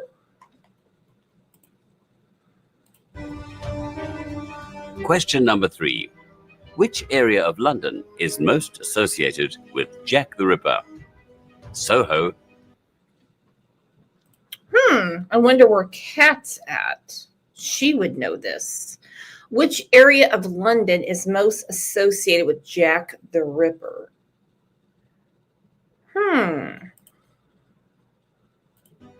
Holborn or Whitechapel?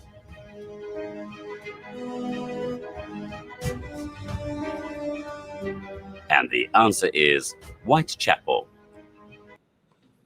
All right, who got Whitechapel first? Looks like Ilyanka. Woo! Okay. So we have one for Brit 1087 or 27, sorry. Who got the second one right? Because I don't have my pen and paper. And Ilyanka got the third one right. I'll have to go back to look. Don't worry, I'm on it.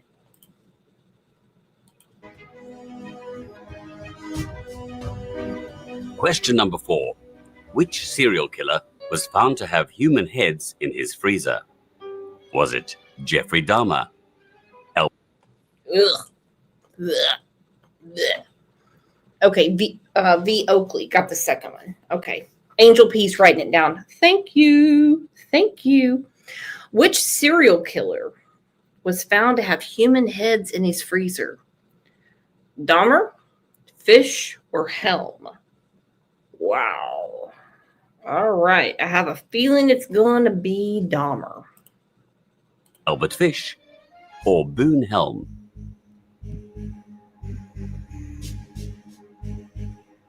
And the answer is Jeffrey Dahmer.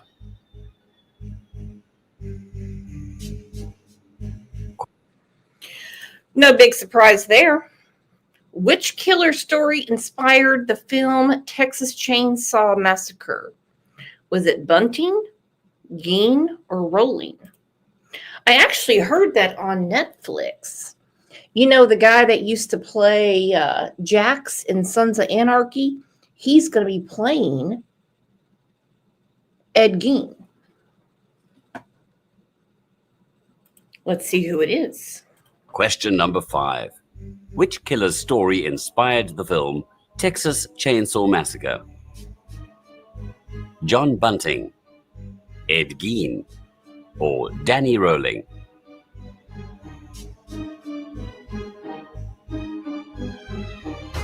And the answer is Ed Gein. Question number 6. Name the film starring Charlize Theron as Eileen Wuornos. Friday the 13th, Basic Instinct, or Monster?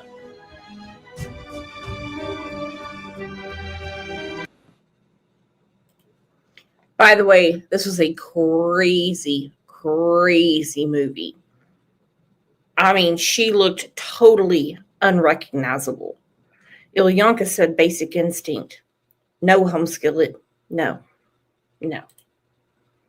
But the answer is Monster. And how are we doing on the scoring? And the answer is Monster. Question number 7. Which professional wrestler murdered his wife and child in 2007? The Undertaker, Brock Lesnar, or Chris Benoit?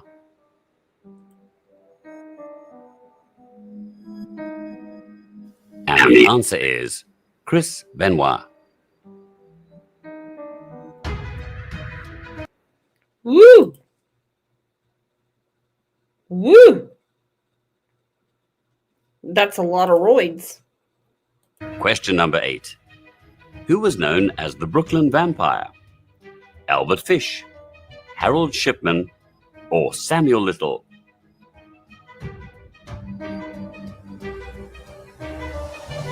And the answer is Albert Fish. Okay, who got it first? Poor Ange has the flu right now, so she's probably having a hard time keeping up.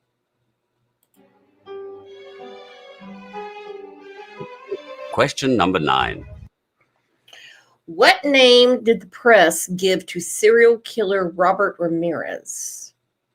The Co-Ed Butcher, Son of Sam, or the Night Stalker? What could it be? What name did the press give to serial killer Robert Ramirez? Was it the Co-Ed Butcher, Son of Sam, or the Night Stalker?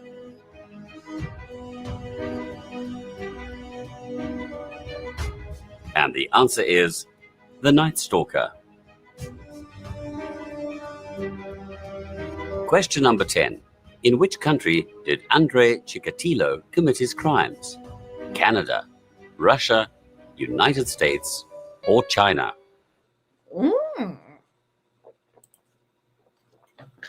What a looker. In which country did Andre Chikatilo commit his crimes? Canada, Russia, United States, or China? Let's find out.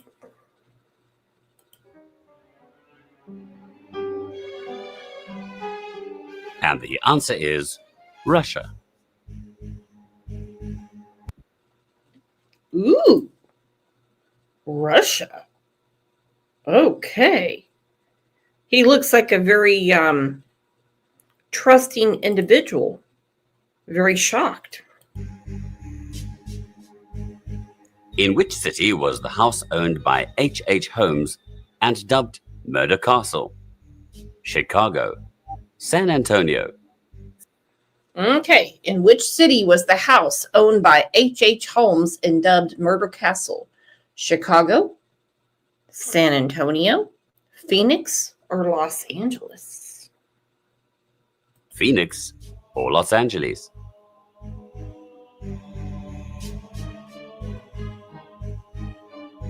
And the answer is Chicago. All right. Who got Chicago first?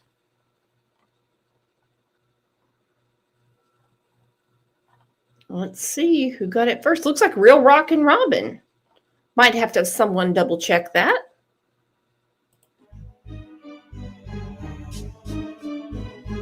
Question number 12. What injury did Ted Bundy fake to convince girls to help him? a head injury, missing eye, broken leg, or arm amputated? Yep. What did Ted fake to convince girls to help him? Head, eye, leg, or arm? I remember from the movies I have seen, he was always acting like he was limping, but I could be wrong.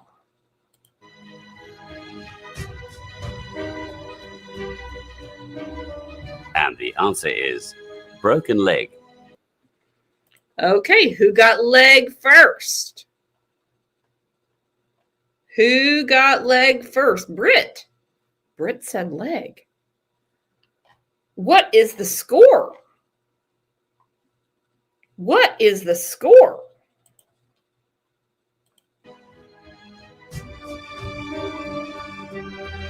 Question number 13. What item helped John Dillinger escape from jail? What item helped John Dillinger escape from jail? Screwdriver, toothbrush, wooden gun, or bed sheets?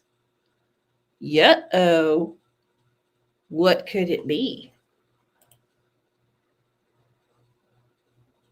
What could it be?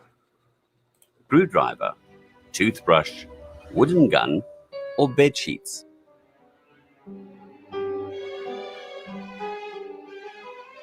And the answer is a wooden gun. Question number 14. Who was the last woman to be hanged in the UK? All right, who got wooden gun?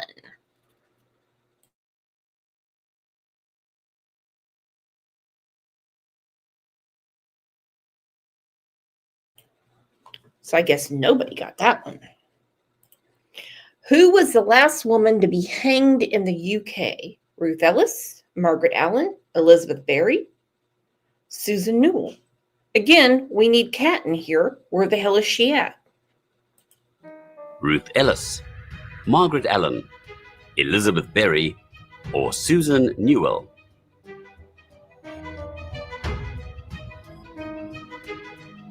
And the answer is Ruth Ellis.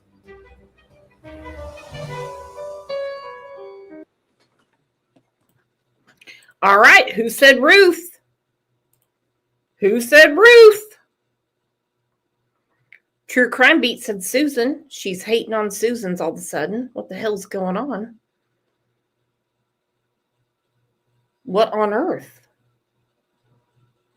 Chrissy said number 1 when I said please do not use numbers because I don't know what question you're answering, but thank you for participating, Chrissy.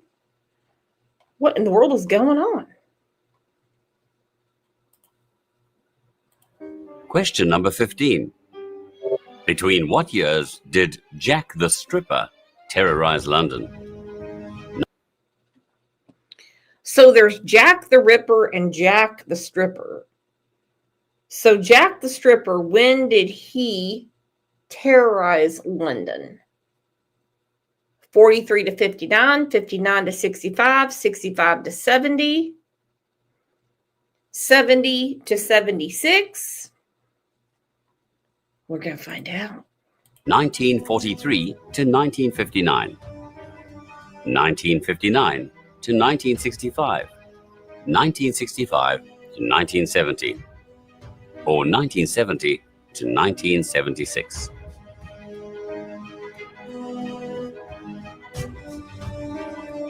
And the answer is 1959. All right, who got 59 to 65?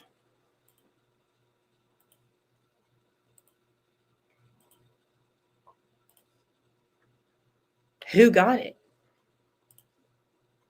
1959 to 1965. Question number 16. Which band recorded a song written by Charles Manson? The Who, the Beach Boys, the Monkees, or the Bee Gees? I'm going to assume the Beach Boys because he was really good friends with the drummer. and recorded a song written by Charles Manson? The Who, the Beach Boys, the Monkees, or the Bee Gees?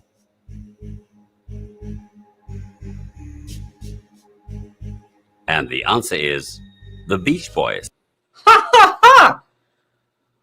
My goodness! Who got it first? Who got it first? Let's see. Ilyanka is the first one that put beach in. So that's close enough, is it not?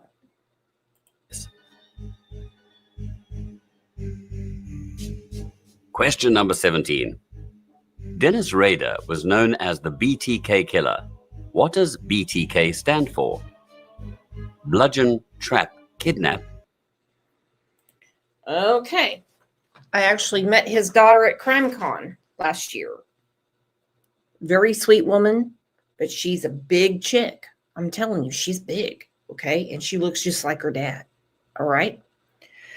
So what is BTK? What does it stand for? Bludgeon, trap, kidnap, batter, torture, kill, butcher, torture, kidnap, bind, torture, kill.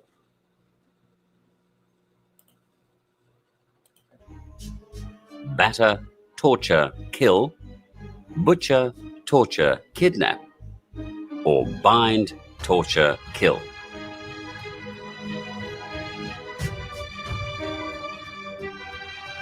And the answer is bind, torture, kill. Question number 18. Which killer would you associate with a symbol composed of a circle with a cross in the middle? BTK, Boston Strangler.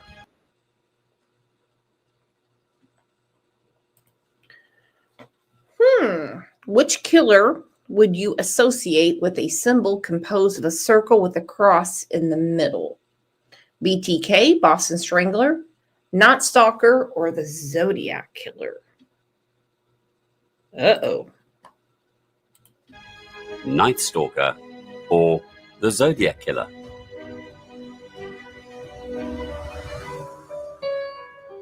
And the answer is the Zodiac Killer. Question number 19.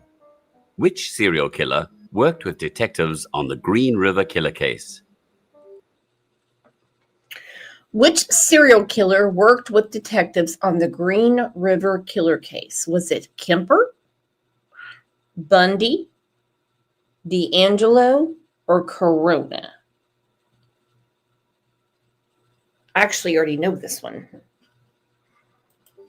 Edmund Kemper, Ted Bundy, Joseph James D'Angelo, or Juan Corona?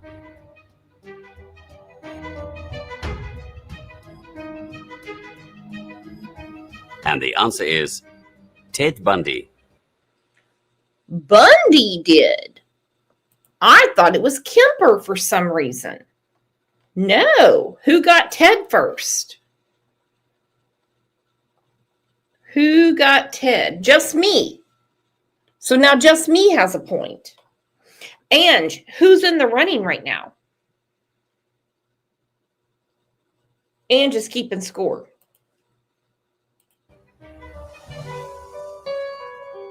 Question number 20. How did Jeffrey Dahmer die? Well, this is a ridiculous question. How did Jeffrey Dahmer die? Old age, stabbed in prison, or suicide? I wouldn't exactly call it a stabbing, because when a broom handle comes into your butthole and almost comes out your throat, that's a little bit more than a stabbing. I have a feeling everyone's going to get this one right. Old age, stabbed in prison, or suicide?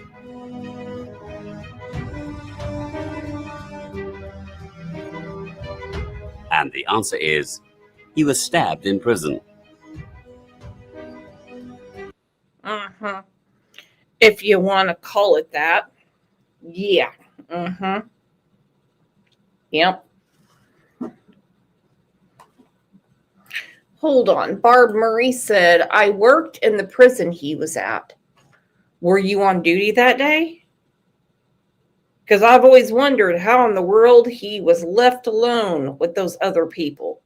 That had to have been scary AF, Barb. Question number 21. How many known victims fell foul of the Green River Killer?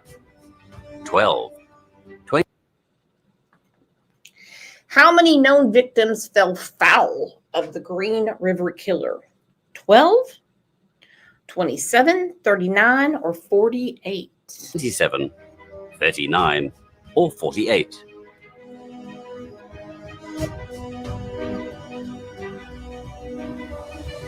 And the answer is 48. 48? Who got 48?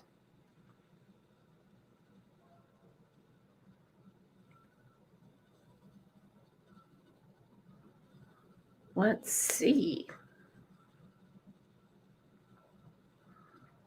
Who got 48 first? I'm scrolling and scrolling. Chrissy! I say Chrissy got it.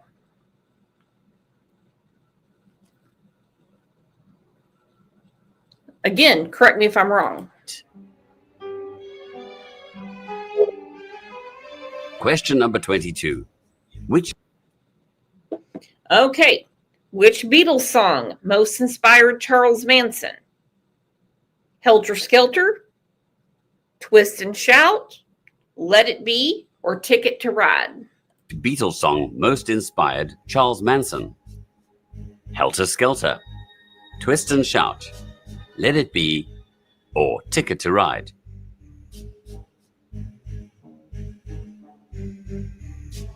And the answer is Helter Skelter.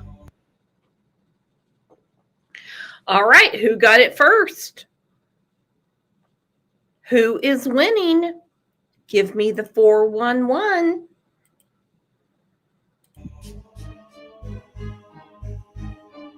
Question number 23. What was the real name of the Unabomber? What was the real name of the Unabomber? Vandalai Debs, Peter Dupas, Ted Kaczynski, or Eddie Lanowski? Vandali Debs, Peter Dupas, Ted Kaczynski, or Eddie Leonsky?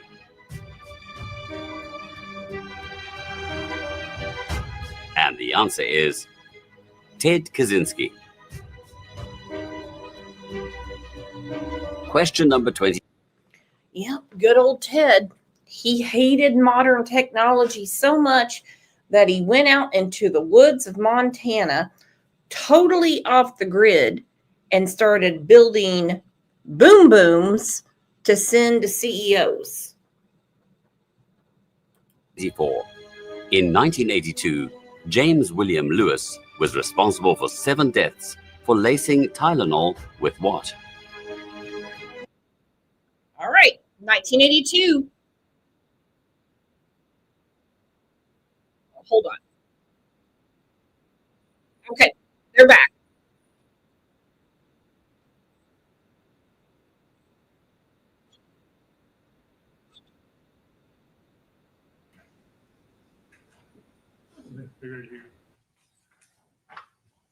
Judge, I handed you the unpublished case of State versus Brewer, and that case contains a pretty good explanation that it does cite to several published cases. If you go to, if the version you have of Brewer has a page 12 at the bottom, does it?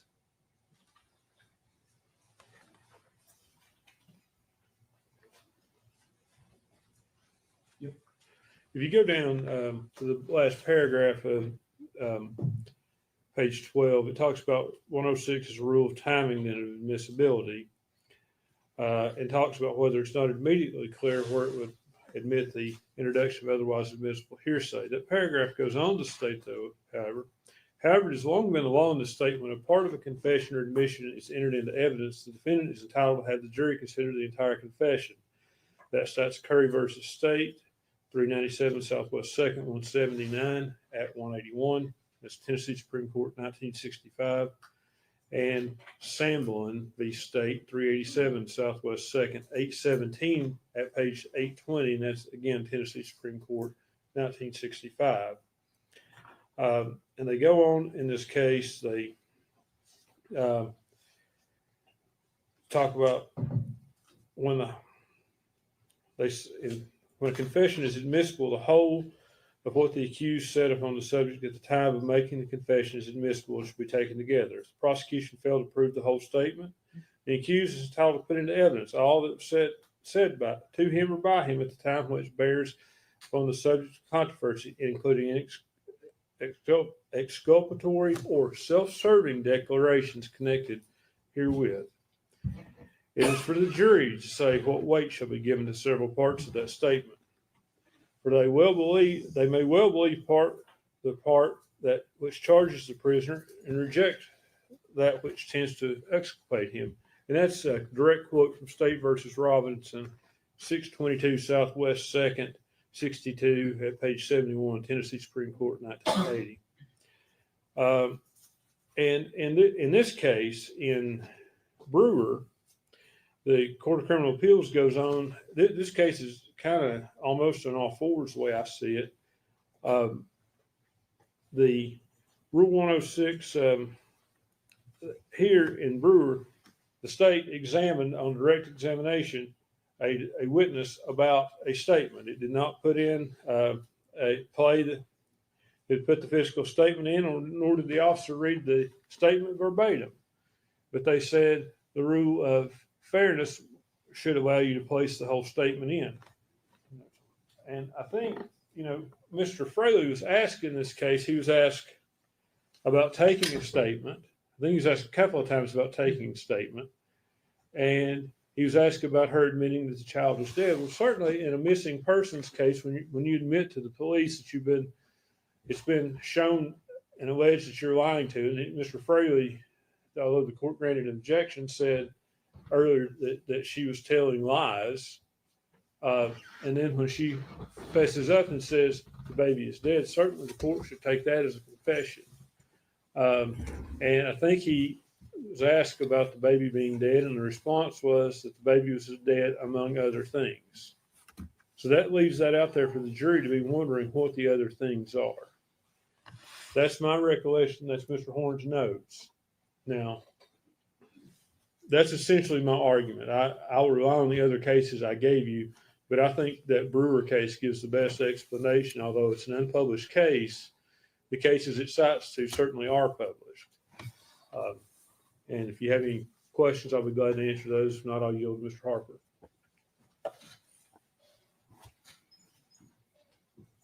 Yeah.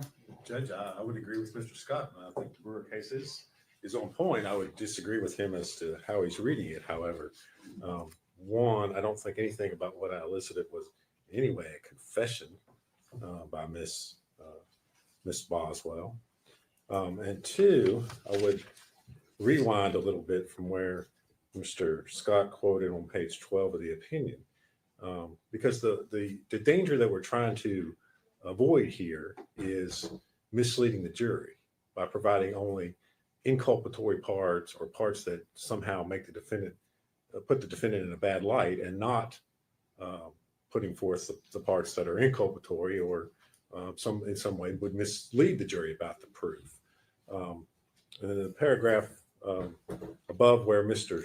Scott quoted the rule of completeness that was explained by the Supreme Court, it talks about that the rule must do one of the following, and then it lists four things. One, explain already admitted proof. Two, place admitted proof in context. Three, avoid misleading the trier of fact. Or four, ensure a fair and impartial understanding of the already admitted proof. Well, what he's trying to elicit doesn't do any of that stuff. See, that's my problem is I don't know what he's trying to do. Well, I have not been told yet. All right, I guess I'll go ahead. I believe he's trying to elicit that what Miss Boswell told Agent Fraley was that her.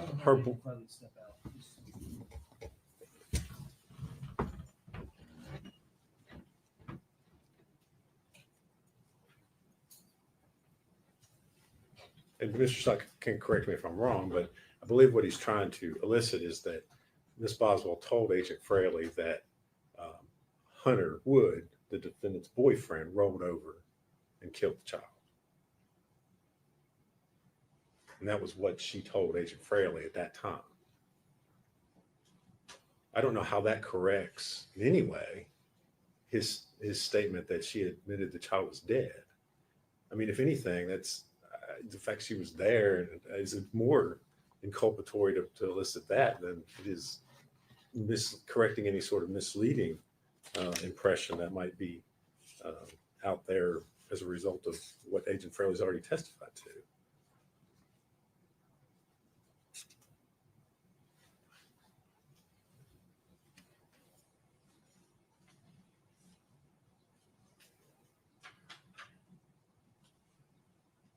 Are you satisfied that that's an accurate summary of what the proof is, or do I need to hear the whole 2 hours?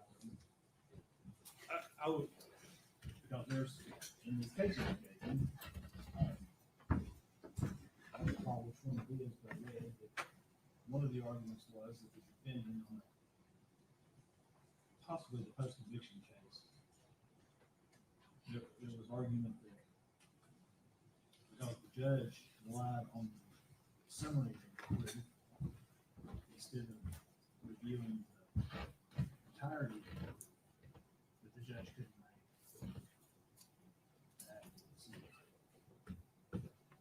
make. I think, and Mr. Harper can correct me if I'm wrong, I think I'm generally satisfied with what he's saying, but she explained how the baby died, where the baby, or maybe not where the baby went, but I think that Hunter took it in that statement. Am I right about that? Yeah. She gives an explanation.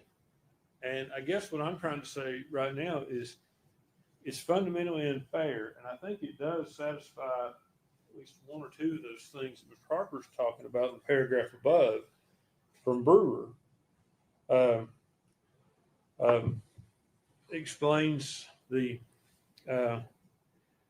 already admitted proof and puts it in context. Well, right now you have a case where the jury's heard this TBI agent say, yes, she's lied and she's basically led us on wild goose chases, but she finally admits the baby's dead without putting in the full explanation of what she told them.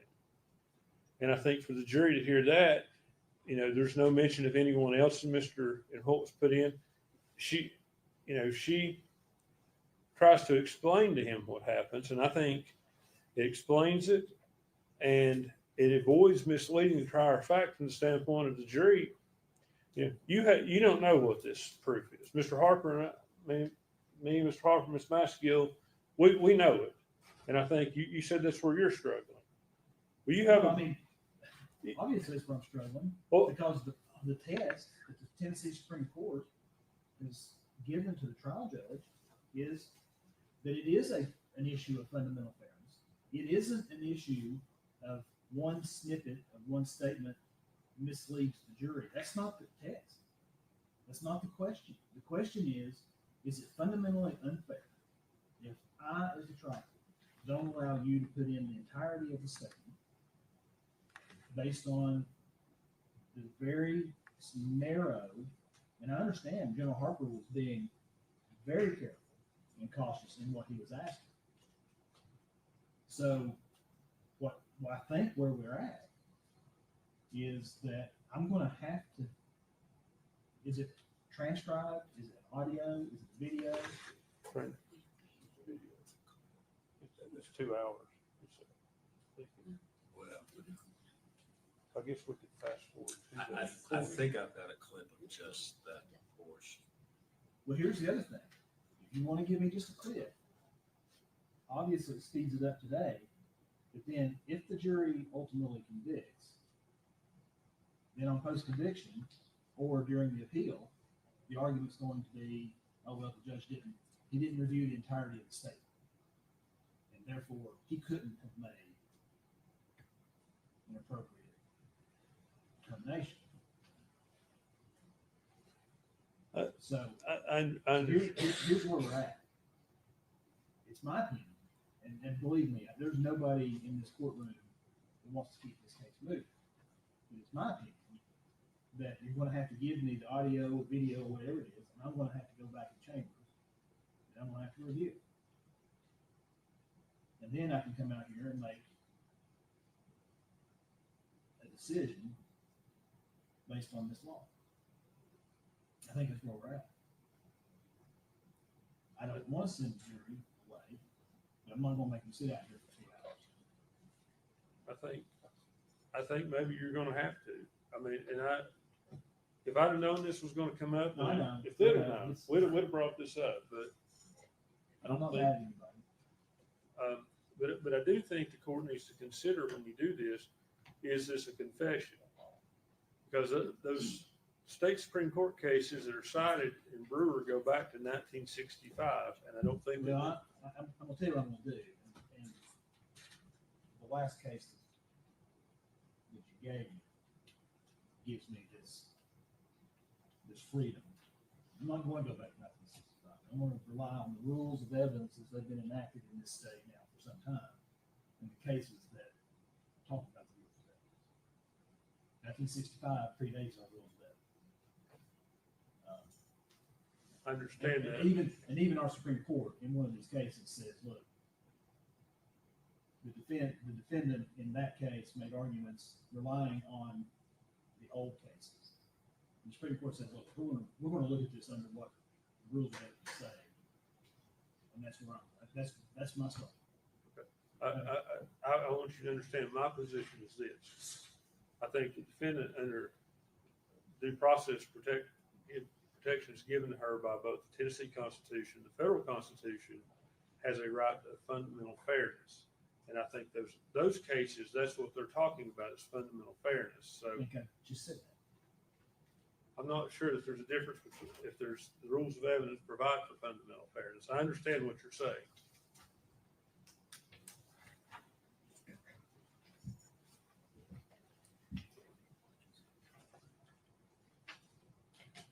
Let's make that exhibit.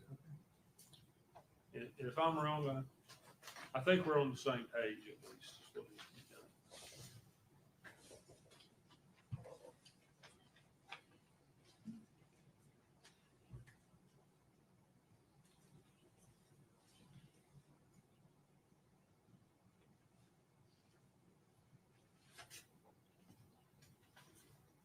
I'll find it. I'll comment about it when I get it. Yes, sir. Where we're at right now, I'm going to have to bring the jury in. I'm going to send them, since this is day one and they've not been to the hotel yet, I'm going to go ahead and just send them to the hotel. Because I'm going to have to listen to or watch. It's video. It's video. All right. And we may have the whole issue about whether I can see and hear what's being said.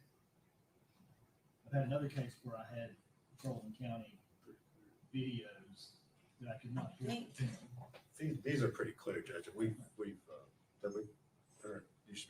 shouldn't be any problems. So I need to bring the jury in. Well, Lieutenant, so you know, I'm going to go ahead and send them to the hotel. Yes, sir.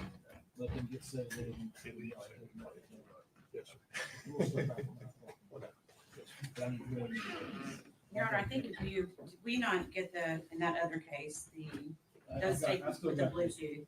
I still got this. Did it work that way? Okay. I had to come.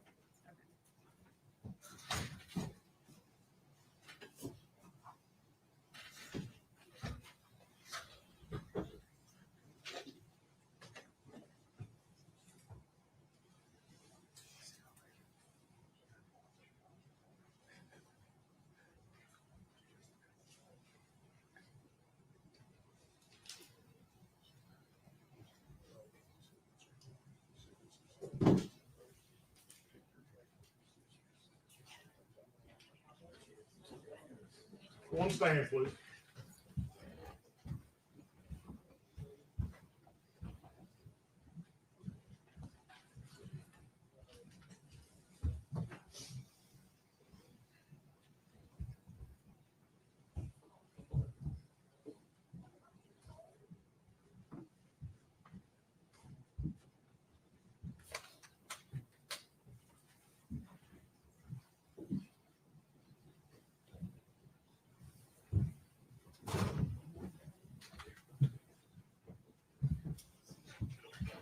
You may be seated. Thank you. All right, ladies and gentlemen, I hope you enjoyed lunch first. Second, we've got a legal issue that's come up that I have to do a little bit of research so I can come to the right conclusion. And it's going to slow us down a little bit. But since this is the first day of sequestration, I'm going to go ahead and have the officers take you to the hotel so you can get settled in. Your luggage should already be there. I think they've already told you all that. Then they'll take you out to dinner tonight to some undisclosed restaurant somewhere in the Tri-Cities. But before you go, I'm required by law to give you certain admonitions. One, you're not to communicate with other jurors or anyone else regarding any subject connected with this trial.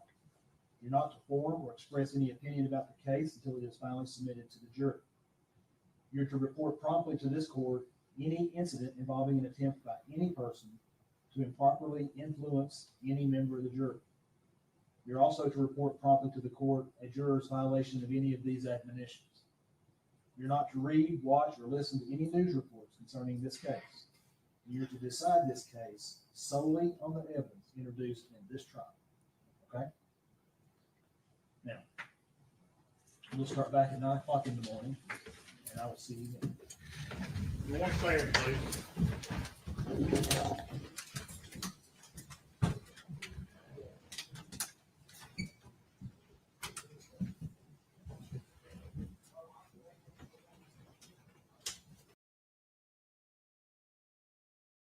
Okay, so they're done for the day. Shit, I would have kept it open till about noon. Because that was a lot to hear. But I do have some news before we end.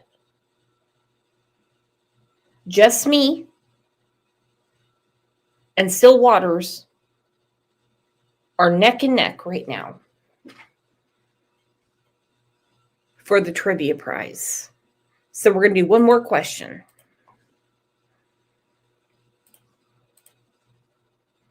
Okay, it's not going to be that one,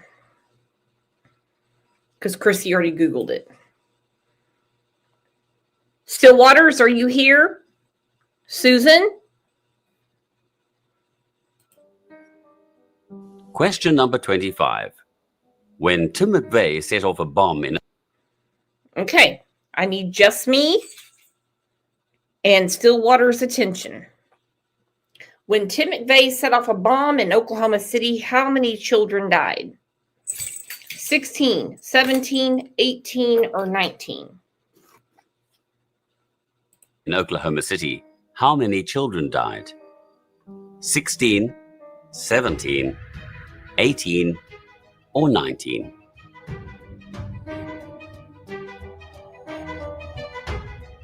And the answer is 9.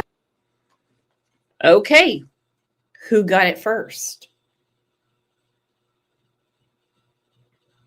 Who got it first? The answer is 19.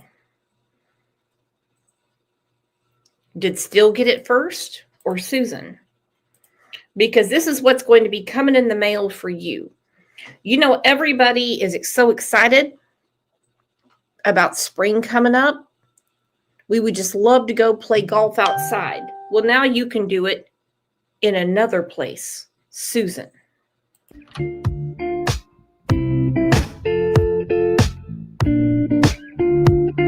So when you're on the toilet and you're bored, Susan,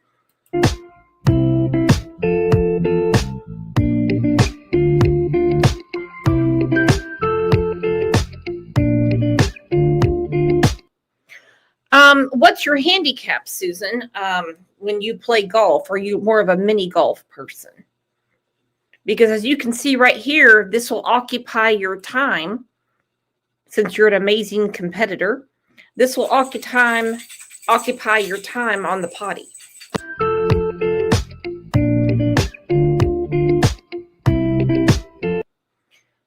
Now, it fits exactly perfect with, any bathroom decorum.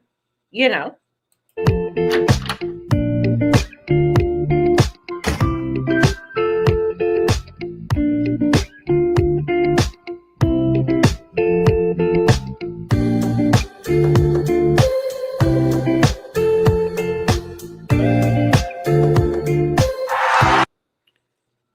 It even cheers for you, Susan. So when you're going pee-pee or poo-poo and you put that down, it'll even cheer for you when you get a hole in one. No pun intended.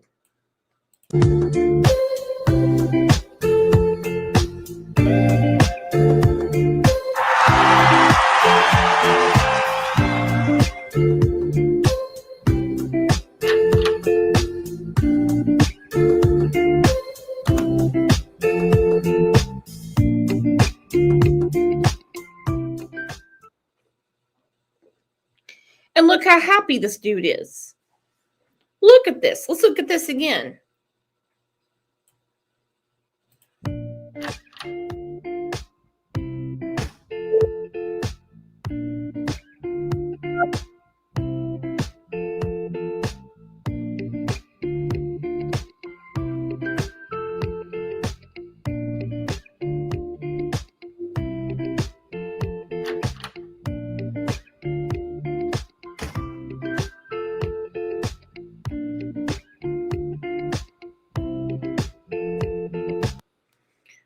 Now look, Susan's getting it. She said you can putt-putt while you poo-poo. I don't know how the guy takes a shit with his boxers on, but that's okay. I didn't want to see his junk anyway.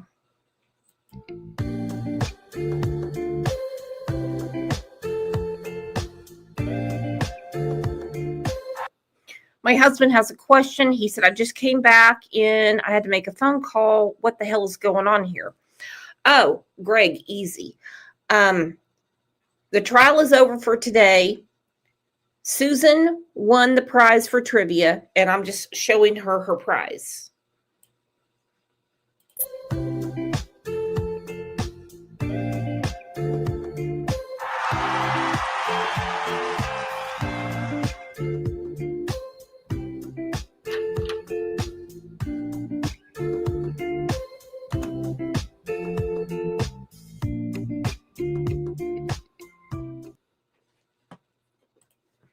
Very satisfied. He's very happy with the golf set in the bathroom. So, do you guys want to continue on a serious topic? Do you want to continue covering the Megan Boswell trial? Put a 1 in chat for yeah. Or a 2 with hey, it's a little much for me. Maybe we can just do some recaps. Could do, okay, right there. B. Oakley. Britt said 1. Pat 1. Walking Dead. 1, 1, 1, 1, 1. We can't do anything about Walking Dead. She's new here. All right. Nufflin said 2. Just do some recaps and things like that. I get it. Debbie said recaps. So I'll just try to split it up. We'll do trial watch. Now, we're definitely going to cover the verdict. And we could do some days where we just do like a recap of the day before. And then, of course, do another case. Totally up to you guys. But I do want to say congratulations to Susan, because that's just not something you can find at the corner store. And you have to admit, around here with trivia, you guys get some gifts that are just absolutely amazing. The Roto Wipe, the Yodeling Pickle, a lot of this stuff we only talk about on members' lives. So you're getting a little taste of that. So if you're not a member, you better grab that link and become one. All right, y'all, I will see you back here tomorrow at 8 a.m. Central. Because court is starting at 9 a.m. And I just really hope